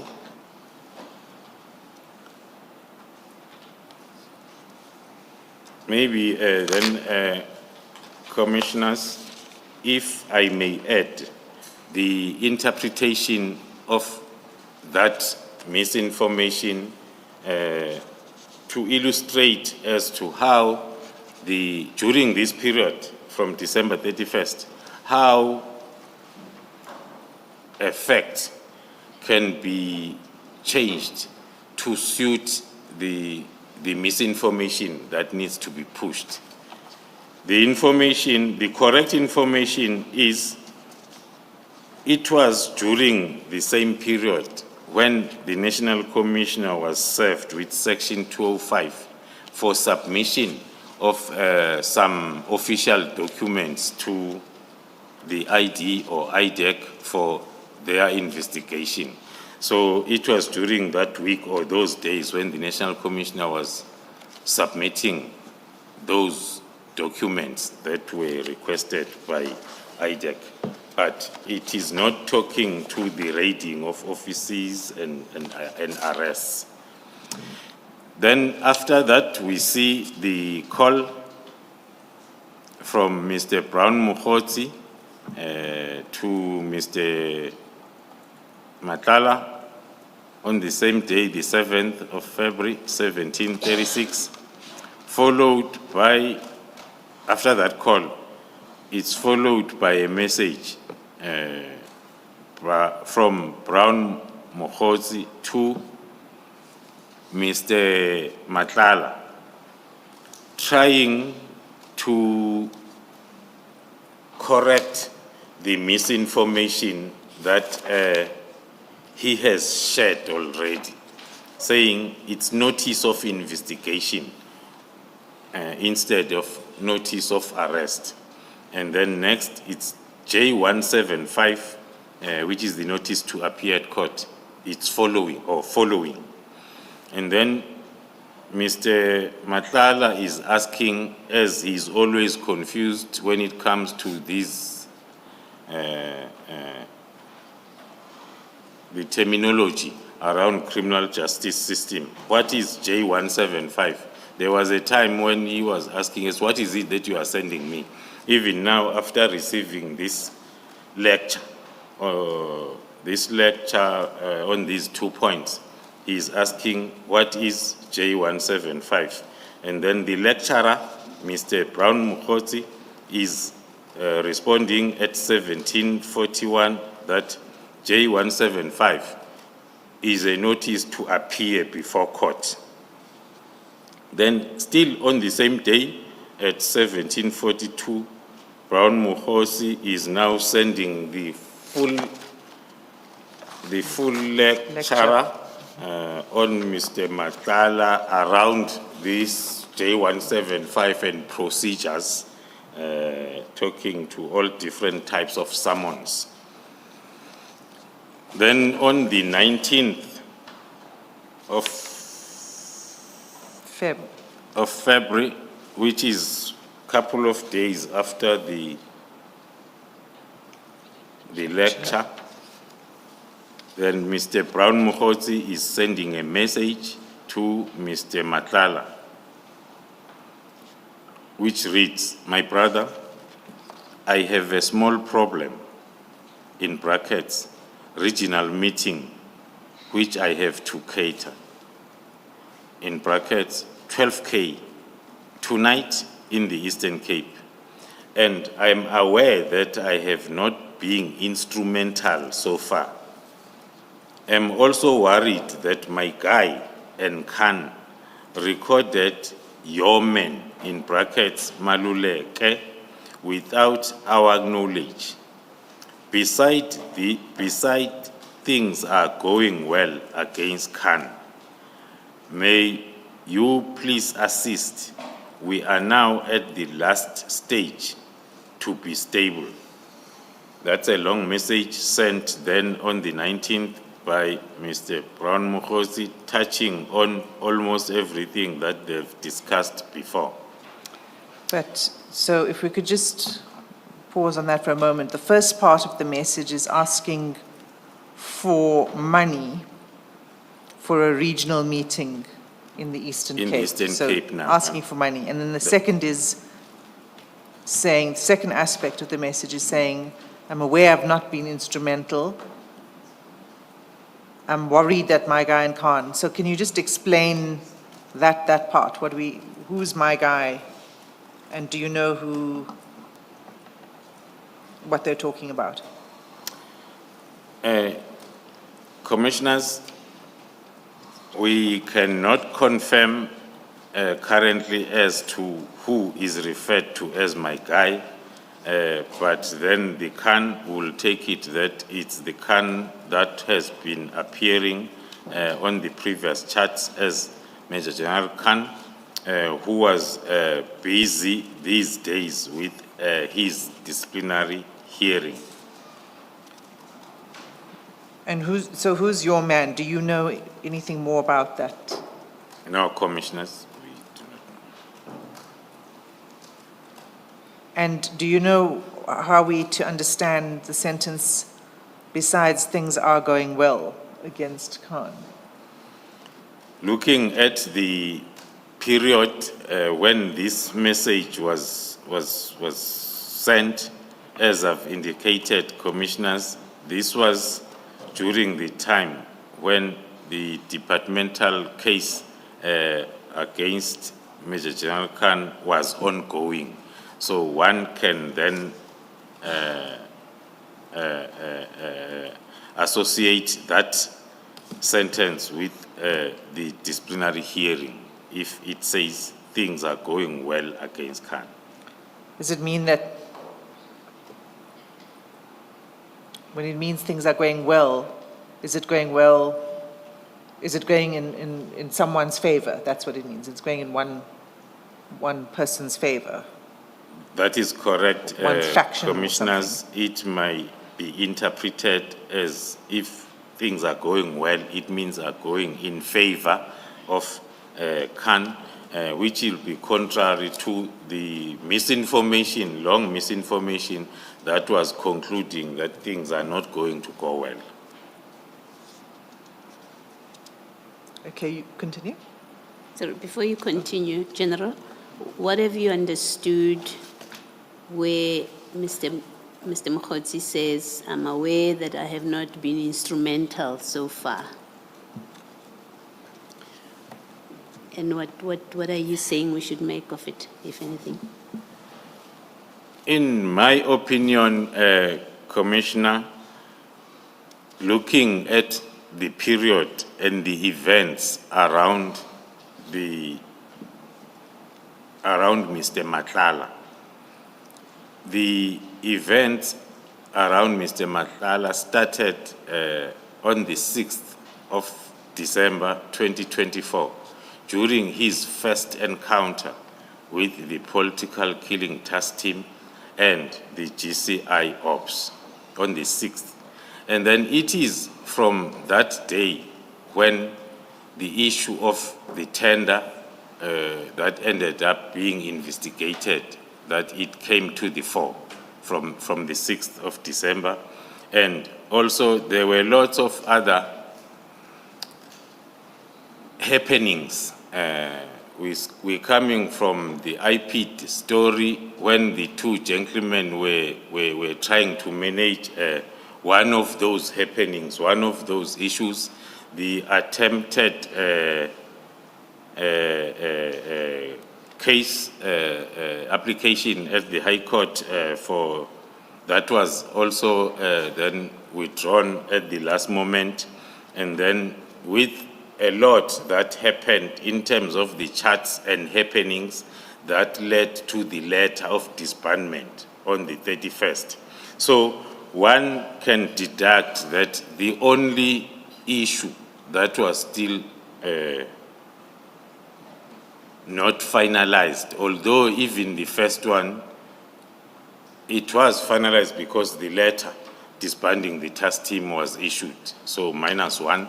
Then the issue that was still ongoing. Although, of course, the target was wrong. That's correct, Commissioner. Then the other issue that Mr. Matlala will expect Mr. Mkhozi to be instrumental will be then the halting of the process that was unfolding by then of cancellation of the tender. It was during that time when the internal audit investigation was ongoing. And I'm saying the target was wrong in accordance with your thesis. I'm not stating that as a fact, General. Noted, Commissioner. Thank you. General, then there was a call from Mr. Mokotsi, and can we take it from there? Thank you, Commissioners. Then on the same day, the 19th of February, at 18:13, there is a call from Mokotsi as well as that was the last call and communication then during February. Up until then, the 4th of March at 8:02, where Mr. Dlamini is, where Mr. Matlala is making a call to Mr. Mkhozi, which is followed by a WhatsApp message at 8:20. The message sent by Mr. Matlala to... This, just to be clear, this is a message that was forwarded by Mr. Matlala. Mr. Matlala is forwarding the message that he received, but he is forwarding it to Mr. Mkhozi. The message reads thus: "Good morning, Minister. I just received a call from our guy, who is a service provider for our health risk management project. He has got very serious concerns.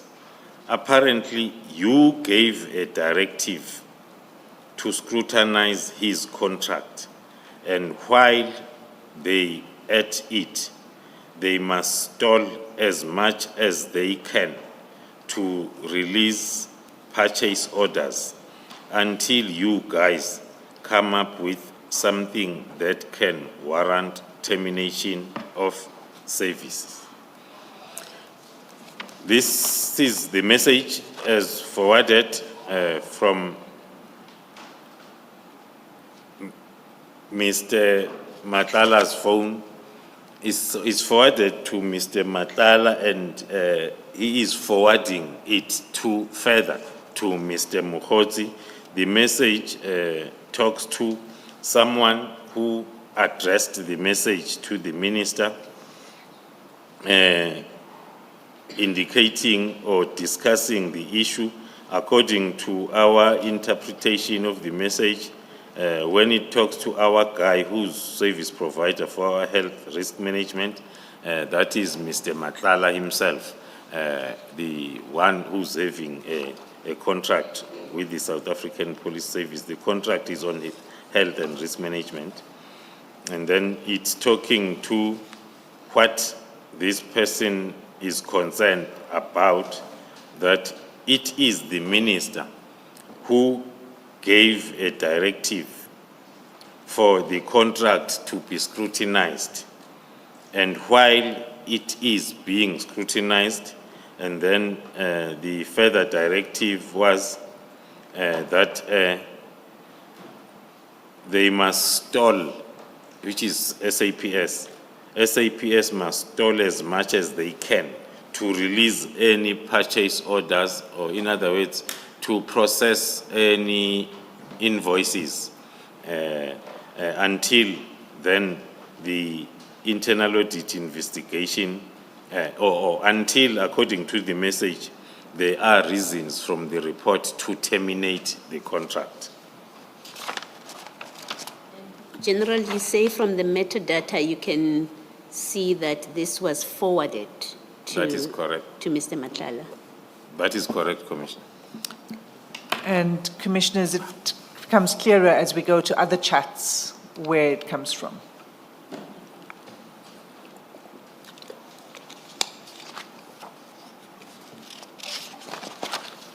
Then moving on to page 78, on the 7th of March,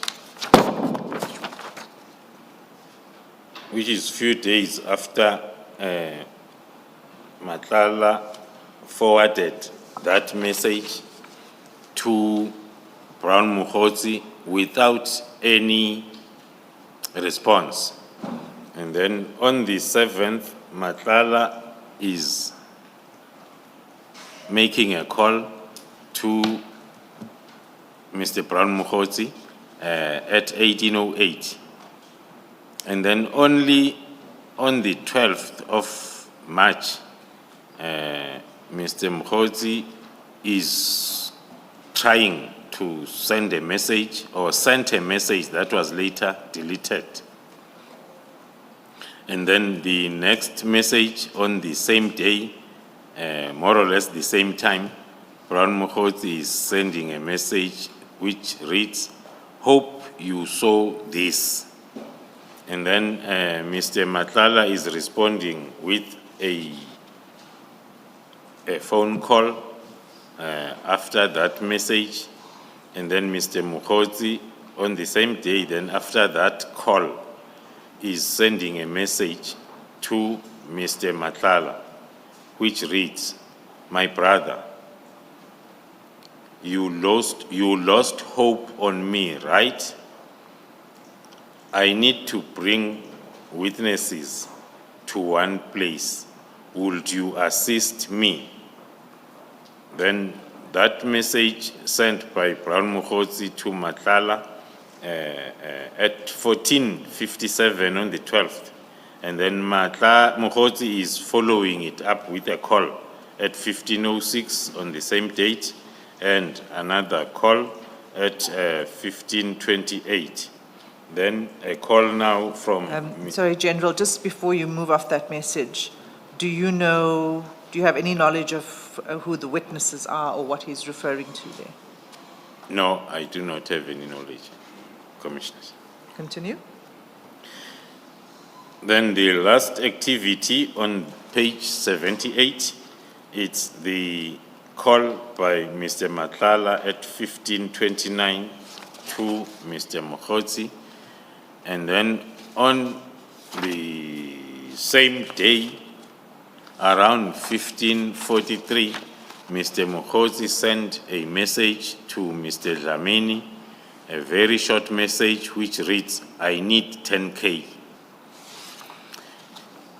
Then on the same day, around 16:03, Mr. Madlanga is responding to the message sent, a short message sent by Mr. Mokgotsi with a very long message which reads, this relationship should not be one-sided, brother. I asked you several favors which are not even money related, but none of them have been attended to.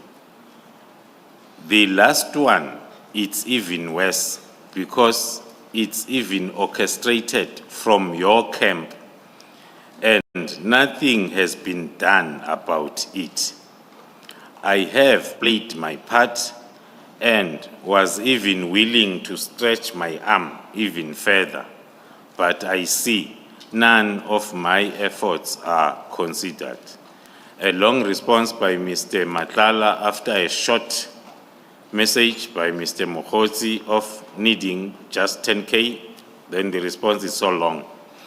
Then another short response from that long message from Mr. Mokgotsi in one word, true, might be interpreted as the whole story that you narrated is true.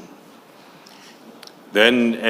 sorry, General, before we move off the message, the long message,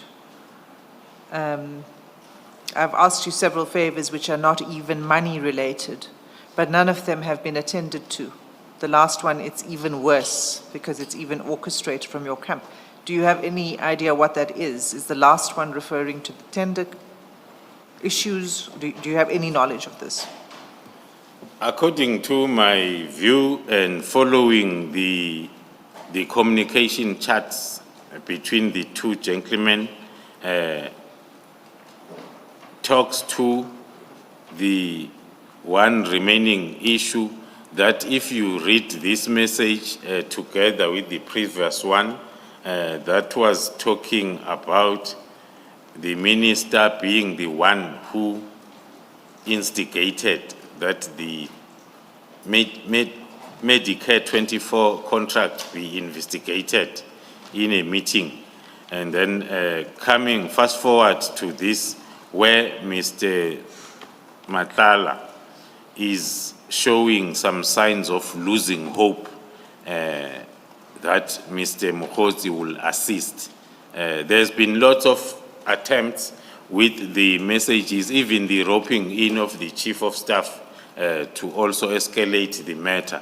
So according to my view, this message is talking to all those failed attempts to halt the investigation and the possible cancellation of the contract. So then Mr. Mokgotsi says true. And then there's silence for a few days until the 17th of March. You can take it from there.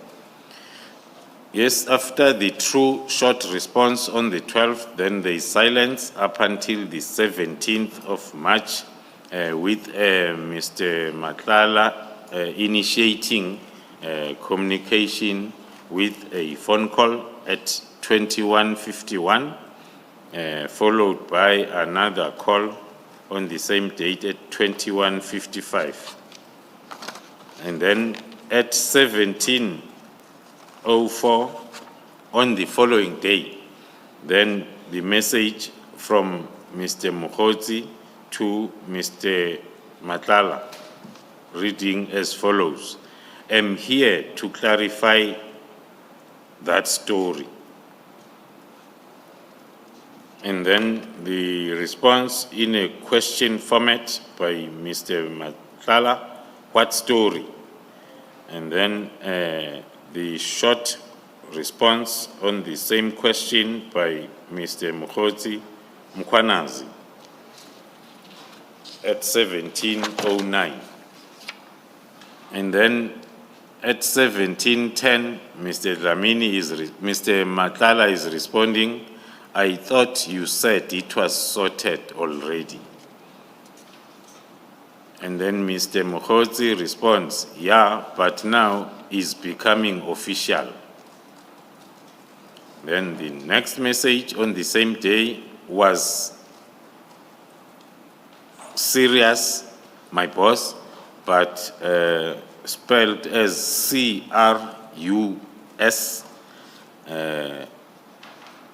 And on the same day, 17:11, the message again from Mr. Mokgotsi to Mr. Madlanga, which reads, give me wings. And then on the same day, more or less the same time, Mr. Brown is sending a message to Mr. Dlamini again, since 17:11, Mr. Mokgotsi has been sending messages without any response up until that fourth message that says, after give me wings, the next message is, Khan is more helpful. Then also before any response, the next message, which is the fifth message from Mr. Mokgotsi to Mr. Madlanga, it says, is hard. And then the response is coming then after all those 5 messages from Mr. Madlanga it says, okay, hope for the best. And then Mr. Mukhozi is responding then after that with a ha ha ha. After that, it's okay. Okay. That, which is spelled O-H-K. That is page 80. So General, before you move on, so who is the Mkhwanazi here being referred to? The communication as well as the messages exchanged between the two gentlemen will then point to the same names that are always part of their discussions or even part of the misinformation since the 31st of December. Mkhwanazi, according to my opinion, will be referring to Lieutenant General Mkhwanazi, Provincial Commissioner KZN. So earlier on in the chats, when we were talking at page 65 of the chats, the exchange that said the meeting was positive, is he willing to help you guys? I wish he could help with a statement. I think he needs cash, etc. You said, when I asked, do you know what this relates to and who the he is, etc., you said it would become clearer. Is it at this point that things become clearer, or are we going to get there a bit later on in the chat? Commissioners, if we can continue, and then one will give then the response on that towards the end of this chat analysis that will talk to that specific part. So you can proceed. Then moving on to page 81. On the 22nd of March at 12:16, the last communication was on the 18th. Then on the 22nd, Mr. Brown Mukhozi is sending a message to Mr. Madlanga, my boss, pulling something this side. I am stuck, with an emoji. I'm not sure whether it's laughing or crying, between the two. Then the response from Mr. Madlanga reads, pulling what? And then the answer from that question from Brown Mukhozi, some dirty work. And then the response from that, it's in the form of another question. Dirty work where? And then the response again from that question is northwest from Brown Mukhozi, and then followed by further illustration of that answer by same Brown Mukhozi, more or less the same time after the northwest response. We are appointing a provincial commissioner this Tuesday.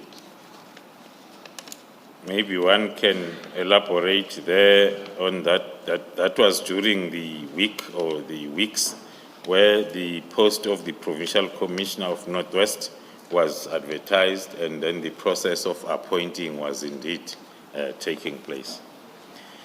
Then we move to the last part. Just to be clear, is the Provincial Commissioner of SABS? Provincial Commissioner of the SABS. Then on the 23rd, or same day, or no, on the following day. If I may just interrupt, that we are appointing a provincial commissioner this Tuesday in Northwest, was that in fact what happened? Was there an appointment of a provincial commissioner On the, in that period? Thank you, Commissioner. As I've indicated, one cannot be specific in terms of the day, but it was during the period when the post has been advertised, and then there will be processes. Post will be advertised, and then it will be processes up until the appointment. So the communication is during that timeline when the post is advertised. Is it fair to say Mr. Mokgotsi could have been referring to the province when he says we. He may not have been referring to him specifically. So it says there, we are appointing a provisional commissioner this Tuesday. That we could refer to the Northwest Province. It's possible.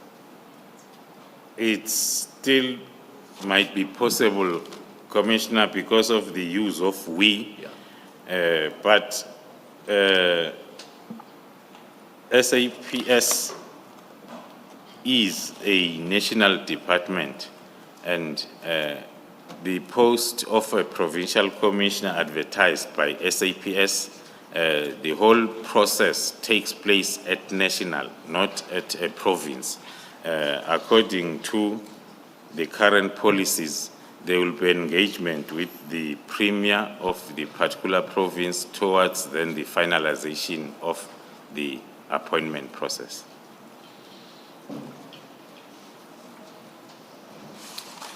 Thank you. I mean, maybe for your comment, it seems to me, and tell me if you think I'm stretching it, if you start reading from he's pulling something, and then he says some dirty work, and then he's asked dirty work where? He says Northwest, we are pointing, so he seems to suggest he was involved in some capacity towards the appointment of the provincial commissioner through the dirty work that he says he's pulling. Is that a fair summation of these emails or WhatsApp exchanges? Thank you, Commissioner. Indeed, if you read the exchange of the question and answers, you may not be wrong if you read it as it means that in totality, because now the pulling something this side to what? Some dirty work, where in Northwest we are appointing the provincial commissioner. If that can be read in one sentence or one paragraph, it is possible that it means what the commissioner was citing.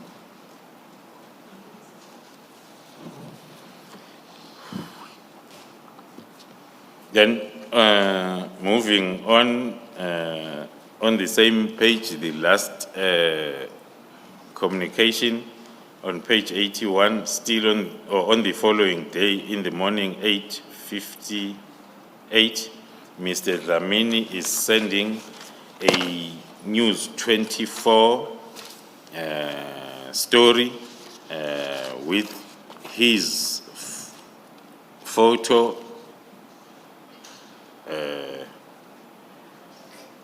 and the story is about, maybe if I read the first part, the National Commissioner, okay, I'm reading the first part. The National Commissioner, I'm not reading the titles underneath the photo. I'm reading the first part of the News 24 story that Mr. Matlala is sending to Mr. Brown Mokgotsi. The National Commissioner Fanny Masimula has been ordered to terminate the controversial multi-billion rand contract to provide health. Million. Not billion. The multi-million rand contract to provide health risk management services and institute a forensic investigation against the supplier. On the next page, continuation of that News 24 story. This follows after an investigation into awarding of this multi-million rand contract to a company owned by a Tembisa Hospital tenderpreneur. Vusi Matlala uncovered several irregularities. In June 2024, Medicare Tshwane district, of which Matlala is the only listed director, was awarded this 360 million three-year contract to provide these services. The General, I don't think we need to read the whole article. Then- But what's clear is that there are screenshots of the article that are sent over the next several pages, and which takes us, the last bit of the article is on page 89. Maybe if I can start with the part that will be relevant for our understanding on page 85. Yes. The probe into the tender followed a request by the police minister, Senzo Mchunu, after news of contract being awarded to the controversial business person emerged. I'm reading that part on record because it talks to one of the charts that Mr. Madlanga had shared with Mr. Mokgotsi, suspecting or indicating that this investigation and cancellation of the tender is coming from the side of Mr. Mokgotsi.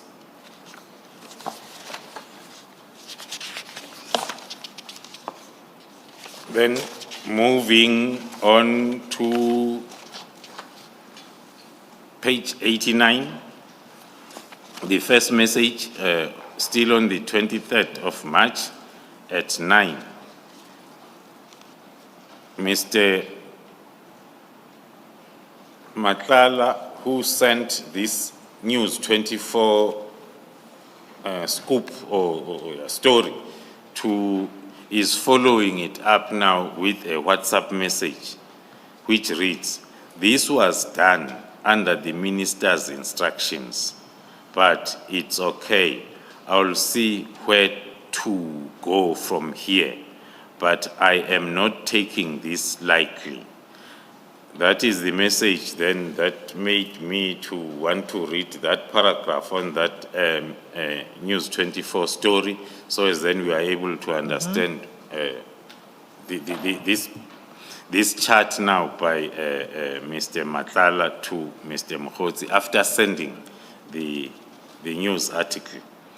Then after a few days, on the 26th of March, there is a call from Mr. Mokgotsi to Mr. Madlanga at 1938. And then from there, that was March 26. The next communication by Mr. Madlanga to Mr. Mokgotsi is almost a month or more, or close to 2 months after, with a greeting message at 10:38. "Good morning, how are you?" On the 8th of May. On the 8th of May. And then the response, few minutes after receiving that message, Mr. Brown Mokgotsi responds, "Sure, my boss." And then Mr. Madlanga responds at 10:54 by the message to Mr. Mokgotsi, "I wanted to ask you something." And then on the same day at 10:56, Mr. Madlanga is sending a message then to Mr. Mokgotsi, "I hear that you told Mr. S that I told you that I gave him some animals to keep at his plot. So I wanted to hear from you if there is any truth in this." And then after a week or so, then on the 14th of May at 6:53 in the morning, again, Mr. Madlanga is sending a message without receiving the response yet on the message of the 8th. Now it's on the 14th morning, "Just to let you know that my contract was cancelled yesterday, and I see you have been ignoring me and promising me things that never happened. Luckily, took screenshots of every conversation just in case something like this might happen, I'm taking all this to the media and some to court on Friday when I do the interdict. That will take us to page 90. After that message, there is then an attachment as attached as Annexure BM7 that Mr. Matlala is sending to Mr. Mkhozi. And that annexure, Commissioners, is at page 161 of 161.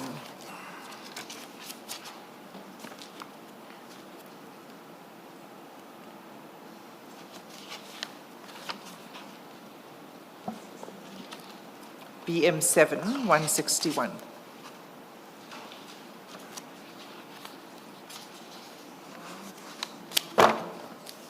Is a person's hands.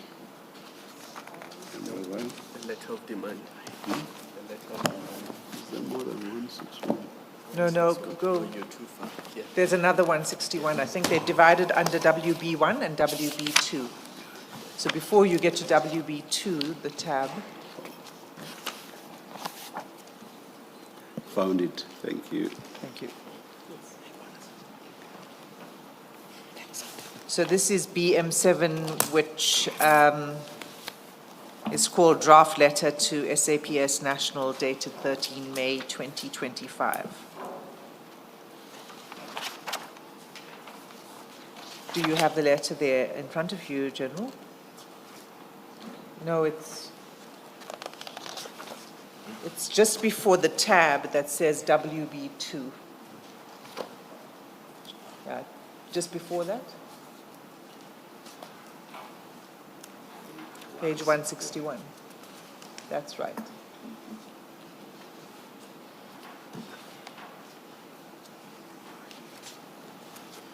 Yes, thank you, Commissioner.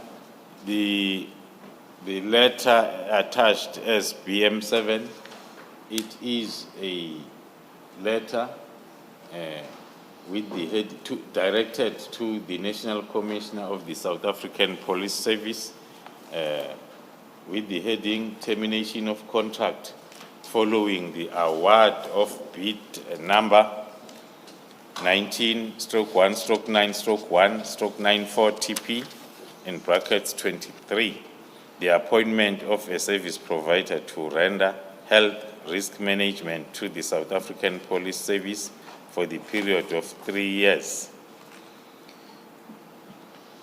Okay, so this is a draft letter prepared by the attorneys for Mr. Matlala, How do you know it's a draft, Ms. Hassan? because it says so at page 90 of the chat, Commissioner Kumalo. The reason I'm asking is because it's signed, so I'm wondering. If you go to 163, bottom of the page. Yes, I see that. I see that. So firstly, it says draft letter in the attachment. So that's the first thing. And then I think will also becomes clearer when we go to other chats, because this letter is circulated a couple of times by others as well.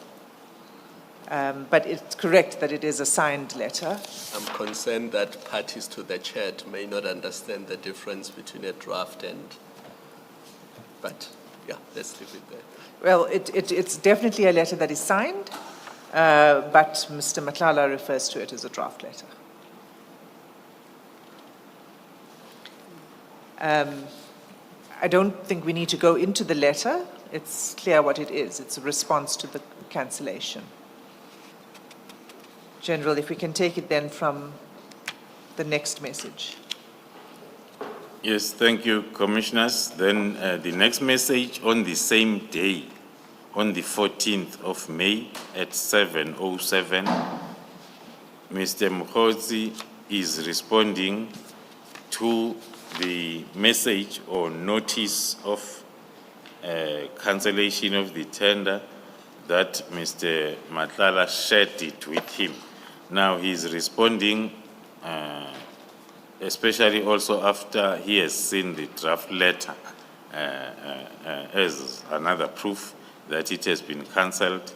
Then he's asking, cancelled, and then followed by another message after a minute where Mr. Mokgotsi is saying to Mr. Matala, this is the right time to know the truth, because you are now going to cite the minister, right?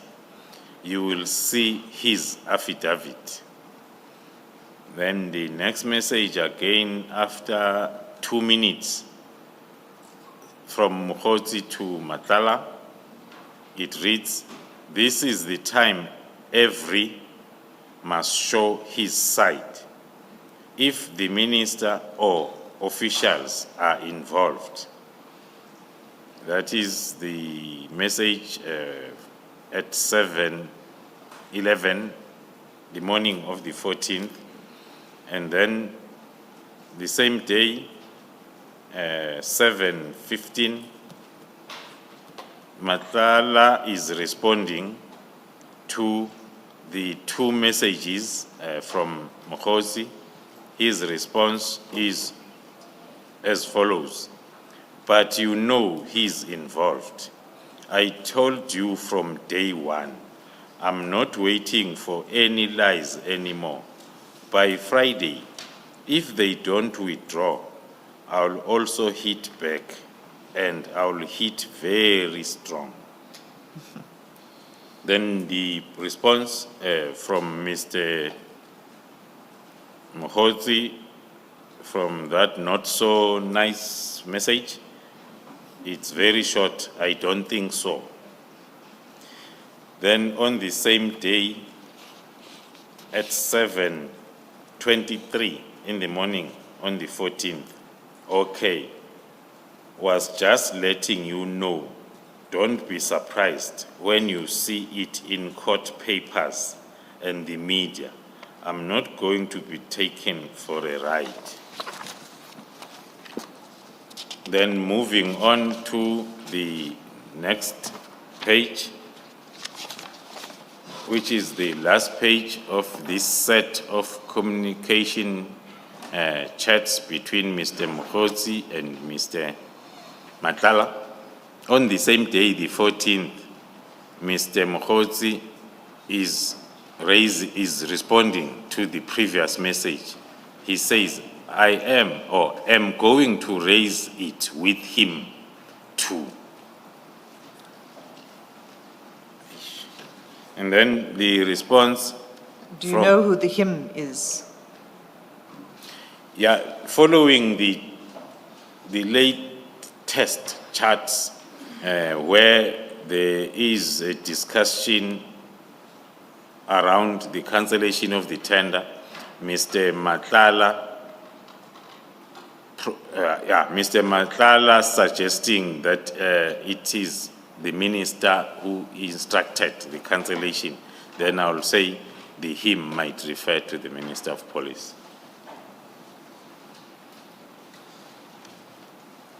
And then after that message at 7:38 on the 14th,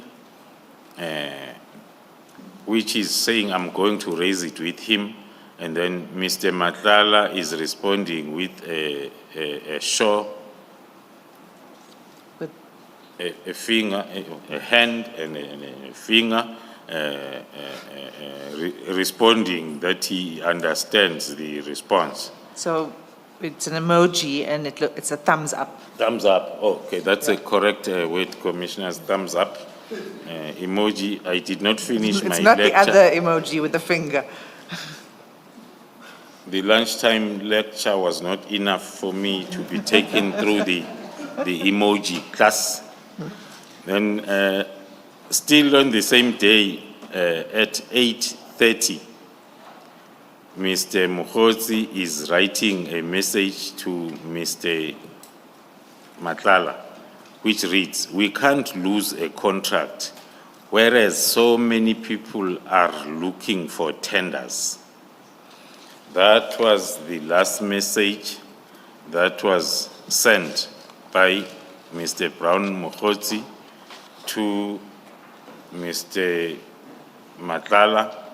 The last message talks to the last topic of discussion, which is the contract that was cancelled by SAPS around those days or a day before.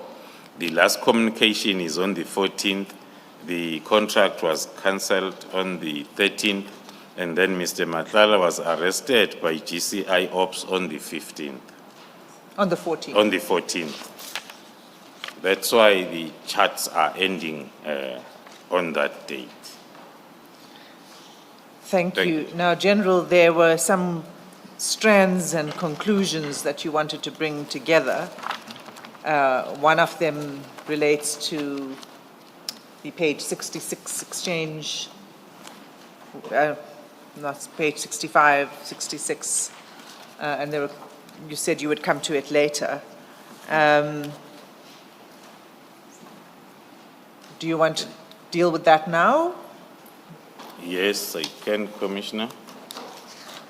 You can take your conclusions in whichever order you'd like, but perhaps we can start with the one that you said you'd park until the end, which is the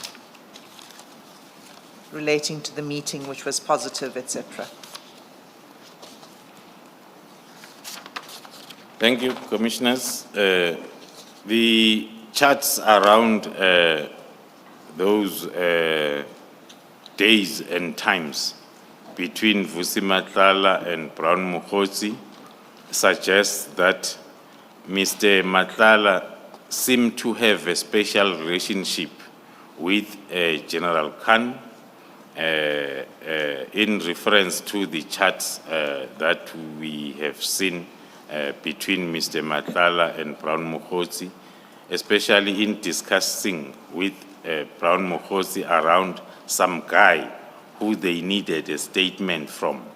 And Mr. Brown Mokgotsi suggesting that the guy needs cash in order to cooperate.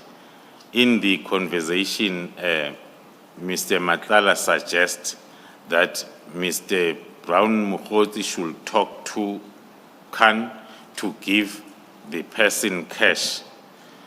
In the message that read, okay, arrange with Khan to give him cash if the information he has is worth it. That is the discussion that was happening during the times of the disciplinary hearing case that was ongoing or taking place. Furthermore, Brown Mokgotsi on the discussion around Mkhwanazi and that the matter was now official, Khan is more helpful. That was another time during that time of the case, and the chart that talks to it will firstly what was captured as a discussion was the case will go against Major General Khan, but then towards the end of that part of the discussion, and then after the meetings, after the whole discussion, and then that picture changes. It talks to now things going very well on the case against Khan. We are having that conclusion because it was during that time exactly when the disciplinary case was on. Thank you, Commissioners. Thank you, General. I'm aware, do you have a question, Commissioner? Yeah. General, you described the relationship, what you say that appears to be a special relationship between General Khan and Mr. Madlanga. Now, for us sitting here, the name Khan appears suddenly in these chats without any background to it. And even later on, I mean, I see it for the first time at page 66, unless I've forgotten an earlier page, and then later on in one or two chats. In your analysis of this and your further investigation, have you come upon anything that you will be speaking to us later in, and I know you're going to bring an application in camera. I just want to, when we leave this room after this mentioning of that there's a sense whether we're still going to hear more or this is it, without disclosing anything that you think would be inappropriate to disclose at this point. Thank you, Commissioners. I can confirm that there is other evidence that is intended to be tabled in camera that will then that will then make the picture that we have since painted on this special relationship to be more clearer. Thank you.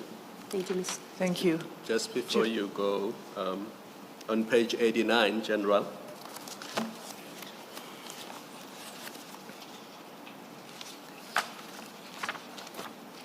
The penultimate chart on that page.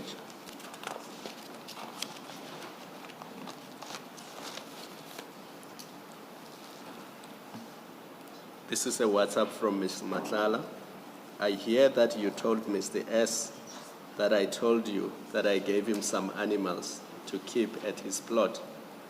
Do you know who's the Mr. S referred to in that chat? No, not yet, Commissioner.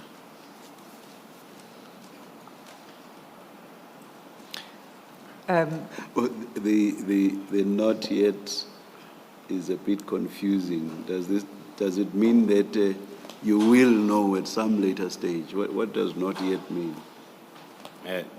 Thank you, Commissioner. The analysis and investigation is an ongoing process. Hence, then, on my proposed application, I indicated that if it happens that the investigation is at a particular stage and the evidence that would be included in camera might then be brought back in the public platform. And do you know anything about the animals referred to?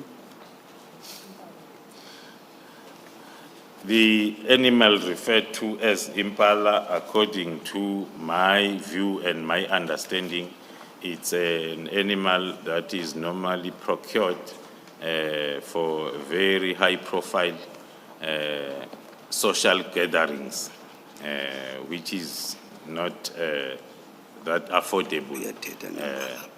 That is my... I'm asking specifically because, yes, there was mention earlier of impala. Yeah.